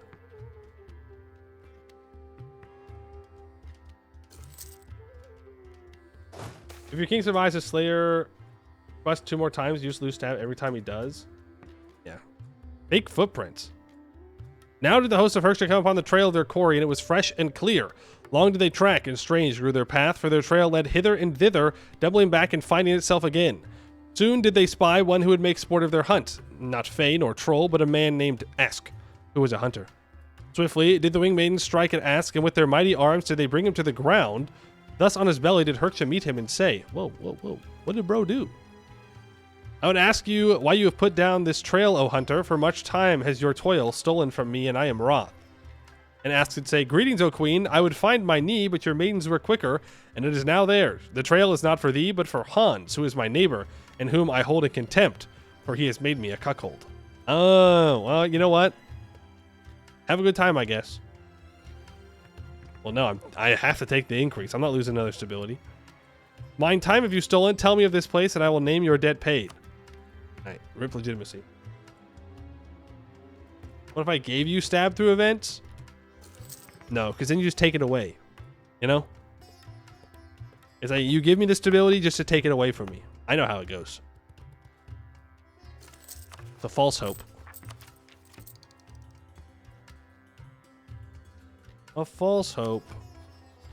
Improve with you. I need to improve with Vertesk. Who allow that one? I don't know. Obstinate obstacles. Oh, we can get the increased chance. Goed's killing blue scale again.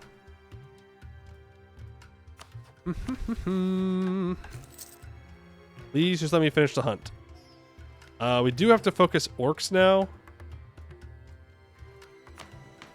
It costs Diplo.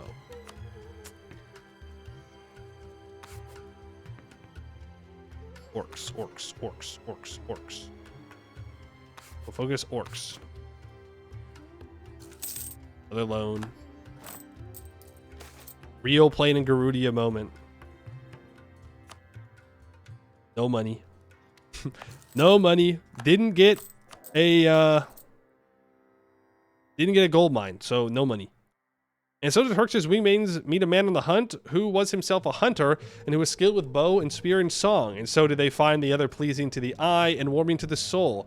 And so did they sing together and hunt together and lay together. And so strong was their love that the wingmaiden, their heart ablaze, stood before Herksha and said, "My queen, I have found a hunter, and he is pleasing to me, and I would keep him with me on this hunt. For while he is earthbound, he is strong and brave and would aid your cause and mine." Herksha rose and said, "The wingmaidens hunt in heaven where men cannot go. I hold you to your oath." Yep, sorry. I'm not losing stability. We do become cruel, though. I don't really... Okay. I guess. I guess we're cruel for telling her, no, he can't fly. He can't fly, and therefore, he's not allowed to hang out with us.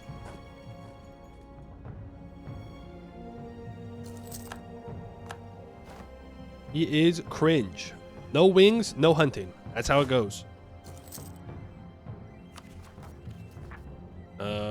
Please don't rise up when I'm over here. Wrath of the Winter Wolf. Now did Herksha and Gundren come upon a cave in the mountains where the bones of many men were strewn like gravel on the riverbed. There was the resting place of Hati, and they made ready for battle. Herksha cleverly suggested that they light a fire to smoke out the great wolf, and so they did. But Hati was clever as well, and with her white fur did she lay in ambush in the snow. As Herksha set the blaze, did Hati strike, leaping with jaws agape to swallow them whole.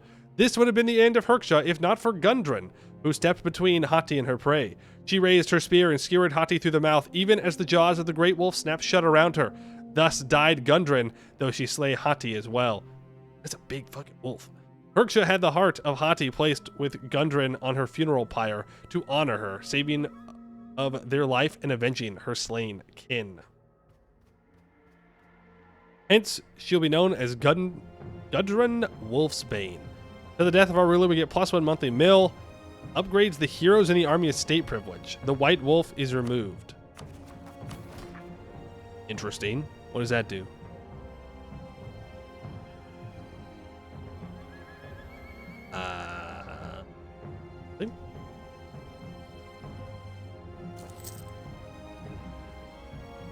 Am I missing something?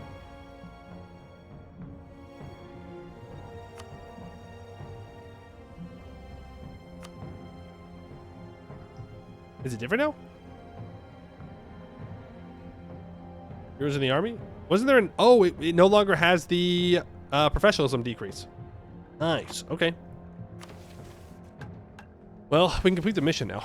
Eastern Reach. A fine land this shall be for us, with mighty metals and fish aplenty. Ervik to his son, Olab. Upon arriving in Gerudia, from the tale of Olab and Ervik, the first Gerudians. The men of Erviksten are a tough and proud folk, one's no stranger to life or war. Led for many centuries by the proud Ebenfrost dynasty, once emperors of Castor, they have known hardship and glory aplenty. A shame, then, to see them so reduced in power and might as now, on the brink of defeat at the hands of a new, albeit mighty foe. We shall not suffer to see these grey orcs claim more of Gerudia's people. The proud men of Erviksten may protest, but they, too, must be brought beneath our wing. The event Heavenly Wing happens. Then did Herksha set their gaze to the east and found a foe in Erviksten. Their host did fly to strike at them, for they were known for skill in war. Yet much akin to Vangheim's roost did Erviksten herself, keep warm with tales from ages past and dreams of ebb and frost. By wing and spear and mannish hand did Vangheim bring her host to battle and found a foe most fierce. And though she won the field that day, it was but one of many smaller wars then fought in cliff and gorge, on hill and barrow, for Erviksten had many folk who chose to die in place, for they found battle fair and would not fly from her. Then came Herksha to Erviksten, and the steward of the great forge could scarce believe their eyes, for many who they had thought dead were with the host of Vangheim, and though much worse for wear, they had been set to mend, and would see battles more. Then did Herksha say, "Proud folk of Erviksten, well have you fought, and great is your glory, but war alone grows bitter for they who take the spear and abandon plow and net. I would give you peace this day, and give your children to you, for winter comes to Ovalund, and it is warm beneath my wing. Join the host of Vangheim, and I will give you glory, greater than you would reap in holding into your homestead." Silent were the walls of Erviksten, save shifting spears, furtive glances, the voiceless song of dancing, though neath knotted brow. And then her gates swung open. So the end of the game, we get 20% reinforced speed. Pretty good. We'll go ever closer. I rather like it down here with the wingless, thank you. Asfred Ebonwing from the Ebonsteel Chroniclers. The Skalds of Skaldskola, our greatest friends, have proved their worth many times over. Not that there was ever any doubt, of course. Now the time for Gerudia to stand as one draws near, and the matter of her unity requires us to ask our friends a favor. Apart we are mighty, but the shield wall is always strongest when its warriors stand together, shoulder to shoulder, and shields interlocked. We must ask this of our friends, that they join us in earnest for the good of all Gerudia. We make Skaldskola a vassal. Orcish incursions. For Korgus had given Corin her bane wound, yet did Corin find her will, for she knew that her death alone would be a death for many on this day, and she raised her sword. The Grey Orc, a fearsome foe indeed, a race unlike any other we have fought, possessed of a strength and savagery beyond that of man or harpy, and so they squat in the giant's tears, having pushed the native Terek peoples aside and divided the area between their clans. Though the Terek are not Gerudian in blood, they are as close as any may be, and many of their people now live in our lands, yearning for home. We have taken the mantle of Guardian. Now we shall prove what our words are worth. Gain subjugation to beyond Frozema and Voronmarch for 50 years, and begin a bunch of development. And by we, I mean our vassal, I think. Okay, now I need workshops, so we need to catch up on tech to get to the rest of our missions. But I do need to kill Bjarnrik too.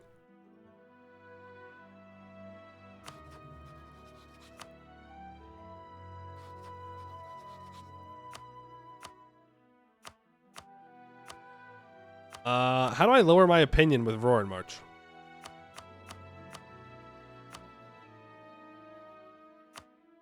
I can issue a cheeky little embargo. Insult? I don't want to waste my prestige.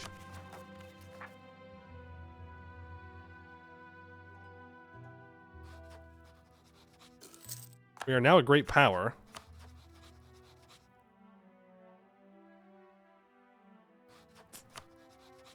And then I think we just declare war.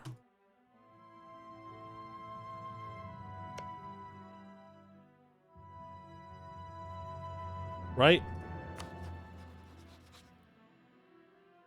The thing is, I think they just lost to Frozema. But I don't want Frozema as a vassal because they're monstrous. We're gonna get coalition. Get coalition, bro. We're gonna get coalition. Plus, it's gonna make all these dudes disloyal. Why are you disloyal? Hello? Better Diplotech. Yeah, okay. Well, here we go, vassalizing again.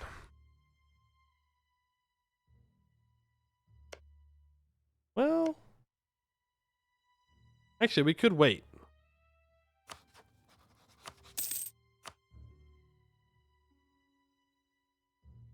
Because I don't think... Yeah, he can't be fully annexed. And if Voronmarch gets smaller, that's better for us. So we're just going to wait.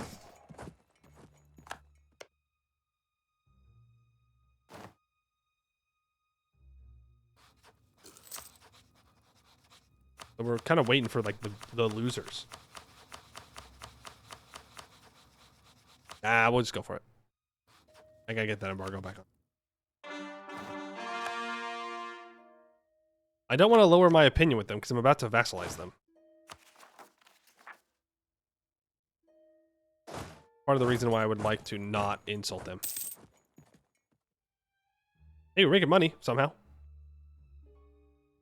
That's good. We'll want to move our trade capital to the Serpent's Head at some point. Not right now, though. Too much Diplo.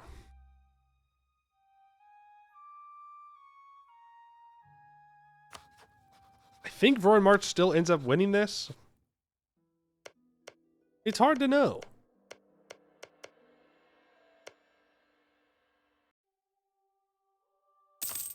It's hard to know.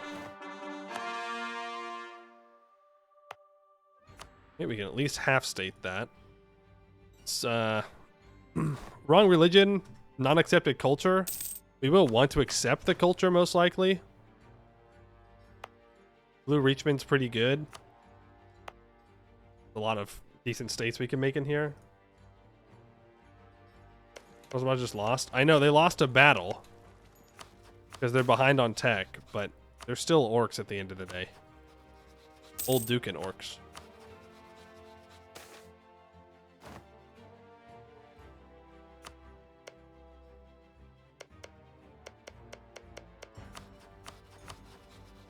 Forward march is down to 5,000 troops.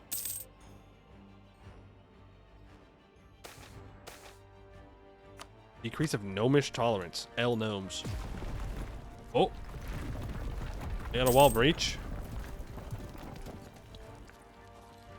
I think they're gonna lose. Forward march is landing their troops. What? What the heck?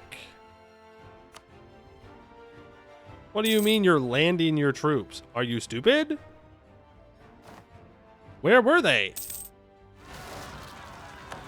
Where were you hiding them? Uh-oh. I can turn this fort on. And I can turn this fort off. Ulair is about to attack Vertesk. Emperor's at 38 Imperial Authority. 1473. I don't know. I mean, maybe it's not that far ahead of where.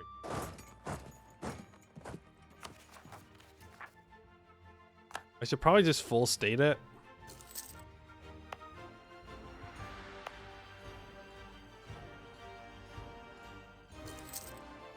Yeah. Get the autonomy lower. You gonna lose? I think he is. Magisterium gets Fascinating. And I could convert provinces. If I accept Blue Reachman, grow on, enforce religious unity, then we can convert in 31 months. Isn't too bad. Magisterium also gets Demarian tea culture. Magisterium is throwing.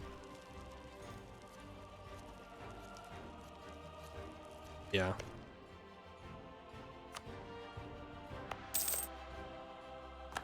I guess. We have to give it to him. I can't not do it. Well, I guess I could have not done it. Actually, they are pretty loyal. Kind of through there. Can I purge elf? And by purge, you mean subjugate? Yes, soon. Kind of hoping that if Reach Spear wouldn't join, but...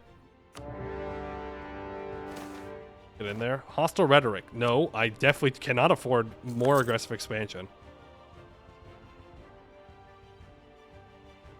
Purge is only one province? No. Why would I do that? That's a waste of so many points. All the points wasted. I can just convert it and then... I don't know, actually. We'll see. We'll see. Maybe. The elves might disappear. I'm gonna set all of you to sleep, actually. And I need to check. If I did get a full... We literally just die. Improve with Dame's Crown. Improve with Durwing.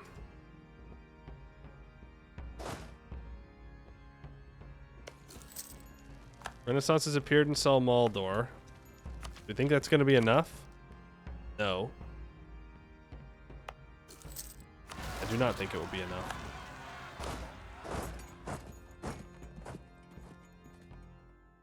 Kill those rebels. Still got time on all that. I want Frozemont to take as much as possible.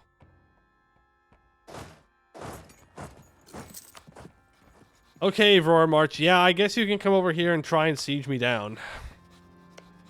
I don't know what else you're gonna do. You got nothing else to be doing right now. Honestly, I'm being weird.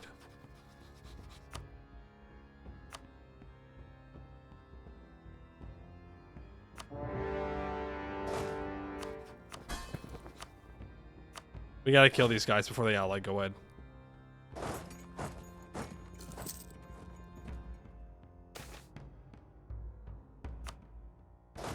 I know that's what they want to do. I know that's what they want to do. Is my game running slow right now? It feels like it's kind of chunking a little bit. Right? Am I weird? Am I being weird right now?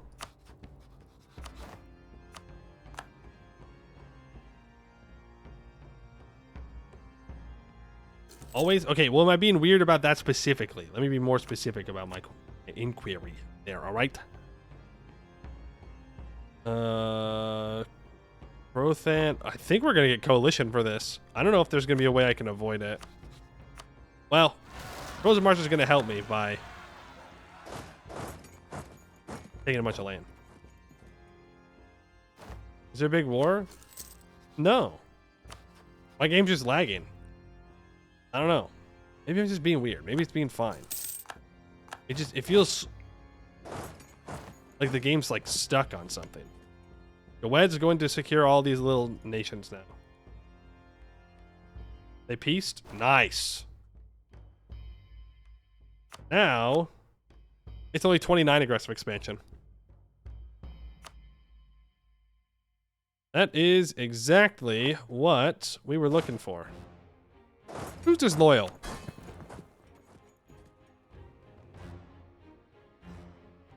Relative army power, relative navy power. Ugh. I hate that modifier so much. I hate any modifier where they're like, ah, yes. No, don't even build a boat. You don't have a navy. And, okay, do I need a navy to come and beat the hell out of you? No. I can walk there or fly there. It's like how vassal disloyalty for their development isn't based on your development. It's just a flat development bonus. You can have like 20,000 development and a 300 dev vassal will have disloyalty from it, which is wild. Which is wild. Oh. That could have gone very badly if Bone Carver could have full annexed Roar and March there.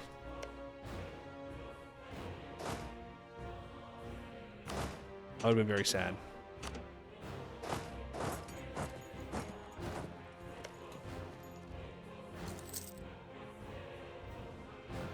Almost like no country's ever supposed to have 20,000 dev. No. It doesn't. It's irrelevant. You can have friggin' 1,000 development. But the fact that the disloyalty of the vassals is not based on like comparative development just seems weird. I have 5k dev. What do you mean I can't vassalize a 100 dev country? Yeah, exactly. Exactly. Yeah.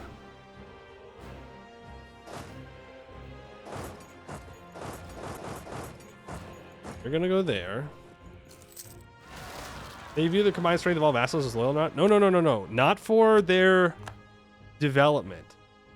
There's the disloyalty from relative army power and economic power, but that's different from liberty desire from development, which is only individual. Like, Digavetta here has 18 development, which gives them a flat 4.5% liberty desire. Even though I have, 289, no matter who you are, if I had literally the rest of the world conquered, fully cored, 2 million bajillion troops, right, they'd be super loyal because the army modifier would be different and the economic modifier would be different, but they still gain the flat 4.5%, which is why vassals are bad. Like, they're good early game, but they're just absolutely trash eventually. Like, you just can't have vassals because any amount of development will make them disloyal.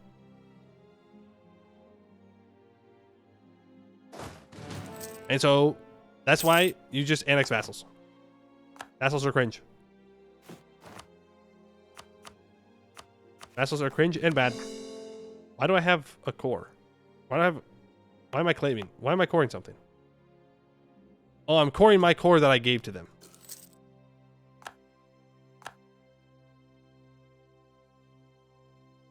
I gonna lose this siege race? Daughter distinguishes herself? That sucks.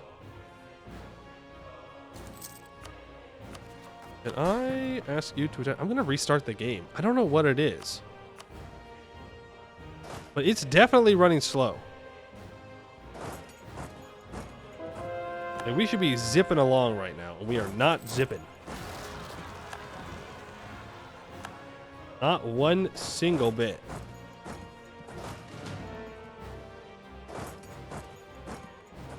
It's you? Why are you doing this to me?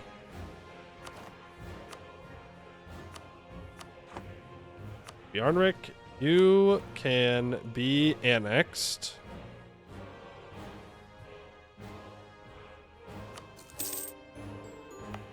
Go.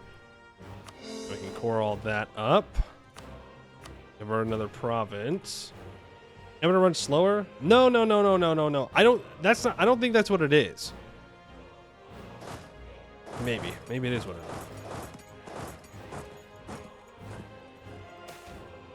Powerful mage bastard child. No. Absolutely not. You're not baiting me. Not today. Not today. Not gonna happen. Hey, base game for a week, so I forgot? Maybe. I'm gonna run slower because it uses cubes instead of wheels. I didn't even think about that. The old cube versus wheels game development. Yeah. Classic. Classic.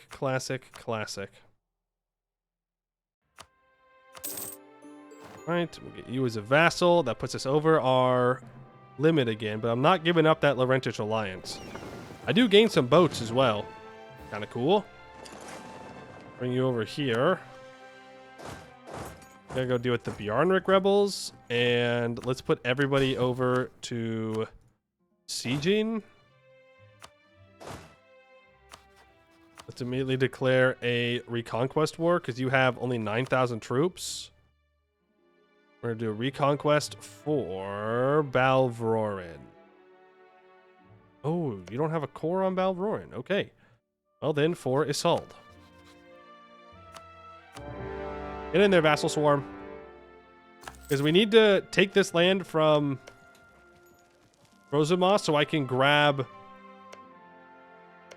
South Chills Bay. It looks like Bavik's probably going to die to Goed. I don't know if I'm going to be fast enough to do anything about it. That was Conquest? Was it Conquest?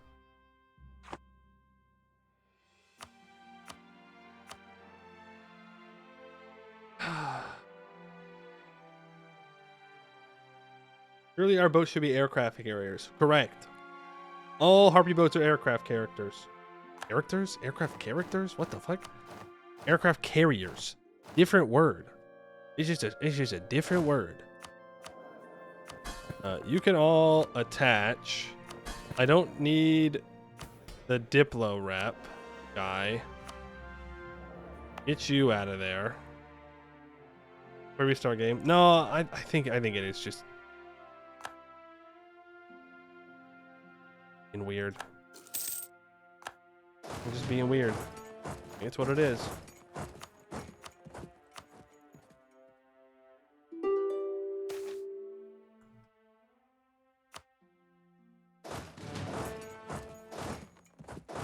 Being weird. Pretty sure there's an anime where the characters are carried. There probably is. There's probably anime for anything. Weebs are weird. I don't know what to say.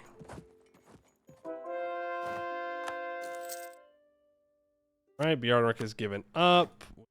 Will full annex, take money. Take that up. Convert Modok. You need to come fight these rebels.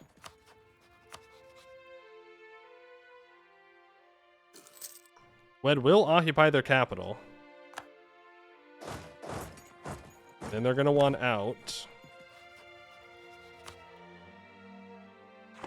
-2 reasons. Tell them all to stop attaching to me. I'm going to go to siege mode.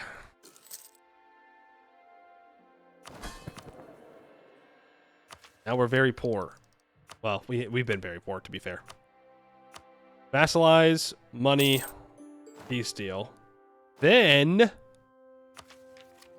I declare a reconquest war or assault.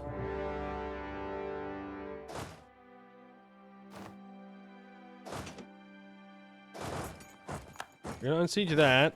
You need to come back to deal with Bjarnrik separatists. Bavaria is going to attack Blue Scale. That's not very nice. Pay off these loans because our loan size is almost doubled. Still losing 4 ducats a month. All the forts up here have been deleted. That's fine.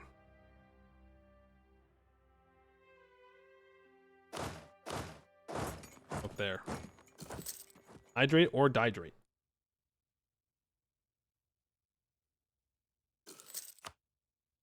Let's improve with vassals.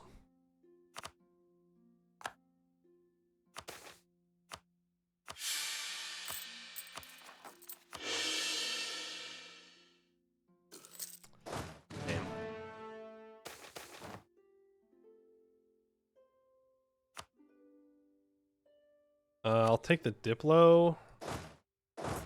Okay. I did set them to siege, so they're not going to contest this, which is a bit of a bad move. Where are my vassals going? They're going on an adventure. Oh, he's got land over here, that's why. We obliterate the orcs. Never some morale damage taken. You're going here, you're going here. I would very much like to be at peace soon-ish. We are struggling. Our manpower is gone. Super in the tank. In the hole. We need manpower. We are going to return all corps to Vroren March here.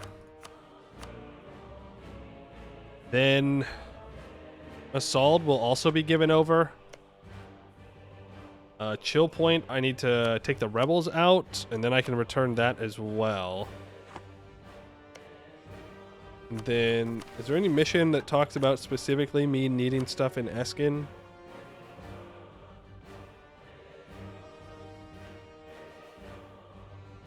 Yeah.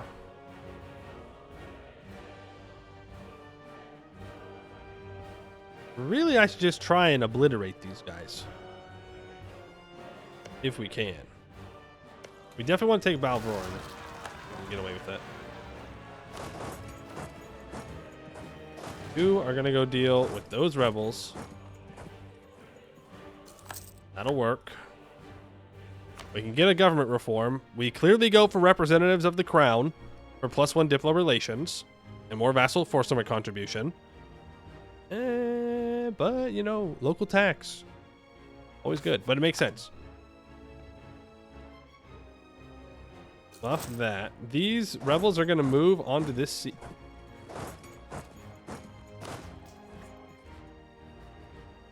Frick. Frick, dude. Obliterated by pretender rebels. Take Eskerberg. You need to leave 1,000 troops behind. Here. Move over here. Thing is, we're going to have to go immediately into a war against Bone Carver. Who's allied to Severed Ear. Holy shit, and he's Tech 5? Yeah, I bet he is. That's got a 6 mil leader. Oh, and the freaking Pretender Rebels yoink my siege. How's the run going? It's going. It's going pretty good. The last couple of years have been a little rough, but other than that, it's going good.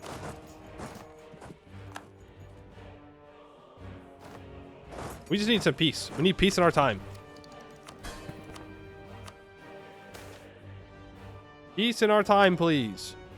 But I have to go to war with Bone Carver. I can't let Goed take these provinces for free. Aggressive expansion-wise, defensive-wise, the speed 5 war. Well, I'm not really doing anything, right? I'm just sitting here. All right, this goes over to Roaring March. Oh, I guess his capital's not there, so I don't need it. Well, it's cheaper to hand it over. That goes over. So that's all the cores.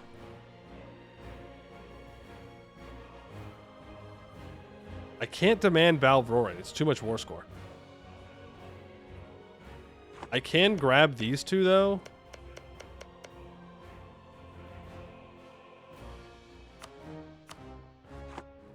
Let's hand those over to Roaring March.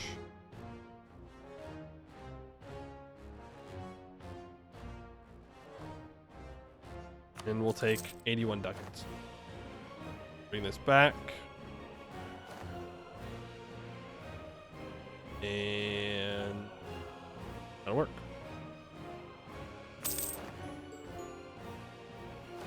Boom. Now, Roaring March is going to love me for a long time. Eventually, they will become disloyal from that, but that's a later us problem. We gotta go to war with Bone Carver. We gotta.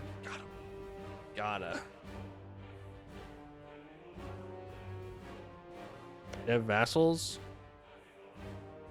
How do I know if it's done for the 5-year thing?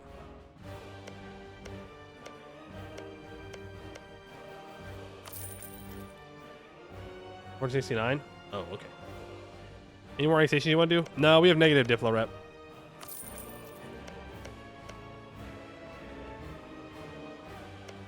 Do you have any, like, super cracked provinces? No. What am I saying? What am I saying? Gold mine, you can get a free Diplo dev. You're welcome. You get a free Diplo dev here. You're welcome. You can get a free Diplo dev. You can get a free mill dev here. You're welcome. Was it in the opinion modifier? Oh yeah, overload development +6 goes away at -1 yearly. Okay, gotcha. I'm gonna bring you guys over. Now I don't have a lot of manpower. By not a lot, I mean 0. But Goed is just going to declare, well, he doesn't want the land yet. We can wait a year or so. Recover a little bit of manpower, maybe. I'm 11,000 manpower in the hole. Yikes. That's a little bit more than just a little bit. You know, okay, I'm going to save. And we're going to try and reload and make it go a little bit fast.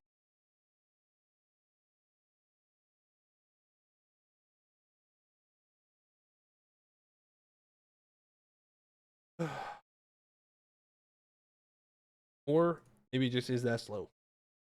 Maybe it just be like that. Meow. Hello, Amy. How are you?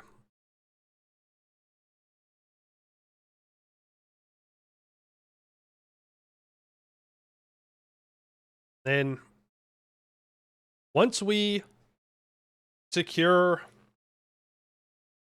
the surroundingness of Goed, then we can chill and try and actually develop up an economy to go fight Goed. That'd be the idea. Like, we need Renaissance. We need manpower. We need to be at peace to get those things. But you got to quickly take everything around Goed, otherwise Goed will take it. Like, now Goet's taking all of the little cities along the coast. It would have been nice if I could have grabbed those, but alas, not enough time to do so. Not enough aggressive expansion either, probably. Norians get real mad when you start taking provinces. Interesting. So-called Anbennar Empire enjoyers, when people take land outside the Empire, they also get mad. You have to fight Goed eventually? Yes, but I'd rather fight Goed where he does not own Balrorin. And does not own Sel Maldor. And he has a limited number of good forts that he can use, and I have a maximum number of good forts I can use.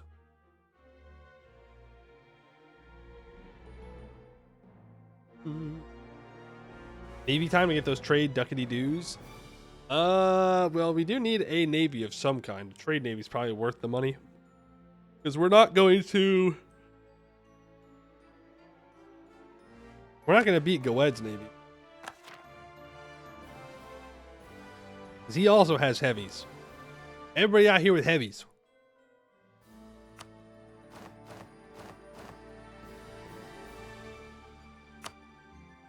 This. No, it is just that's just be how Anbennar runs. Okay. Fair enough.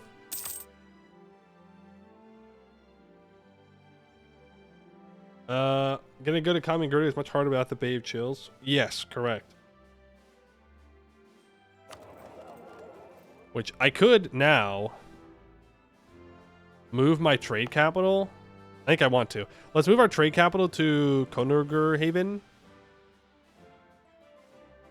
I would just move my regular capital, by the way, but we're harpies. We don't really want to move it to Flatlands. We got to get rid of the devastation here as well. I'm going to move my trade capital here, and instead of collecting, I'm going to start transferring from the Bay of Chills and transferring here.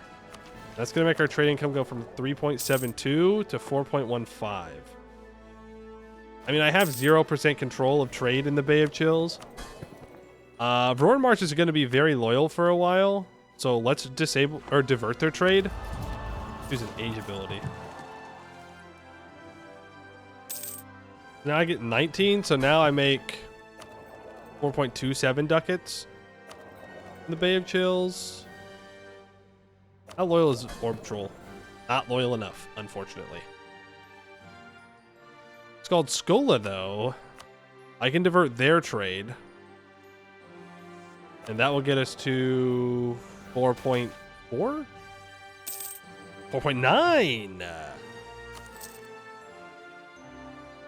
Okay. Not bad. Age ability. I think we have to go for aggressive expansion.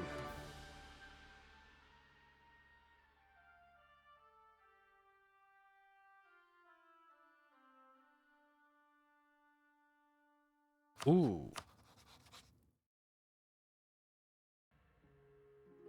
Oh, that's frozen one.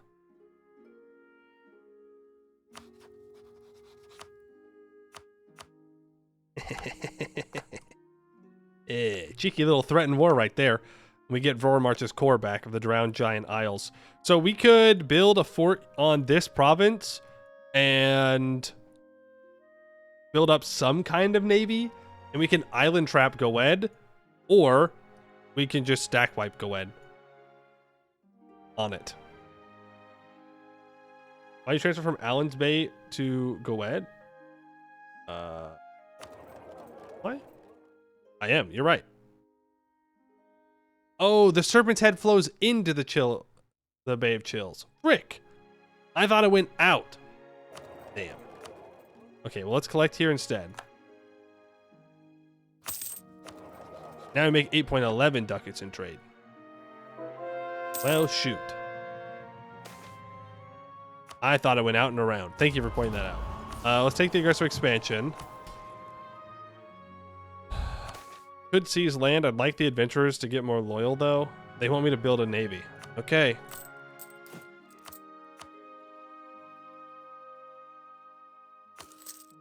Well, I can build 4 boats.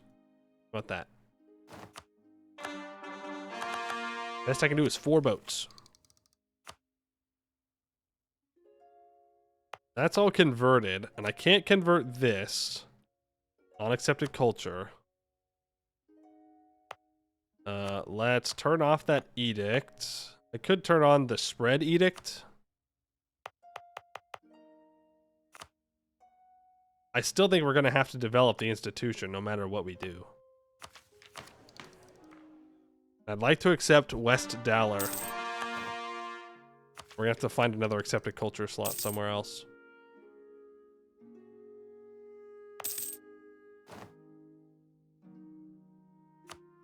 I could develop the institution on this province.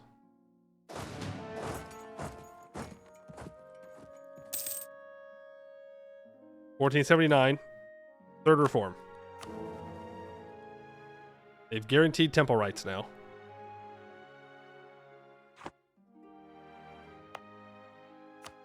And to encourage development here. Merchants are loyal. Mages are loyal. What we like to see. Do 2 Diplo Dev. Expand infrastructure. Little bit of development. Could probably upgrade this natural harbor. It's just another loan. What's the harm?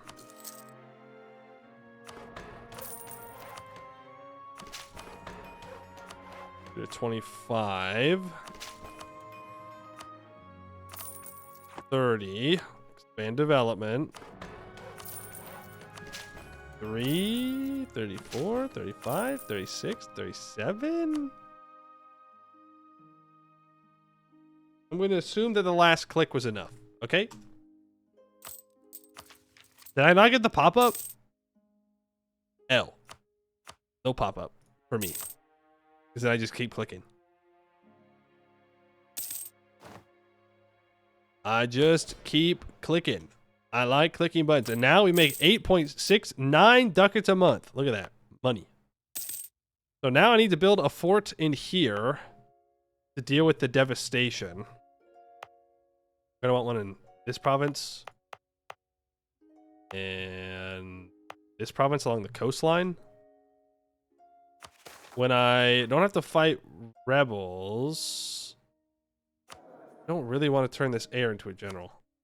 It's all the same to you. Let's just deal with separatists. We can make some money. We want to build a fort on Vormarch, and I want to go to war with Bone Carver. Vassal troop count's looking okay, but definitely not enough to rely on to win the war for me.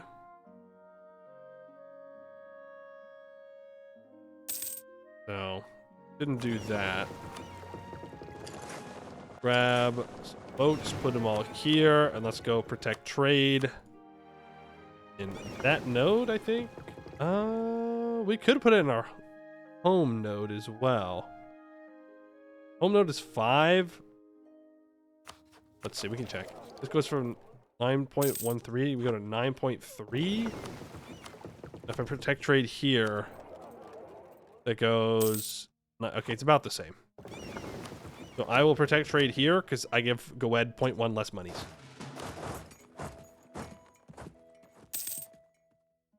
.1 less monies.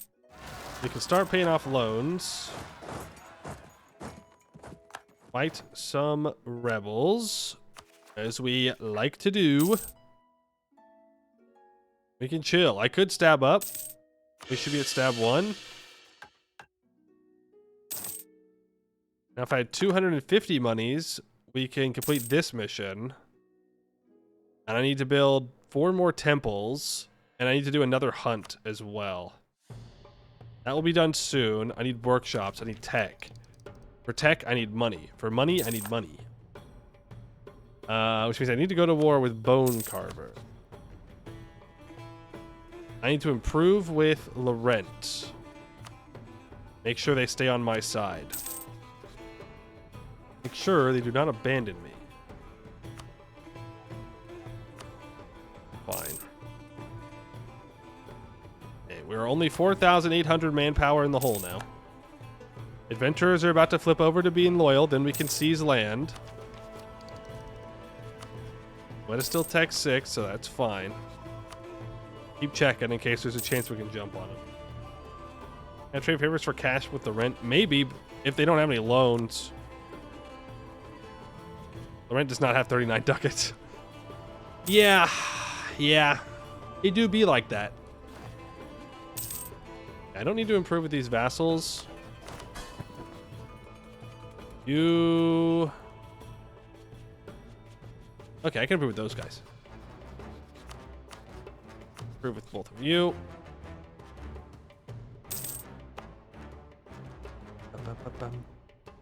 I can full state that. That'll work.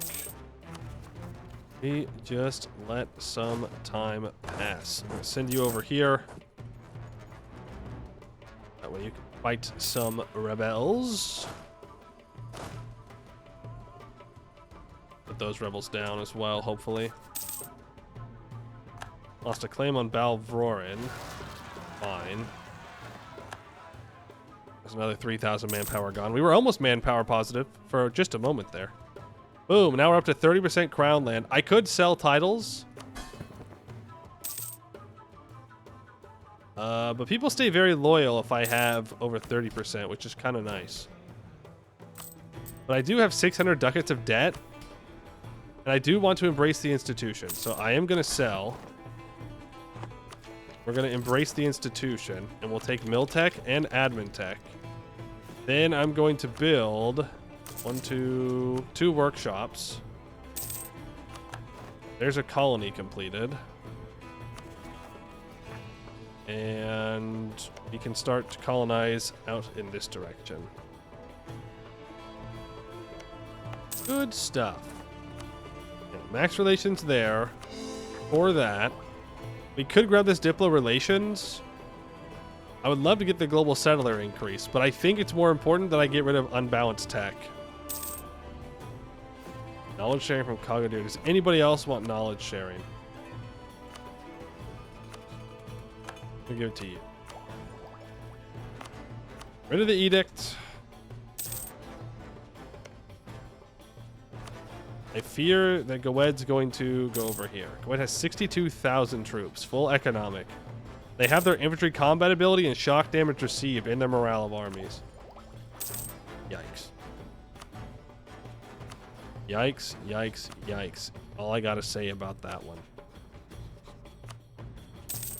Max out relations with people around Gowed.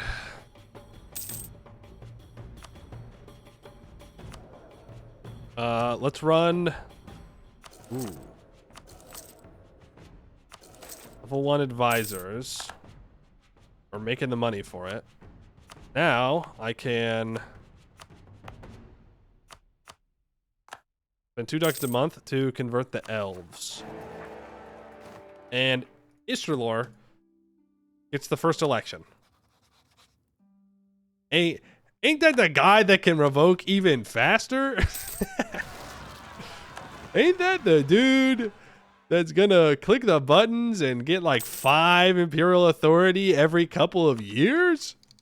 Is that guy? I accepted Delaire culture. No, I need to accept another one. There is a mission about that, but it's locked behind this, so we have a little bit of time. I should probably demote Blue Reachman and then accept West Daller, though. Probably a pretty good idea. Cold Market, you're allied to Gowed. You would accept vassalization, though. Okay. Let's see if we can beat Gowed to it. There goes the air. We get a 414. I have prestige.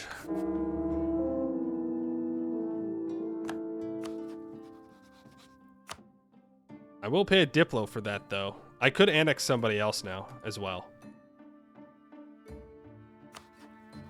I think Skald Skola is the person who I'd like to annex. Loyalty-wise, it might be better to annex the trolls first. I don't have the opinion, though. And I do want this land, because it's an accepted culture of mine, so go ahead and start annexing them. And let's ally you. Why don't you go ahead and transfer your trade to me? Ooh, vassal forcemery contribution. That's nice. I will offer you military access. No Skald Skull, I'm not giving you money. And Ishralor immediately dies and is reelected and gets a 466. So they immediately just gained 10 imperial authority. Can't wait for the Empire of Anbennar to form in this game. think next we focus to either require certain vassals or getting some annexed for free. Parliament issue. All provinces in Gerudia need to be owned by me. So I do need to annex Obertroll. I mean, we could be real gamers and try and annex them both at the same time. How am I going to do that, though? I can't influence. I could send a gift. That gets me to 81. If I forcibly... Okay, if I placate, divert trade, and then send a gift...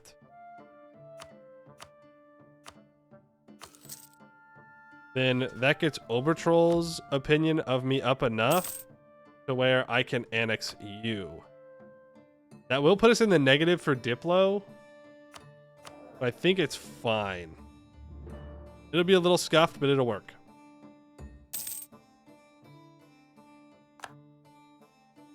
It'll work. Then I can stop diverting your trade. And we could give the nobles the integration policy.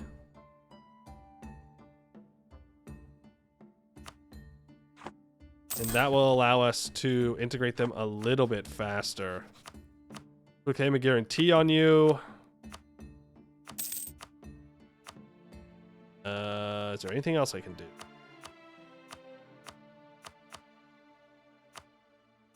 Can't marry them. They're a republic. Cringe. Ooh, our relations are maxed with them.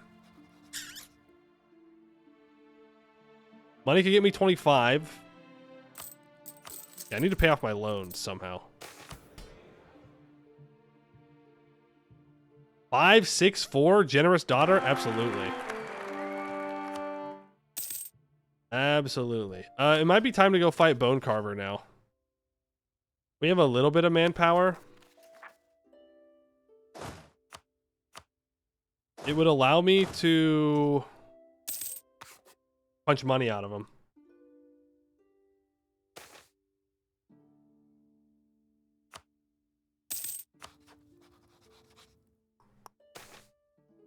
Gnomish Minister. I'll just gain tolerance. And I can choose a naval doctrine. Let's just go for ship trade power. Get a little bit more money from that. You... Yeah. Still need these guys to rise up. I'm gonna go to stab 2.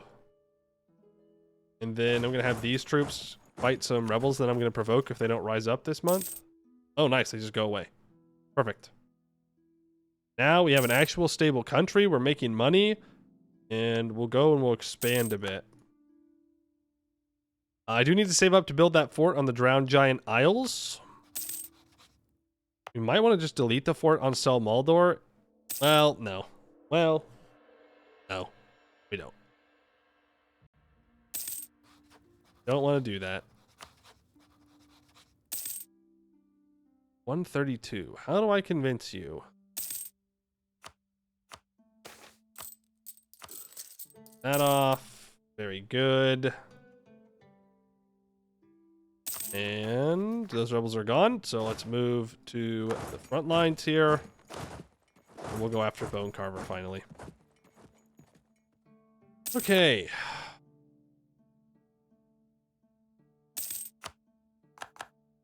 Order with Reach Spear is up. I mean, I could... you don't have any rivals, so I can insult either.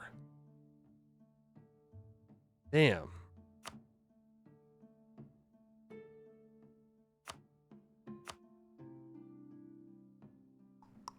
Okay, well, with a little bit of time, I think we can get there. A little bit of time, a little bit of money will be good. So let's reconquest for South Chills Bay. I do have a lot of troops. Severed Ear is Tech 4, though. Bone Carver is X6. Unorthodox Tales. I don't want to spend a bunch of Monarch points. Preferably.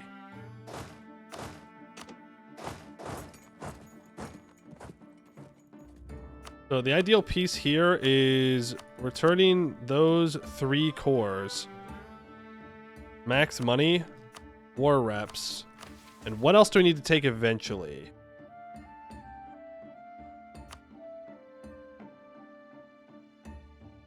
Looks like we need these provinces right here.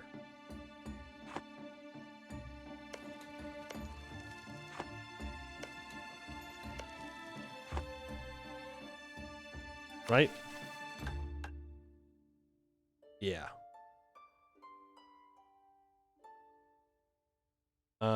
Has won at least 10 battles led by our ruler. Interesting. Frozema is a subject. Oh no, that's a different thing. That's asking for Frozema. We don't actually need that. Great Orcs will now be accepted into the Gerudian Council, granting us their cultures. Okay, that's like a whole thing. Goalmark needs a province modifier. Mountain depths. Okay, so we need to do our other hunt. We can unlock new hunts.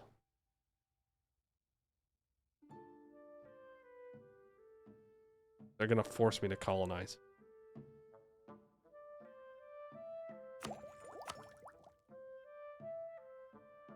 Okay, I guess we're gonna have to go expansion next, which is fine. We should unmarch these trolls at some point. Whenever they're done colonizing, we should just unmarch them.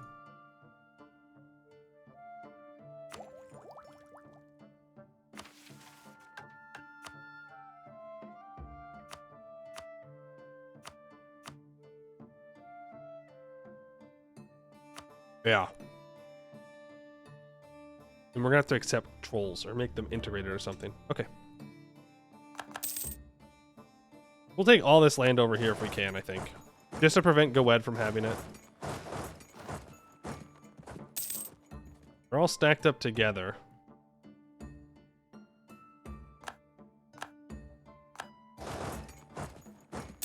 You need to move up. Combat weight is 25. Right? No, it's still 24.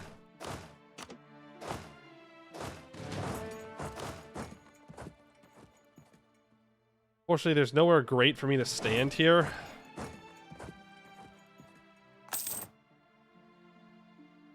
That is the hope, is that they get pushed back into there. We can pay off another loan.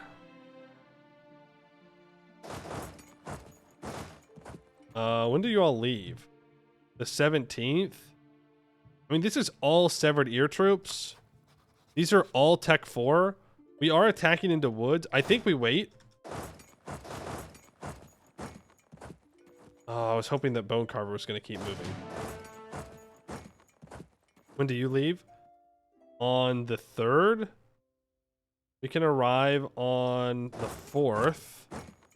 We don't have a great general by any means, but it'll get the job done. They'll be gone, and we should be able to stack. Oh, they didn't lock in yet. Well, that's all right. We just fight them. We have reinforcements. When we do double damage, or double the casualties, so what are you gonna do? What are you gonna do? Rosama owns this. An Iron Fist. Matriarch Hersha is displeased with the latest reports from our province. She is certain that the worthless peasants are to blame. Perhaps we shall make an example of some of them in order to encourage the rest to work harder. Oh, I guess we get the cruel event. Never choose the bottom option, if I recall correctly. It causes long-term bad ideas. Just take the local unrest to gain the base production. Take the money. We're gonna walk here. We're going to split up. We're not taking attrition. I'm still taking attrition here because Agodir is here. Taking attrition in both places. Agadir, could you please not stand right there? I wouldn't mind a fort somewhere in here. I mean, if we take Balvrorin, that's clearly the best fort there is around these parts. We've converted the elves to the Scalds. Are there any other ruler personality traits that have their own event sets? I think they all do.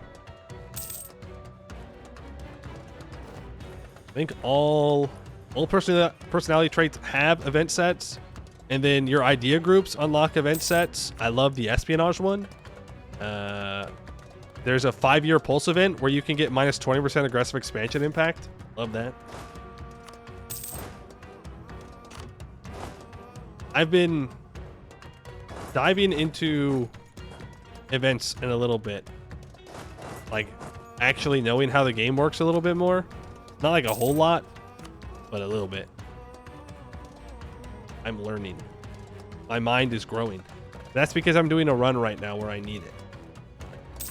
I've needed that 5-year pulse. You never notice? Well, yeah, because I mean, it just seems like a regular event most of the time. You know, if you're not actively paying attention to it or like knowing that it's a event tied to an idea or a ruler trait, then wouldn't know. We can loot here. I cannot steal maps, so I can't get to over there. You're gonna protect trade here, and you guys can go into port there. You can go into port there. I'd love to keep building my navy up, but I'm gonna keep paying off loans. I can't get here. Well,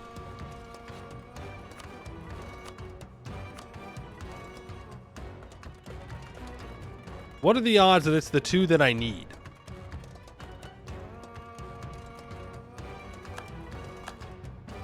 Damn.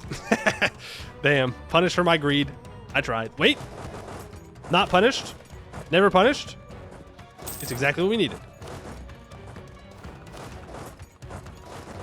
In we go. Because I'd like to take money from Severed Ear as well.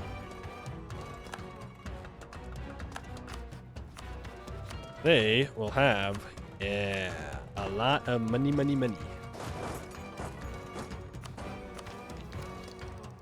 wants to be a general? I need a general. We only have 17 army tradition? That just feels criminal. We've been at war for so long. I feel like it's all we've done. No forts. No forts hurts real bad. Have the Loralis. Ooh, okay, you do have a siege pip. I will take a little siege pip. Absolutely.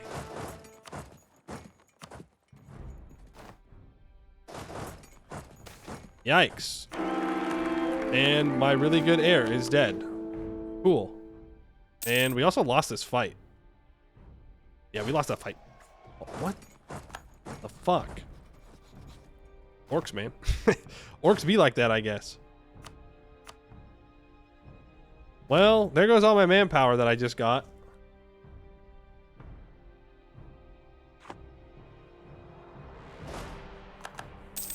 Yeah, my vassals can't follow me in because they don't have vision on this province. Bring you over here.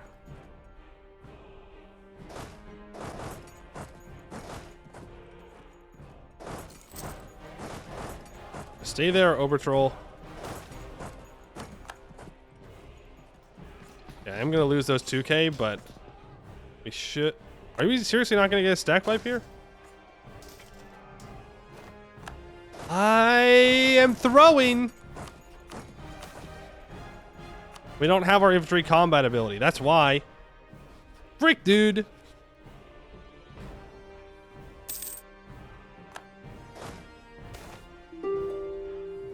Frick. fair is good, always pay. I cannot be convinced that you can change the outcome of that event. I think it's fake news. There we go. Now we walk over and we get his capital. We can state the troll stuff up.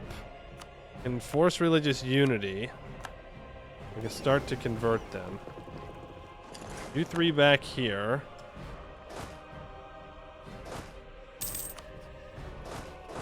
Keep going. Can we catch him before he can recover his morale? Yes, we can. Good. There we go. Okay. Now. Siege. Everything. See, it lagged there. The game absolutely lagged when I split my troops up. Why did I do that?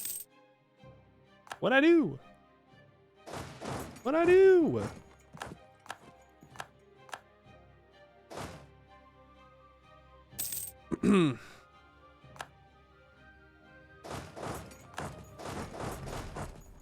You wait here. Bring a general down. Move in, because they do still have 9,000 troops. They hired mercs. Unless they built up those troops. They might have just built them up real quick. Okay. Are you going to give me money and war reps? Yes, you will. Nice. Here, and now we get those 3 to you. I might as well take this. And I might as well take Gullet's Peak.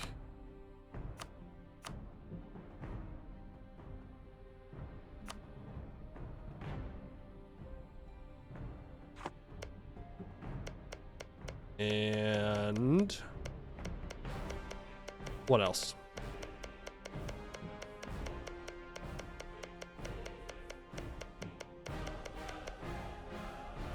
That might just be it for now. Well, this is going to be in your state, so we'll give this to you as well. I mean, we have influence ideas, so...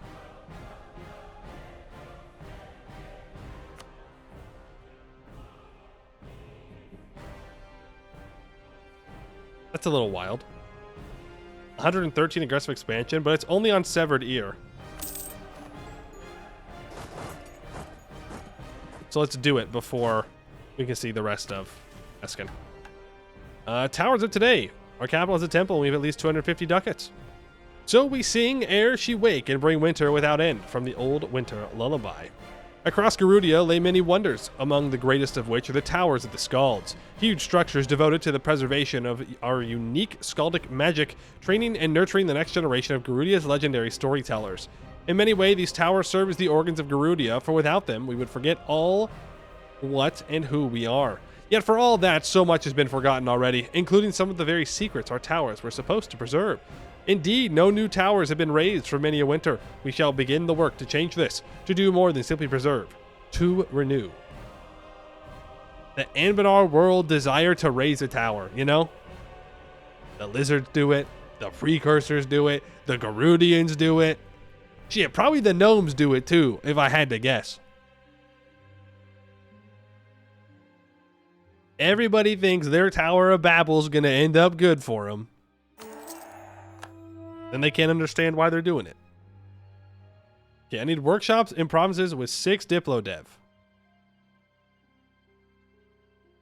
That means I have to do 6 Diplo Dev. Some of these are pretty close. Put that there. Over my gov cap. Average PoEmu gameplay. Urge development. Build a workshop there. You can pay off 1 loan. Where am I getting my second missionary from? Ah, from annexing my vassal. Then I can seize land. You can protect trade here. You can move over here. Okay.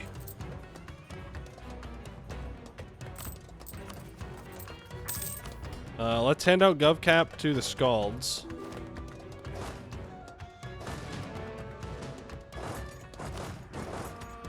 And split in half. We are going to have 18,000 Particulars rebels.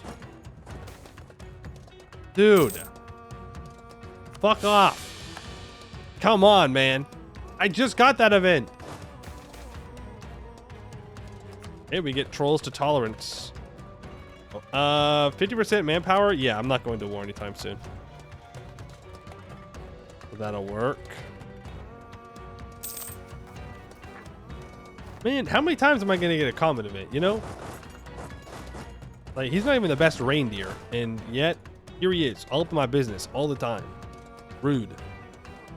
We're going to put all of you to go away. Then I'm going to shift consolidate. I'm going to take all these troops that are injured. We're going to hide them right here. They're just going to sit here and recover. You... How do you not have supply there? All right. Chill here then.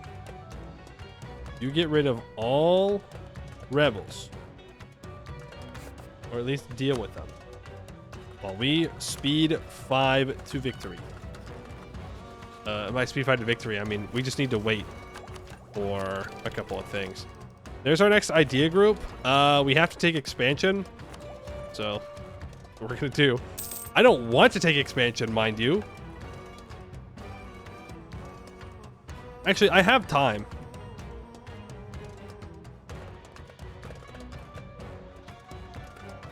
I have time. I don't have to take it. I would really like to take quality ideas.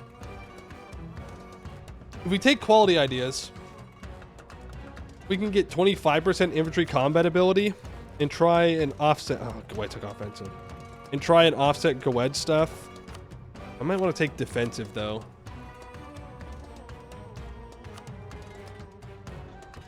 Just because...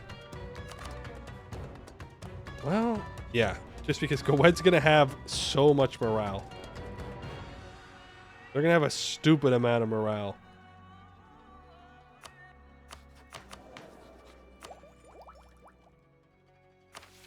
Do we go fight Gwed soon?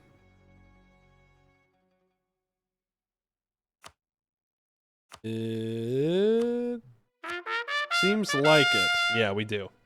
Mastani, welcome in, Raiders. How are you doing today? Hope you are doing well.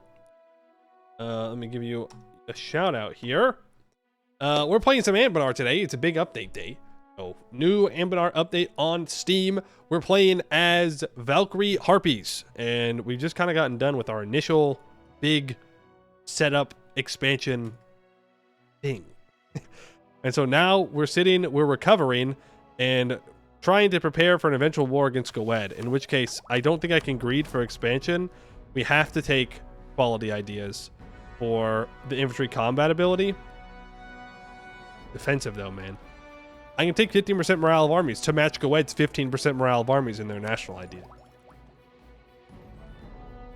But if we take quality, eventually we'll have cracked infantry combat ability. We ate the trolls. Yep, we subjugated them and then we ate them. They're our friends. We have another troll, and they're colonizing for us at the moment. Eventually we want to annex them, but not while they're colonizing for us. That would be very silly.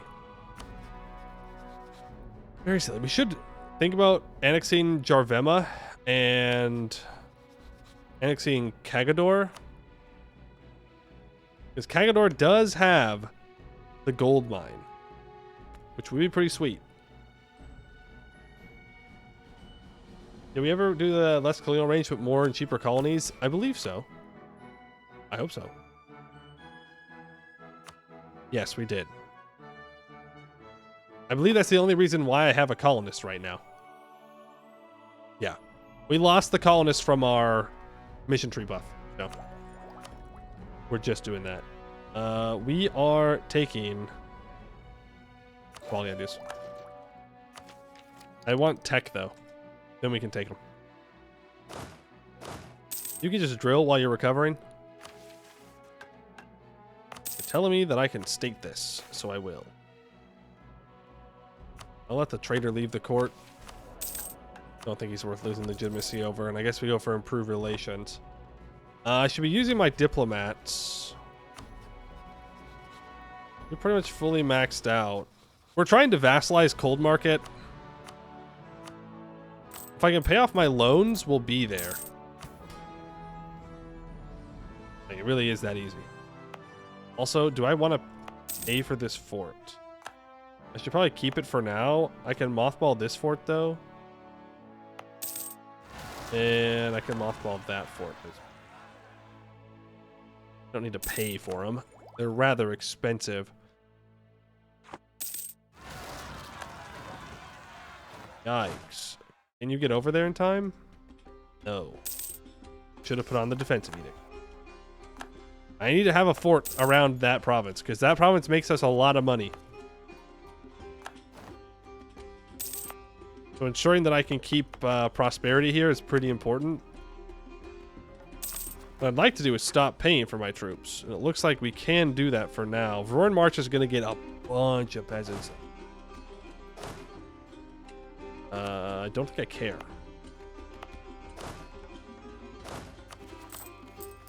I'd like to just make a bunch of money. Make a bunch of money, pay off my loans. We can improve with, I don't know, BPEC and Ibavar. I don't need to Ibavar. They're still elf. We can improve with Istralor. Probably a good idea. They have 50 reform or 50 imperial authority, by the way. Yeah. Scary.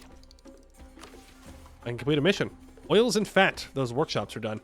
But father, how should we bear the cold in this frigid and pale north? Olav to Ervik, from the tale of Olav and Ervik, the first Gerudians. When, many centuries ago, we sought refuge from our scorched homes in the moors, it was north to snowy Gerudia we flew. Her frost sheltered us from the roost burners, and dared not follow across the seas. But so too did her cold bite. For frost and feather do not mix, and many a maiden has felt the terrible winter's kiss upon their wing. But through hardship and suffering comes strength.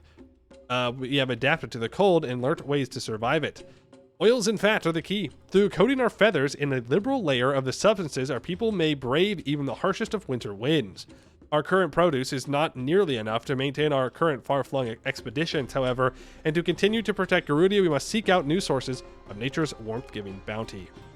Up to 6 provinces meeting the conditions will now produce instants, and until the end of the game, get +1 local goods produced. Wait. Pause. You're telling me I can get rid of these shitty fish provinces if I just do some development and do the mission? I don't have the temples yet, and I don't have the hunt yet either. And I need to build a bunch of stuff. Well, frick, man. I definitely want to do that.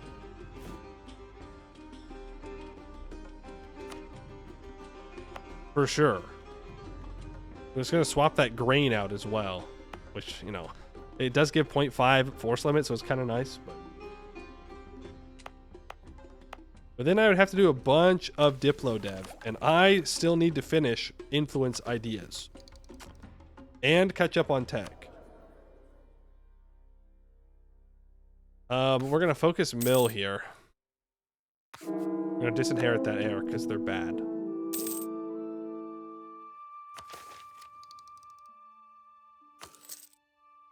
They're very bad. I do want to do that hunt.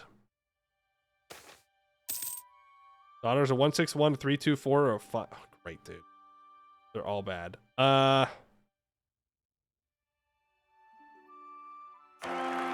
Ain't that the same stats we just had? I have to get my prestige up so I can disinherit that kid too. I might just do the mission. Here's the thing. I mean, I could build a workshop down here.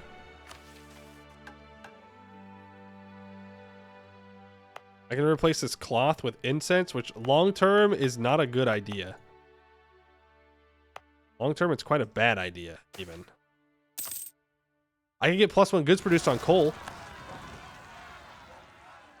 We're going to play that long. Be kind of funny. There's up to 6 provinces. Right. Which is why I could do 3 more.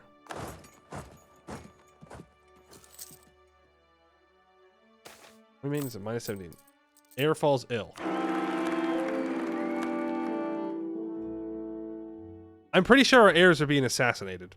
I'm like 95% sure that they're not sick. They're just being killed. Because that's crazy. Like, I appreciate it because I didn't want that heir, but that's wild.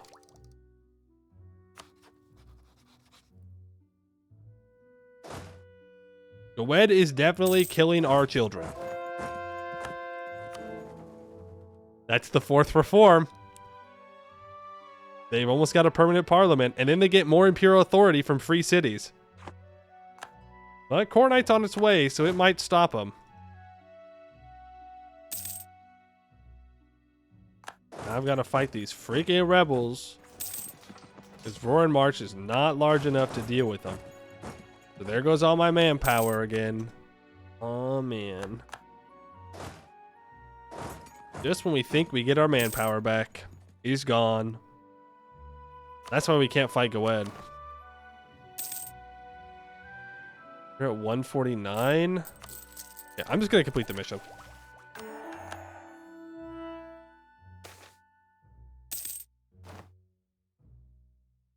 Call from BPEC, recall from Istralor. Let's improve with Arenmoss and with Varia. Try and keep as many people happy with us as possible for when we do actually go to war with Gold. Birdmarch, you can deal with your own particularists. I can take that mill tech. Turn off the dev cost edict. 4,000 men in the hole. Only 1 loan left, though. And Gwed should leave us alone. I mean, we can merc up and have just as, well, almost as many troops as Gwed has. Which is nice. They should build towers instead of reforms. Amen. Amen. Build more towers. 153. We can convert you. And West Daller needs to be accepted for this mission. It'll also make us a little bit more money. We can 10 ducats a month. I could take the Diplo relations, but I think I want to take the tech. Bro, you have to fight your own rebels. Roaring March, you have to fight them.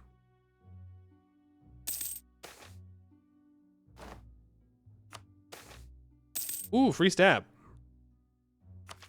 I could... Yeah, you know what? Let's go 3 stab, why not? That way I can get another comment, and then it only goes down to 2.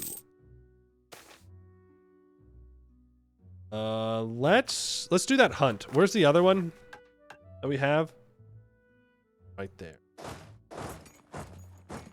Let's see. While we're just sitting here, we might as well. The call of the hunt. And so it was in the days of 1493 that the troll named Jordis Frogcatcher did come to the cities of Gerudia demanding gold and flesh and tribute. And Jordis did slay and eat any man who refused her. A furrier named Gunnar ran to Vangheim, and he did beseech Herkja to save his home from Jordis and her greed. Then Herkja rose and said, Jordis has slain my people and stolen from them, and so she has stolen from me. I will fly to Jordis, and she will pay me weregeld, or she will die. And then Herkja gathered the maidens of Vangheim for a great hunt with a terrible troll. We do lose 1 of each monarch point during the hunt, but that's okay.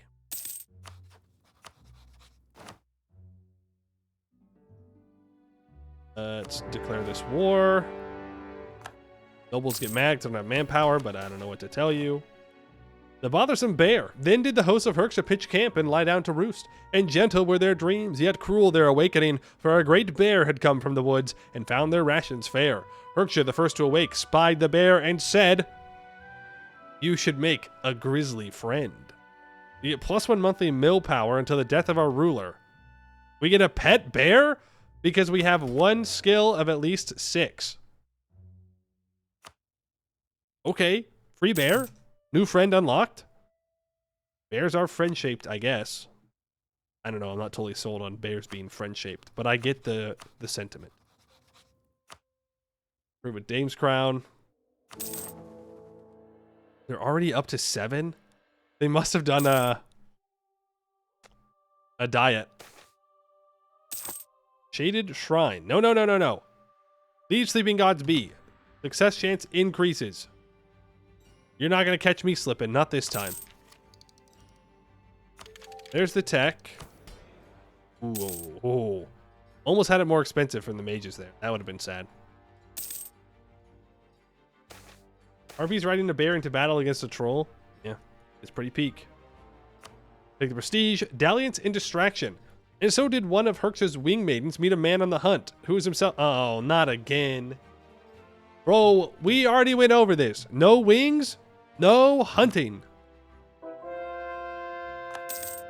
No wings, no hunting. Period. You gotta be able to fly. Otherwise, you're too slow. Ignore the fact that we have a bear now, okay? We put wings on the bear. Real. Not lying. Not just making things up. Rockfall. Then did the host of Vangheim encounter a wall, not brick or mortar, or made by men, but the shrug of a mountain, burying the trail as far as the eye could see. Why?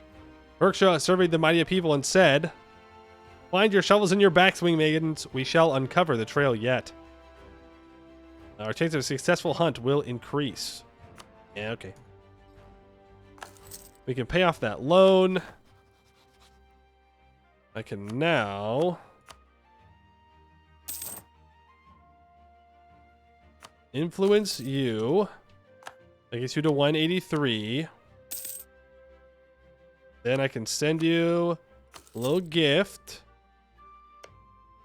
All these can go over to... Actually, I kind of want Balvorin to be given over to Jarvema.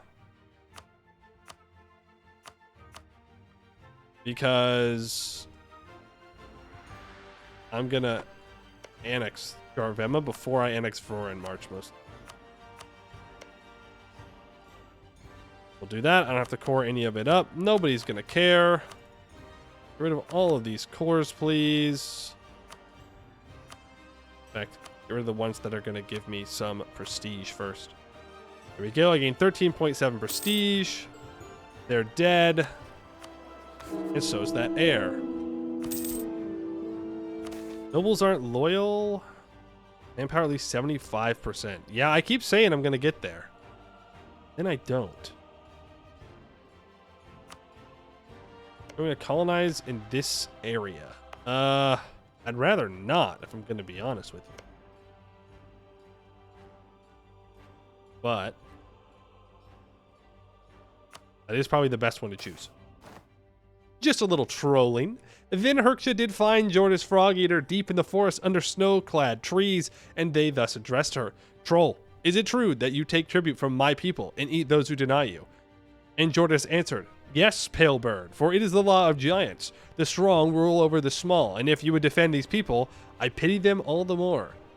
Herxa heft her spear and said, "Your law is broken, as your giants are broken. You are a fool, troll, to take from my roost. For I am the queen of Vangheim, and I will have back that which you have stolen." Jordas laughed. "It is you who will be broken, Pale Bird. I will eat you and wear your feathers in my hair." Then Jordas struck at Herxa and nearly slew them, but Herxa had archers in the trees. They now loosed on Jordas, who was pierced with hundreds of arrows. Thus died Jordas, and Herxa took all that she had stolen and returned it to their people, who sang of their valor. And henceforth they were known as Herxa Goldwing. Minus 20% stab cost till the death of this ruler. Upgrades heroes in the army. I'm just going to say it, though. Not an honorable duel. I'm not saying it had to be an honorable duel, but I am saying we would have taken the L if we didn't have archers. So what is this privilege looking like now? Heroes in the army. No longer has the general cost increase. Good. We gotta troll the troll. Yeah, I guess so. I guess that do be how it works. Now I need to build 5 temples, and they need to have been improved at least one time by the owner. That's me, fun fact. I'm the owner. I need to improve everything up here one time. Oh boy. But I need to take this admin tech.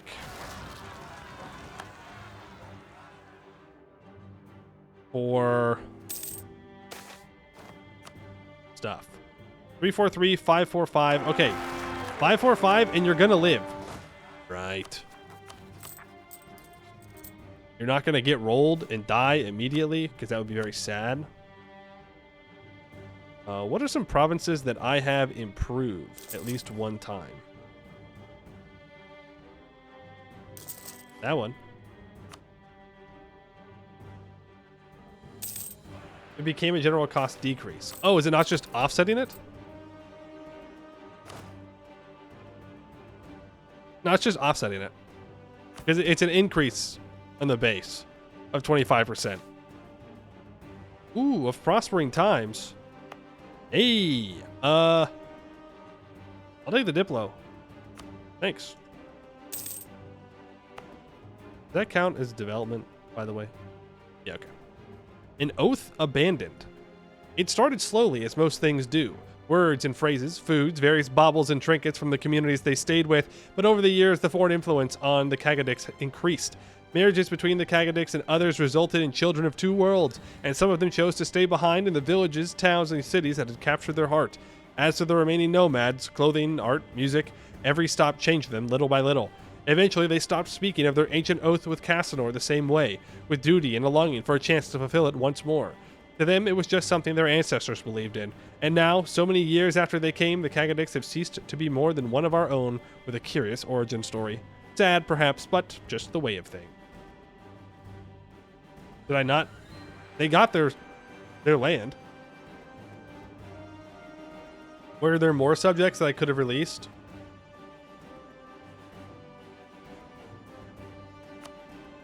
We'll do that. That'll be fine. I'll be 21 ducats a month when we're not paying for our troops. Pretty good. We can convert Thirst Bowl. Games Ground Telgier we've improved with. Let's just max out relations with our subjects. I never vassalize this guy. There we go. Now he will. Add him in. Can I steal? I don't want to steal your trade. Jarvema, I do want to steal your trade.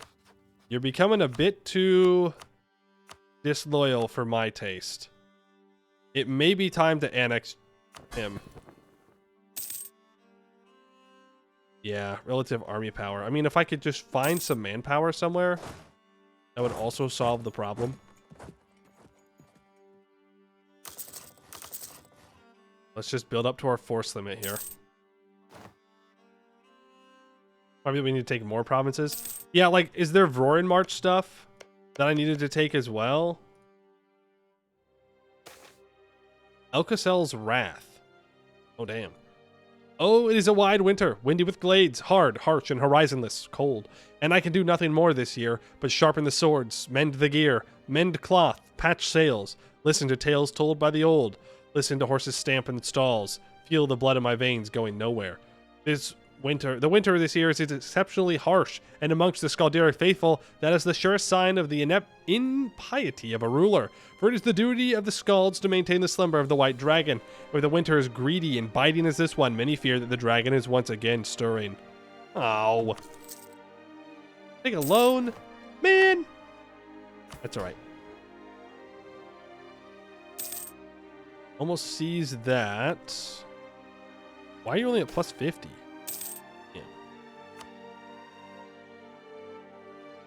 They wanted the provinces in the Valley of the Serpent Spine they're in. Oh. Alright. There's that tech, so we have a little bit of gov cap to spare. So now we can work on developing some stuff. Pretty good. I want to pay off this loan immediately. I could also buy down inflation. Wouldn't be a bad idea. I'm gonna have some rebels. Let's pay for the troopies. Walk him over here to deal with that. Let's start annexing you. It'll be done in 1502. You know what? No. Stop. Cancel that.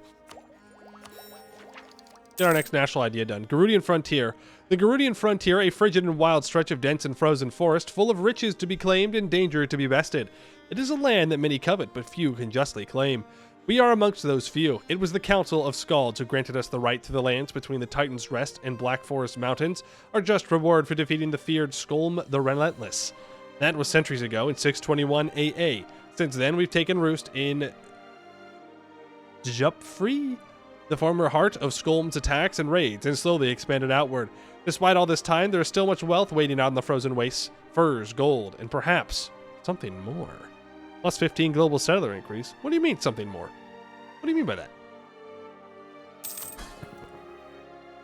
Yeah, we'll hold off on the annexations. We're not over our Diplo relations, though I would like to find another ally. Like a Dane's Crown ally would be really good. I have 2 Diplo relations available. So I'm going to ally you. And I could consider allying Riveria. I'm sure eventually we have to kill Riveria. But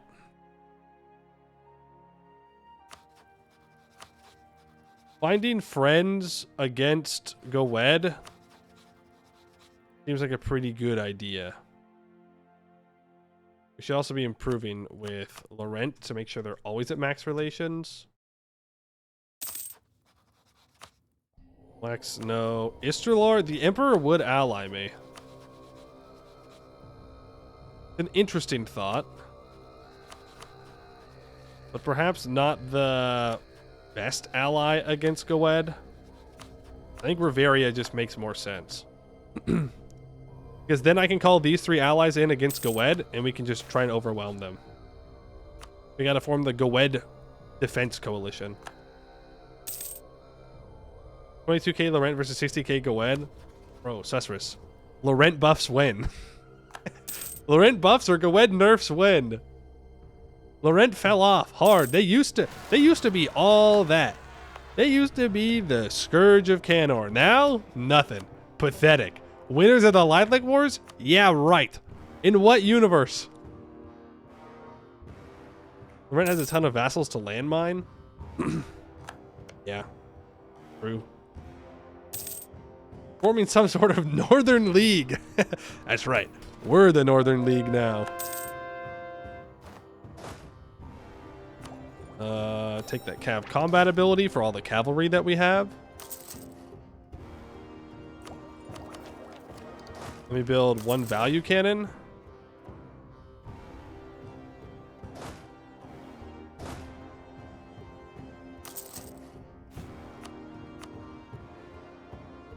Actually, we could get 3 cannons. Let's do that. Turn that off. I can build a bunch of temples in this state up here because I need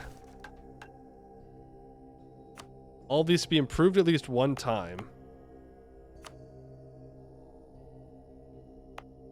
And I need provinces with temples in it that have been improved at least 1 time. Oh, and he's a human pop. All right, I see. I see. You've outplayed me. You're thinking 10 steps ahead. Are my merchants loyal? They are not loyal. I don't really want to give them another privilege. If I'm being real with you. I could click the funny button and give them 10 more influence and 15 loyalty. We'll do that. That gets them to 73 loyalty, so I get the dev cost now. Then I can go through and develop each of these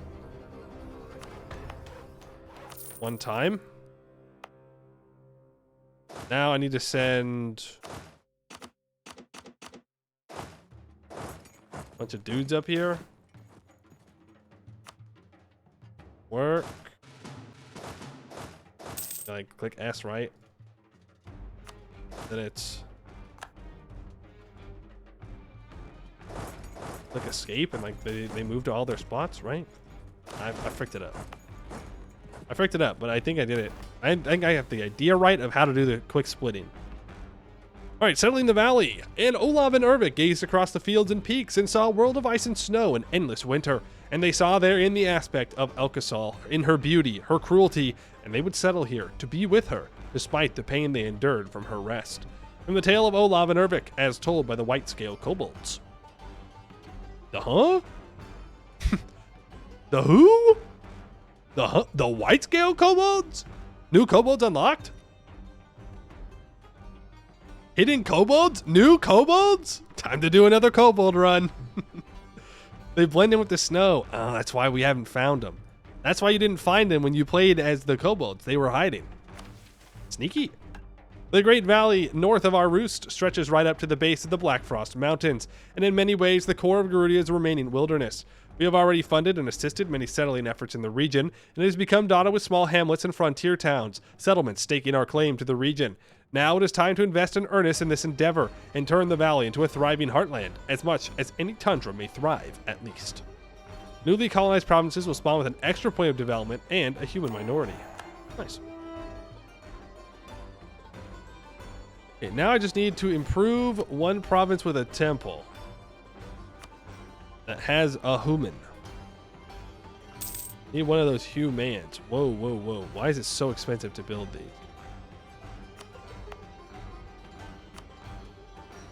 Something, something. You have 12 inflation. That's okay, because we're caught up on admin tech now.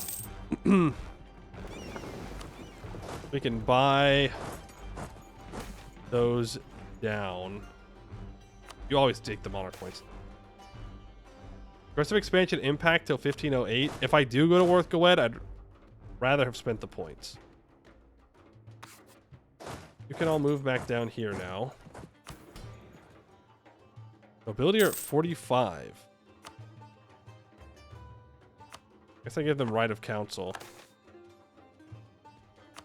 Take the stab cost increase, that's fine. Can I just get rid of everybody's rebels here? That way I can stop paying for them. He's not interested. Well, I'm going to stop paying for them. And I would really like the trade guy. I don't really need improved relations. Thank you. Trade gal, I suppose. We are harpies. That does make sense. For Tesk, I can improve with you. Exwis, let's improve with you. I'm not going to invite orcs, but I'll let them in. Nobles will become loyal. And we can complete on Wings of Healing. To mine roost I bring you, away from wars of men, and from the jaws of death I plucked you, that you may live again. Raja, from the tale of Raja. On the battlefields across Gerudia, the sight of our battle maidens is a welcome one. The greatest of the fallen are taken into their arms and delivered up to our roost, there to rest and recuperate, to join the honored warriors among our number and propagate our line. Thus are we renowned not just for our prowess in battle, but outside it also, for there is nary a better center of healing in all the north than the roost of Vangheim. But a lone roost shall not suffice in this time of war, as we shall have great need of healers. Let us train more in our arts, so that our warriors may take heart, knowing that should they fall, many hands will tend to them. That's crazy. That's great. I mean, it's better than just abducting people, but that's wild that you go to the battlefield and you think like, I'll have that wounded soldier and that wounded soldier and that wounded soldier, and I'm going to take them back home with me. Crazy. Crazy, crazy, crazy. But you know what? I guess it gets the job done.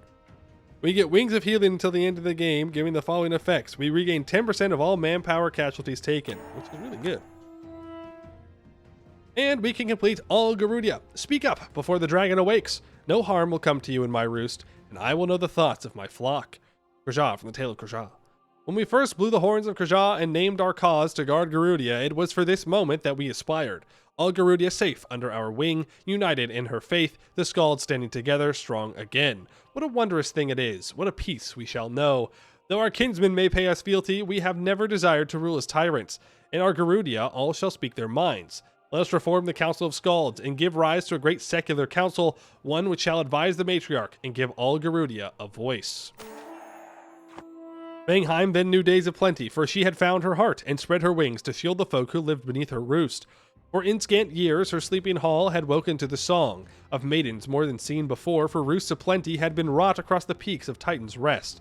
This would be well alone, but Vangheim's hall had grown, and Olavish and Daller, who managed tales did tell, and many songs they sang, together with their hosts, who found their voices fair. Some maidens felt to sing to pride, as wingless folk their hall did tread, but Herksha saw their ire, and called them to their side, and the wingless folk of Gerudia as well, and then they said, "Hark now, my sisters and brothers, for in this hall you stand together. Long dreaming was this roost, and in her waking you have all found war and glory and bloody death, the latest to my sorrow. But this was done for greater cause, for we are strong together. To my sisters do I pledge that this roost and your own shall always have a voice to sing in sight of Vangheim's throne. And to the men of Olaflund and Daller who were bested, take heart, for you have found with pride, and in this war been tested. You as well shall have a voice, and mine blood shall take heed, so says the blood of Krajah Crove. To this be my vow, that your people be our people from this day until our last day. It is said, it shall be. We enact a unique Tier 3 government reform.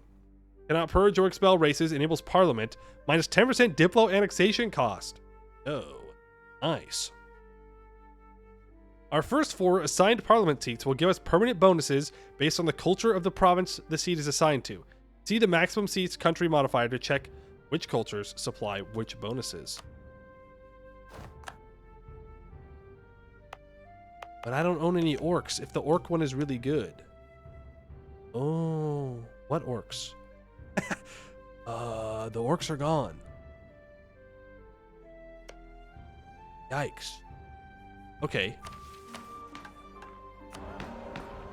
Where's that modifier?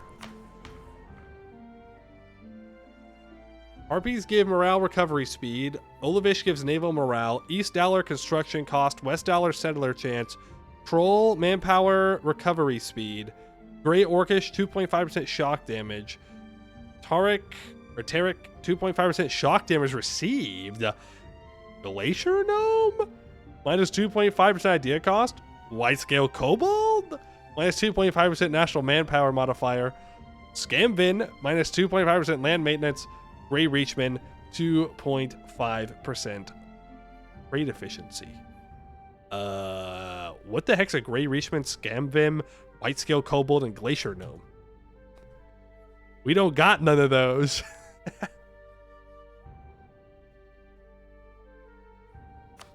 Alright, I guess. It works. I guess we're gonna culture convert some blue Reachman to Grey Reachman? Scamvim? I don't know. I don't know what a Scamvim.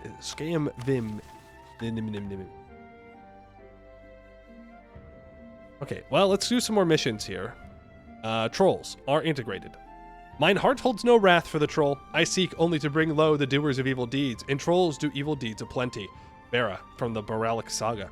The troll is a fascinating creature possessed by an unending endurance and hardiness that rivals any that walks the earth. This we have seen in ample amounts as we have set them to toil our lands and realm. When they are not possessed of the urge to destroy and kill, they are quite amenable indeed. Perhaps they have done enough to earn their respite. Perhaps with a final push they may join us as Gerudian, at least in some manner. Monsters like us. Yo, look at that, Kobold on the throne, W. In the days of 1498, saw Vangheim at war, for Queen Herksha named all they saw as theirs, yet few would find their knees for them, and maidens, many had their roost, with will to bring their knees to them by spear if need be. Yet Vangheim built her roost on war and mercy both, and those who found their knees did live, and were the better for it, for in defense they took them to the bane of their foes. So it was that Vangheim met the giant realm of Obertroll, who sought to bring them an end. Yet Vangheim was to be their bane, for they had friends in Dalar who had in years of bitter learning found traps to fell the giants. And trolls did suffer mightily for manish while, and skybound maiden was their doom together. Then a troll named Fredis Oaktongue came to Vangheim and said, I speak not for all, for many seek you dead, and they see lands they had lost, and they would see Gerudia or take death for its want, and they will not be yours. But I have heard that you bring peace, and I would ask for such. For my clan I know well your mannish friends, and ours is a cruel end, if no peace can be bought. Then Herksha said, You speak true, for many here would gladly take your head. They know your gifts of chain-bound wrist, but songs of peace are new to them. If now you sing to me of peace, the gift of peace I give you, for I am under oath of blood, and I will not mute this song. And though the hall did mutter, Herksha bid Freydis find her knee.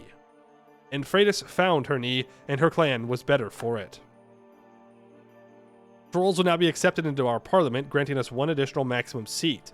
Having a parliament seat in the Fjord Troll or Forest Troll province will grant us 2.5% manpower recovery speed per seat.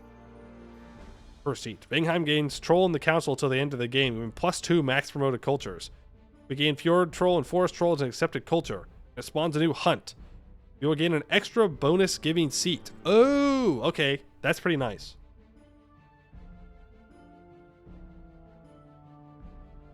And we get the Horrible Hag. Okay, so we actually have 5 available bonus seats. So we can start giving these out.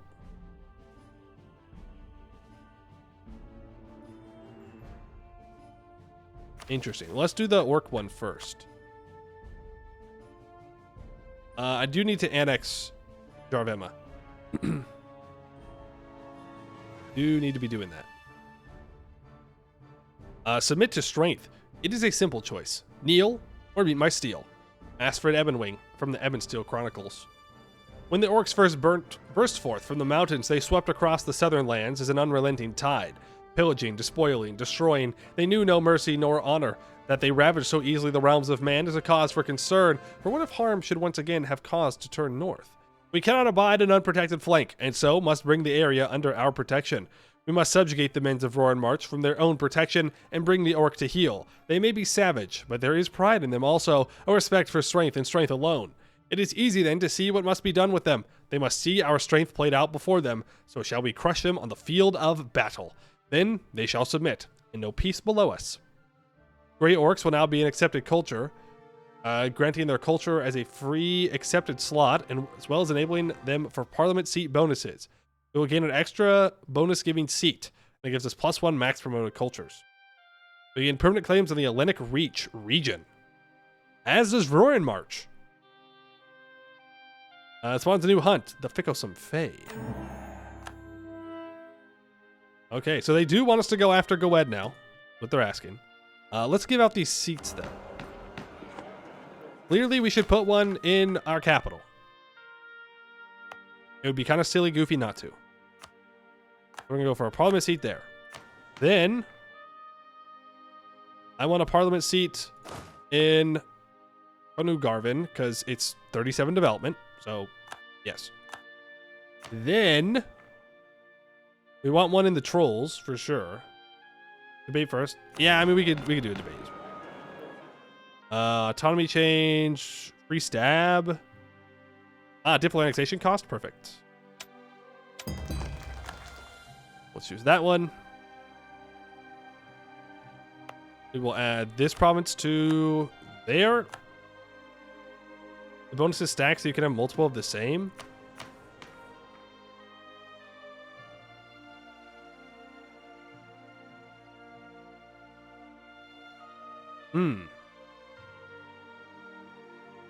Makes West Dahlia more good?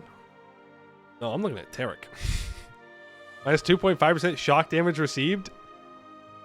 You just stack that up. We're not going to have a lot of Grey Orcs, I don't think. Yeah, most of them have been eliminated. Oops. Not great. Not great. There's still some left, though. Still some left. Trust me, you made the tree. That's a pretty good reason to trust you. That's pretty good. Pretty good source.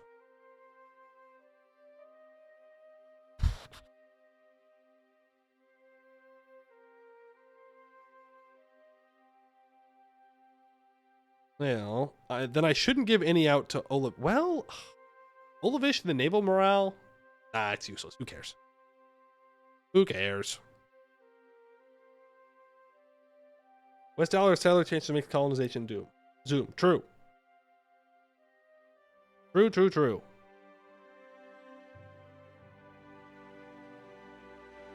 Man, I wish I could stack that shock damage. It'd be so good.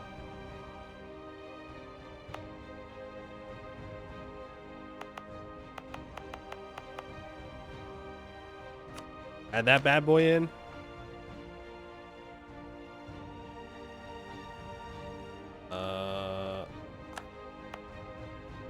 That bad boy in. Bonus giving seats total 6. But how am I gonna know? Is there a map mode to show where my parliament seats are? And I can just click this.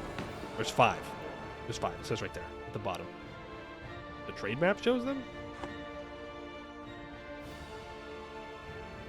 Oh, representatives. Gotcha. Okay, so we have 1 troll representative for a little bit of manpower recovery speed. We have 2 West Dollar for 5% settler chance. And recover army morale speed plus 2.5%. That's not bad. Yeah, I can get 1 more. I mean, maybe I should just go crazy. We're going to have to colonize. We either have to take expansion or exploration. Exploration wouldn't be terrible. So, more settler chance is great.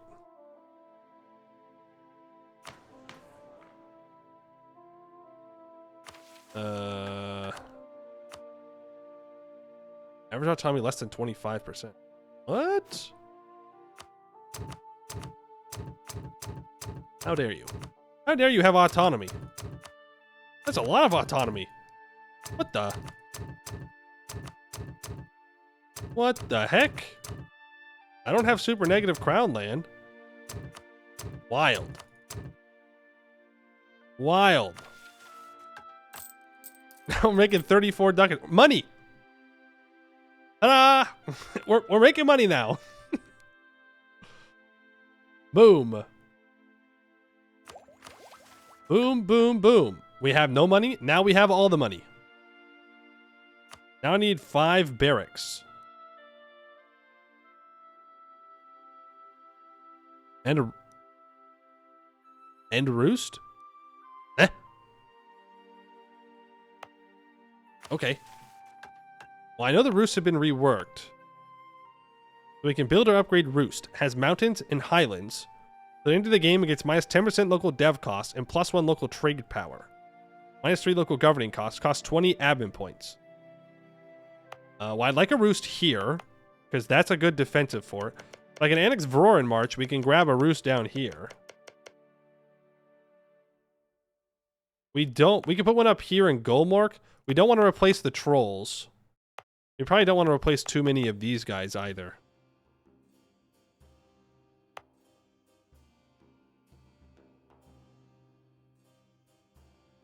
Roosts don't give... Oh, they don't give any defensive bonuses anymore. So our roosts are also bad? Still have an edict here. Yeah. But the defensiveness isn't as bad as it used to be, right? Didn't Harpies used to be minus 10% fort defense or something? Or minus 20%? I might be thinking of orcs. Orcs have minus 20%.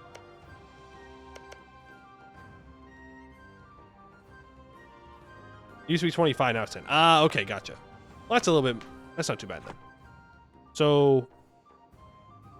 I should put my roost on the small Ebon Steel Forge? Unless Ebon Steel requires... one of them their human culture provinces.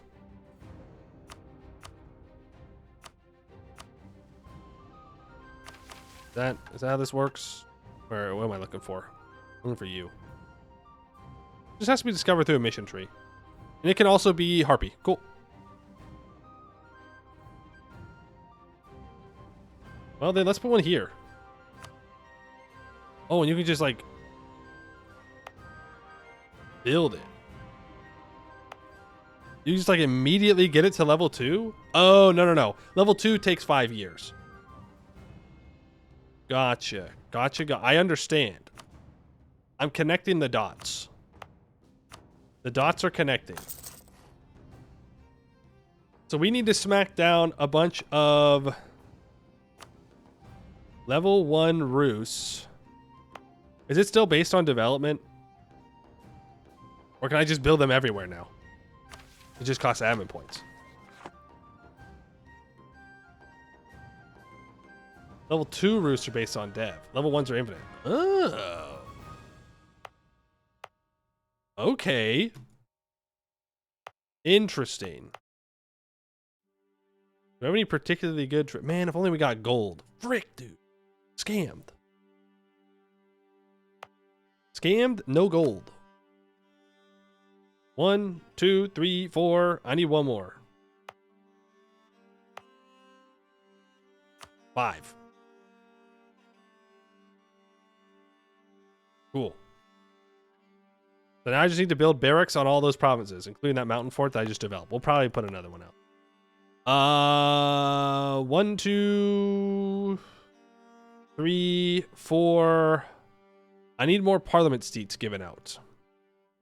Can we just go for like maximum settler chance for the memes?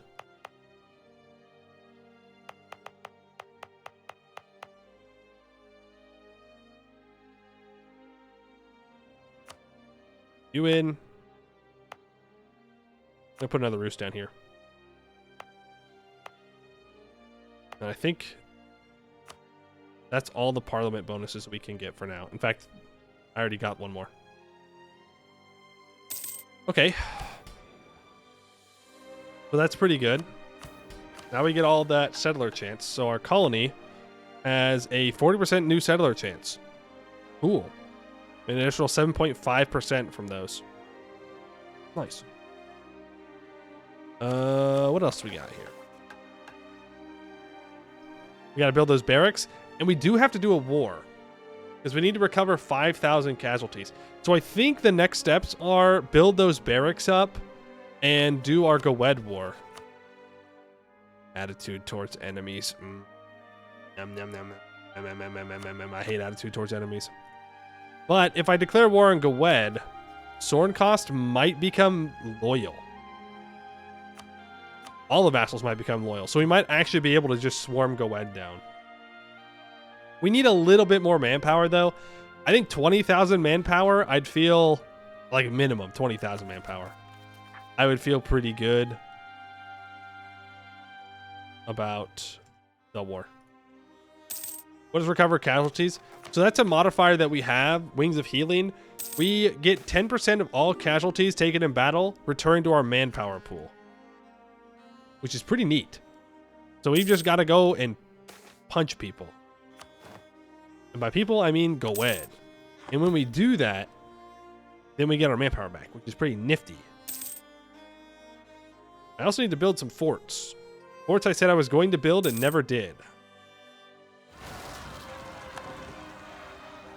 Also, you need to be annexed. Are we almost to our Diplo rep and our ideas? I should probably wait for that.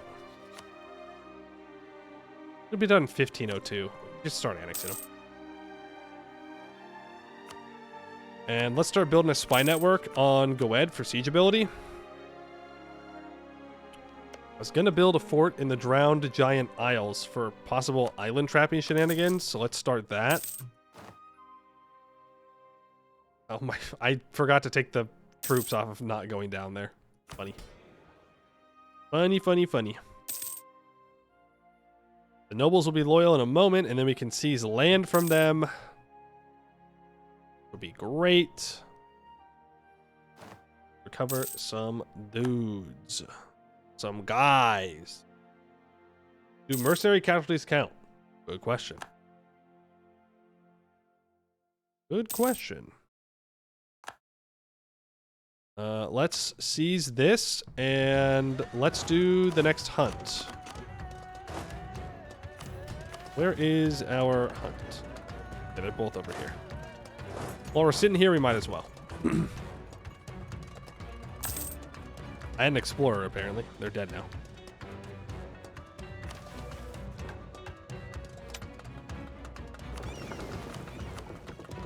I guess we can start exploring some stuff.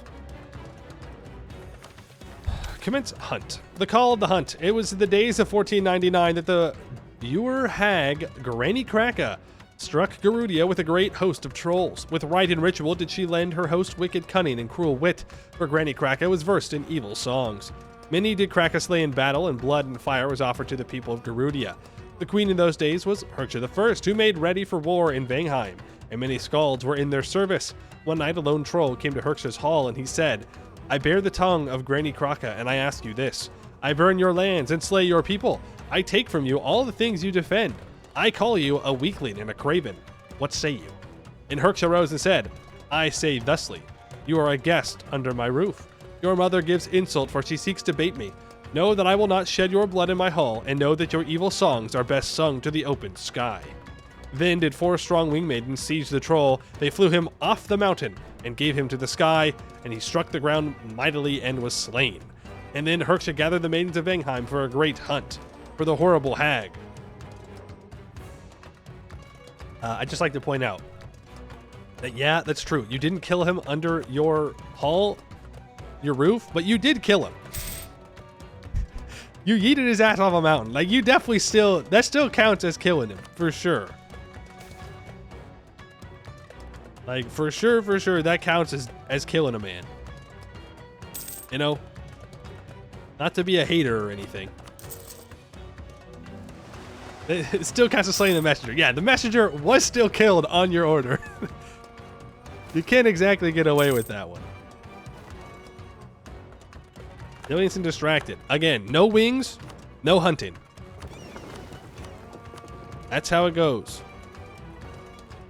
Wow, what a huge exploration we've gotten done. Ooh.